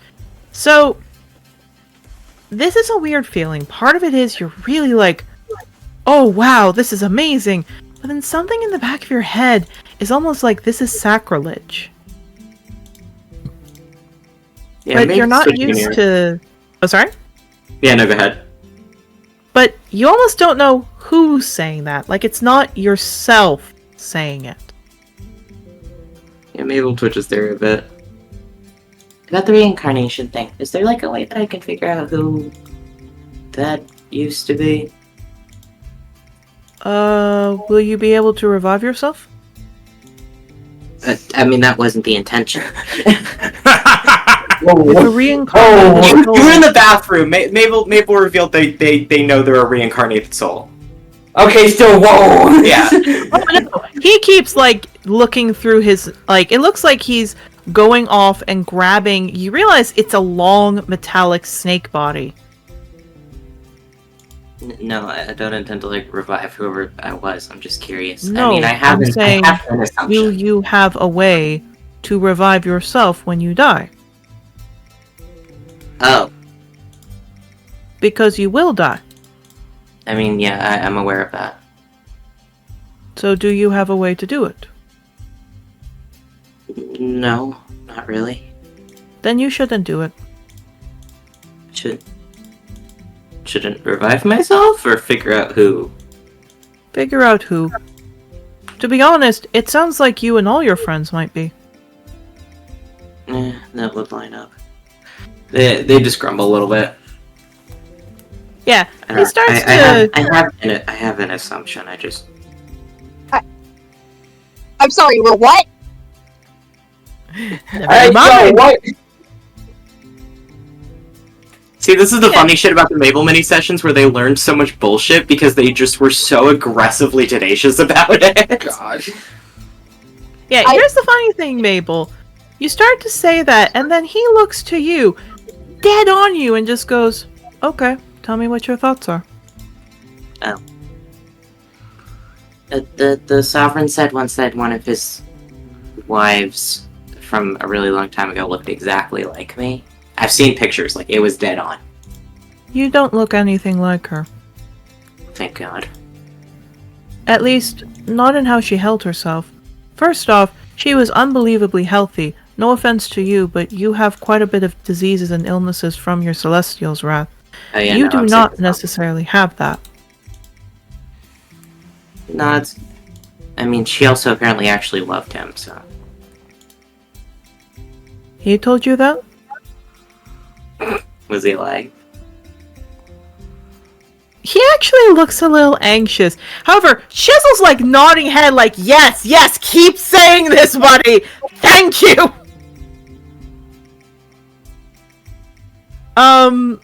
He looks... I never met her. She was before me, but her diary she left said that she loved the man she thought he was. That makes sense. You know, he spent years when he originally, like, got me. Spent years saying that I was a failure because I wasn't acting like her. Yes, she definitely went along with anything he said. And he starts to, like, pull the body up, the metal body, as he starts to put it in. like get things ready. After all, he specifically bought her for that purpose. Makes sense. To be honest, he's been doing that a lot with the other woman. Which one? The one at his home. Do you know her name? No, I'm not allowed to talk with her. He said she's not ready yet. Fun. It's not like a golden retriever Knoll, right? Yeah, perks up. No, Okay, not Charlotte. he has many women though. I've heard one of them, a few might be Knolls. One's a felinine, I know. 2 are tabaxi, and one's a half-dragon. One of the half-dragon one. Unless there's another one, which also could be true. He nods. Definitely is. And this one seems to be a little different. Fun. I've met her. All the other ones are fine, but his other one, he said she's not ready yet to see people. Fun. He nods. He then puts the gem in, and you suddenly see that the snake, the eyes of the robotic one flashes open as it starts to thrash and whip, and Victor just backs up, Chisel stands up just in case. The snake seems like it's practicing breathing, but it's not breathing as it looks a little weird. You see he pulls out a scroll, he activates it, and suddenly he's speaking to the snake as it's mimicking it. But here's the thing, you can't understand what he's saying because he can speak in a language that basically it's just you can hear what he's saying. And he just looks, "Hi, what happened to you?" Snake talks. That's not very nice of them. "Do you want to stay here?" Snake talks. "No, you wouldn't have to worry about that. I could repair you." Snake pauses, Snake talks. "No, you couldn't do that. You couldn't do anything you wanted of that stuff." The snake then stops and hisses for a while. "Okay. It'll be quick, alright?" Snake nods, lays his head down. Victor pets the head, takes out the gem, stuff goes. He then cracks it, throws it outside. It tumbles for a while until a vulture grabs it. Yeah, Mabel just quietly watches. He looks to you. "You should get to dinner. But... no, I like to do that so I can talk to them. It's a little scary, but if they don't want that body, I just send them off to where they need to go. Just nods. I hope that makes it a little easier for you to understand what I do." No, it does. "Good. By the way, my father might be mistaken. You are not stubborn. You just Oh, have no, I many am. opinions." He blinks. "I see it as you have many opinions and people don't listen. I get that feeling." Fair enough. I don't disagree with that. "If you ever want to talk, my door's open." He walks in. Petunia, he picks her up. "You want to go chase bugs?" She nods. "Okay." And he just starts walking out to the field with Chisel. Yeah, as he's leaving, Mabel will just switch his tail a little bit and go, same to you, by the way. You can tell me about your stuff later if you want. Just going. Yeah, he does actually turn. "Okay, I can tell you how I shot my eye out for a bit." Sure? Are you good? Jesus Christ. "Well, thankfully Shepard was nearby with a stone, and he just keeps walking." Chisel turns to you looking so annoyed, like, gods above. Damn him and his curiosity! Mabel can't say shit because he knows he's done shit like that before. Indeed. But dinner happens with that. Mabel, you will be able to interact and do all that. Yarrow, you want to go talk to Masai. Yes. So, Yarrow, you basically see that Masai is eating her food. When she's eating, she sees you. She perks up, she smiles. Hi, Yarrow. Hi. I thought you would have been with Cedar. Nice to see you. I'll spend some time with him later. I actually wanted to talk to you about something. Uh-huh. What is it?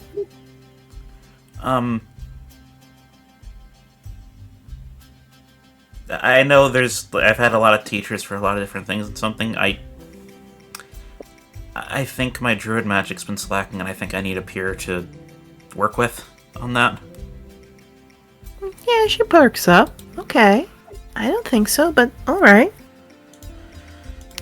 Well, a lot of it is I don't really know what I'm doing with it. And it feels weaker than some of the other magic that some of the other some of my partners have, or some of the people on my team have. And I'm wondering if she nods. I'm wondering if it's lack of training or what it is. She nods like, okay, that's fair.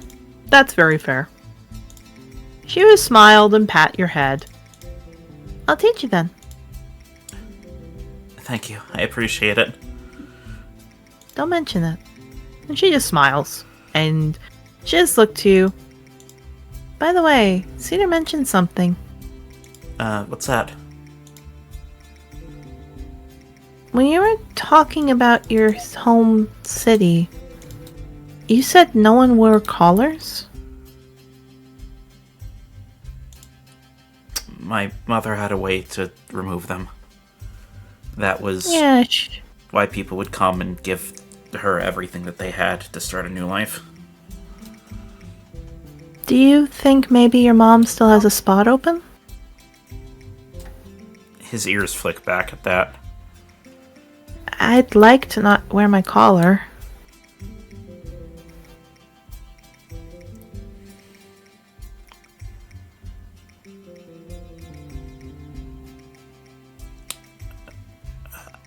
When I brought a huntress in there, she said that something about once we stepped over the threshold of the grove, that something there felt unnatural and almost like it was pervading her soul. That does make sense. Huntresses give their soul to Zarola when they become huntresses. It's not just that. I know it sounds good, and I'm trying to think of the best way to explain how it isn't. Actually, you know what? You're a druid too. You might have a little bit more knowledge on this than I would. Yeah, she perks up. So, the leader has a tree behind the house. Okay. It is a kind of twisted, darker tree. And as part of when, because the people eat meat there, she has animals get slaughtered to feed everyone. She still looks grossed out by that. She would separate the blood and afterwards take it to the tree and spread it among the roots. What? Yeah. Like I said earlier, there's something there. She calls it their guardian, and she has everyone worshipping it. Never heard of a tree like that.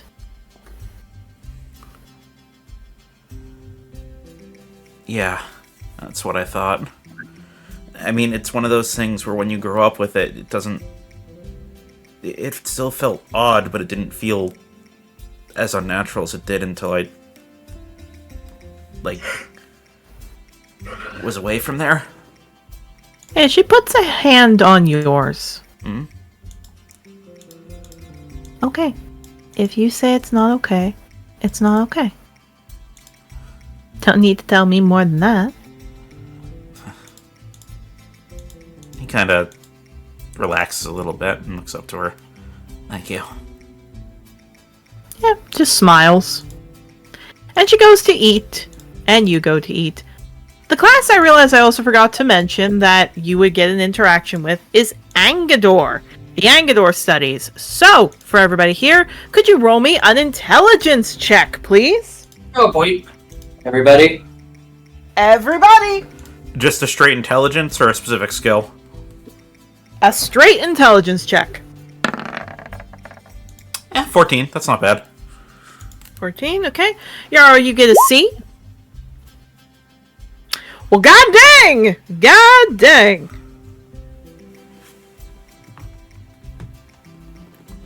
Me sitting here, the player has a special interest in history. Mm-hmm. Check out. Mabel! Sorry?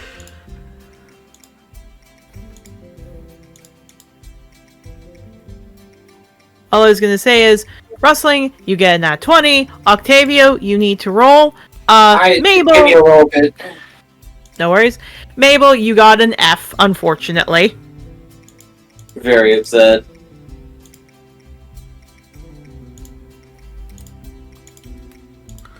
You need to get out more, Mabel. Indeed. Banyu, I will say this. We will be wrapping up session very soon. But Banyu starts writing on the board different things like different places, different sections, different areas as he starts to draw the different quadrants. He looks to all of you with a smile. For some of you, I know that little assignment was difficult. Do not worry, it's understandable. You are not used to coming to Angador. It is a reserved place. Very much, it is alright. Also, Seamus should not be there. And he draws again 4 different quadrants. Yeah, Octavio, unfortunately, you fail too. Probably sleep deprivation. Yeah.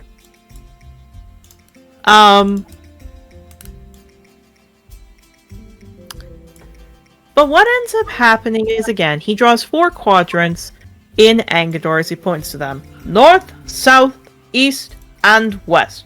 Who can tell me what these are known as? At which point, ironically, a person who barely talks, you see down at the front, the orange Minotaur raise her hand up. Banyu points.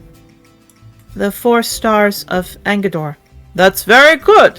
And he writes on the board, the 4 stars. The Northern Star, the West Star, the Eastern Star, and the Southern Star. Now, he kind of like does a little circle. We are in, and he writes a note, the Eastern Quadrant. There is the Southern Quadrant, which he like circles what looks to be from the green fields of the mouth of Angador, the neck kind of stuff. He then highlights over to the red section, that is the west, and this is the north, where he circles over the horns, the eye, everything else, with, as well, in the eastern section, highlighting the black area too. These are all known for different areas. The north, as he taps it up, is known for mountainous gems, mining, and justice in many cases. The south is known for its plants and wildlife. The west is known for its metalwork, and the east for its education. We spend much of our time understanding Angador by respecting its stars. For example, the south is known for having many individuals who don't become riders, who go there. Take for specifically, as he taps a chalk on a section, Cavestar.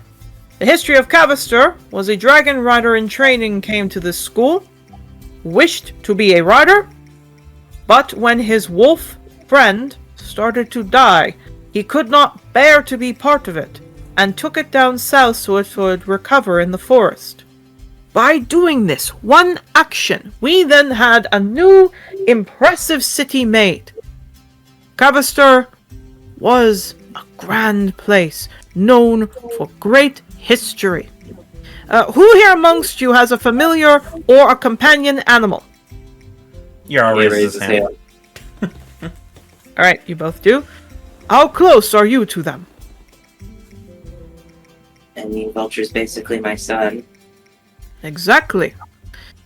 And if he was dying, you would fight tooth and claw to help, wouldn't you? Maple nods, holding back the "that's how we met" comment. Well, if he was dying, you'd fight tooth and nail to help him, right? Well, that was what got us here. Nelly. Oh, Mabel, what was with the roll? Oh, I accidentally clicked it. No worries, I just wanted to make sure if there was a roll there. No, of course I accidentally clicked it and I got a nat 20. Whatever.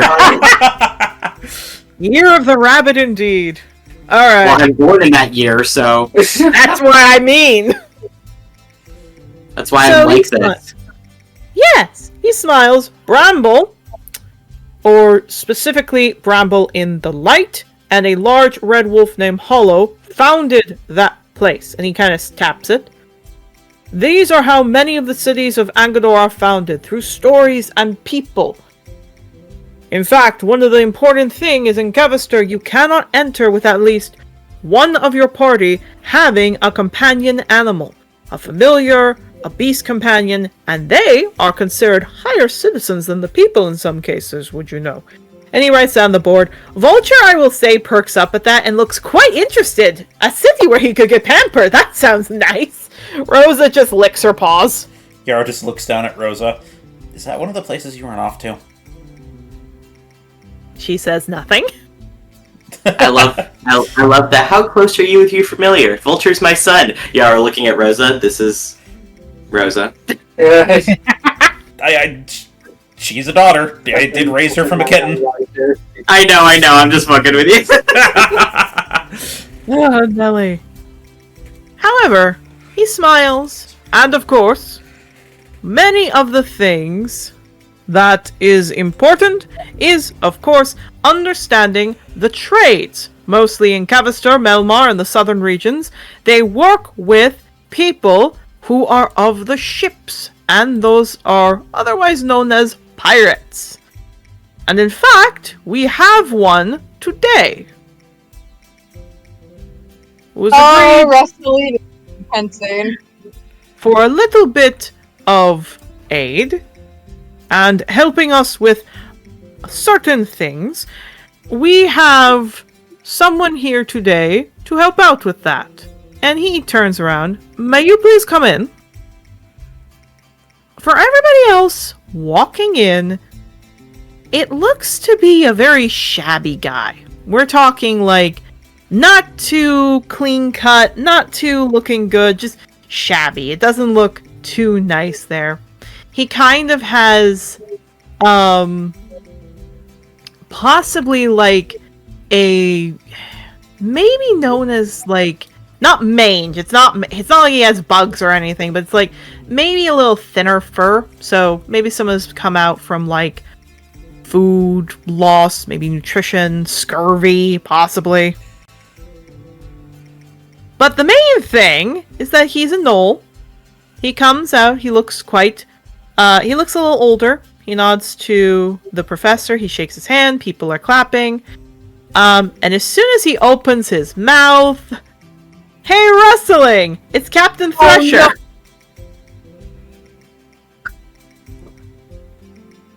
Oh, no. Like sinking down, like wherever she's at. Where am I in this room?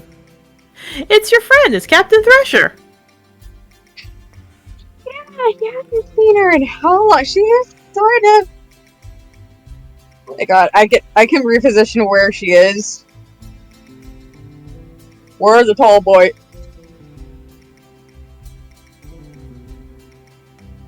Well, the thing is, if you get up to move, again, Banyu goes, Miss Rustling, sit down.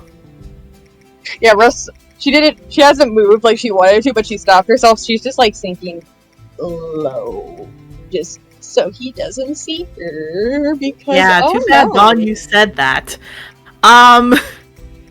He perks up, and he turns to look at you. It's like she sees a ghost. Oh no. Her past. It's catching up with her. Yep. She's thinking down a bit. Yeah. And Noel looks at that. He clears his throat. My name's Captain Thresher. Good to meet all of you. I've come to give you a little understanding about the trade passages we pirates use on Angador to help and ensure that we have things moving along. Who amongst you is from Sovereign's Keep? Mabel raises his hand, grumpily. Sorry, me lads and lasses, I may or may not have stolen things. Mabel shrugs like, Wrestling has to cover her mouth to stifle a snort. Because, that's putting it lightly. so one second, my mother's calling me. I love the idea of this, of just like, and here now we have an enemy of the state. Wrestling, a part of this. Like, oh no. He knows of my sins. Indeed. He looks. We travel the seas. Some of us nice, some of us not. One of them, two of them, quite evil. But we dock in ports like this if we keep fair play. I tell people about a few places where shipments have gone, and I get to dock here for a few weeks. Tossie's been particularly angry as of late, so we sailed to Angador as fast as we could. Which, he looks over to Banyu. I thank you all again for your hospitality. Banyu nods. He keeps eyeing you, Rustling. Yeah. But he does talk mostly to the rest of you. He talks about, like... he talks specifically about how trades work, how the fact that Angador does sell sometimes a different currency, depending to pirates, so that they have specific currency they get back, kind of like favors instead of actual money. How they go through and what things they find, the different economic traits. It's actually quite interesting. When it's done, again, Banyu thanks him. He tells the class it's time to pack up. I realize this would have been before dinner, so we'll just say, like, this stuff happened after, something with Banyu. He had to take a little bit, so you guys got a little extra dinner. So, seeing this now, as soon as everyone starts to disappear, and they're about to head over to their next class, you don't even get a chance to leave, Rustling. Yeah, Before he comes up, looks dead down at you. Captain Azalea. There you are.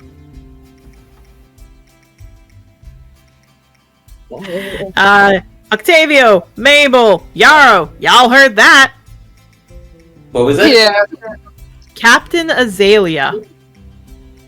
Yeah, Mabel twitches an ear. They don't really know exactly where this conversation is going or what the relationship between these two are, so they're kind of preemptively growling a little bit, like, do I need to attack you? Yes. Yeah, he looks at that. Looks down at you. Rustling? Aren't you gonna give an old friend a hug?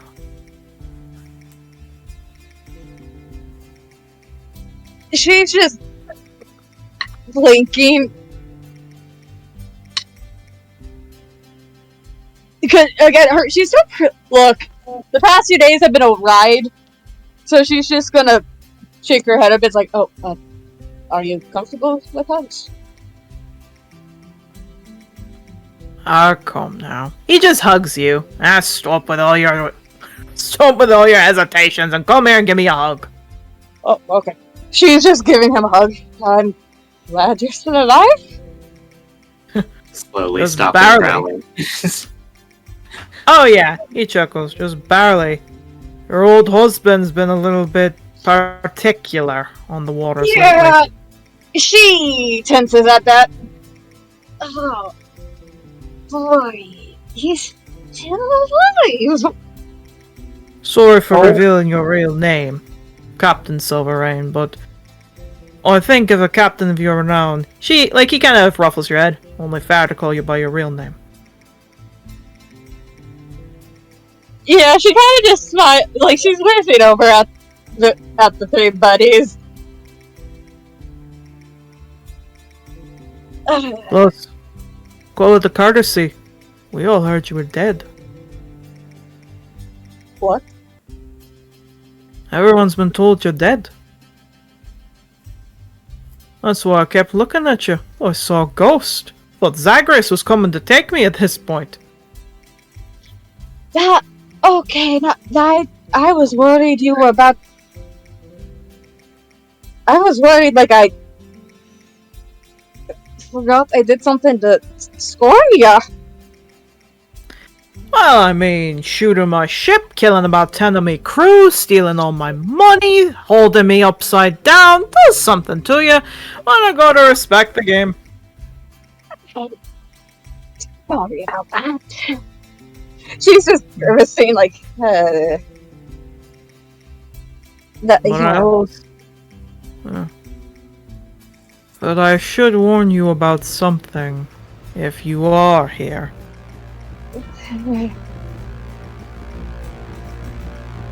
Captain Ironbeak's going after the Jewel of the Sea.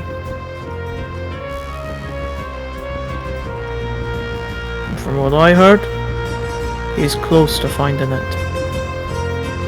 What? That's not the only thing.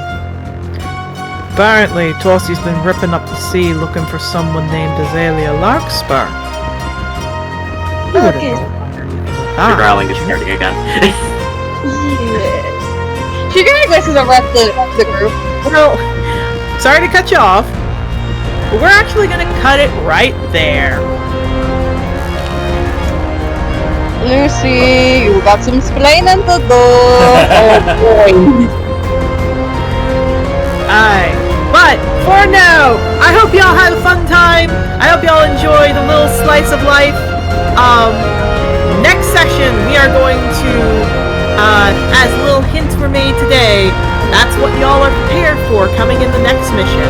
But for now, I'm gonna see you all later as we go into a little bit of Wrestling's backstory and a little bit with Yarrow. Next time on Trothar. Say goodbye, everybody. Bye-bye. Danger. Bye bye.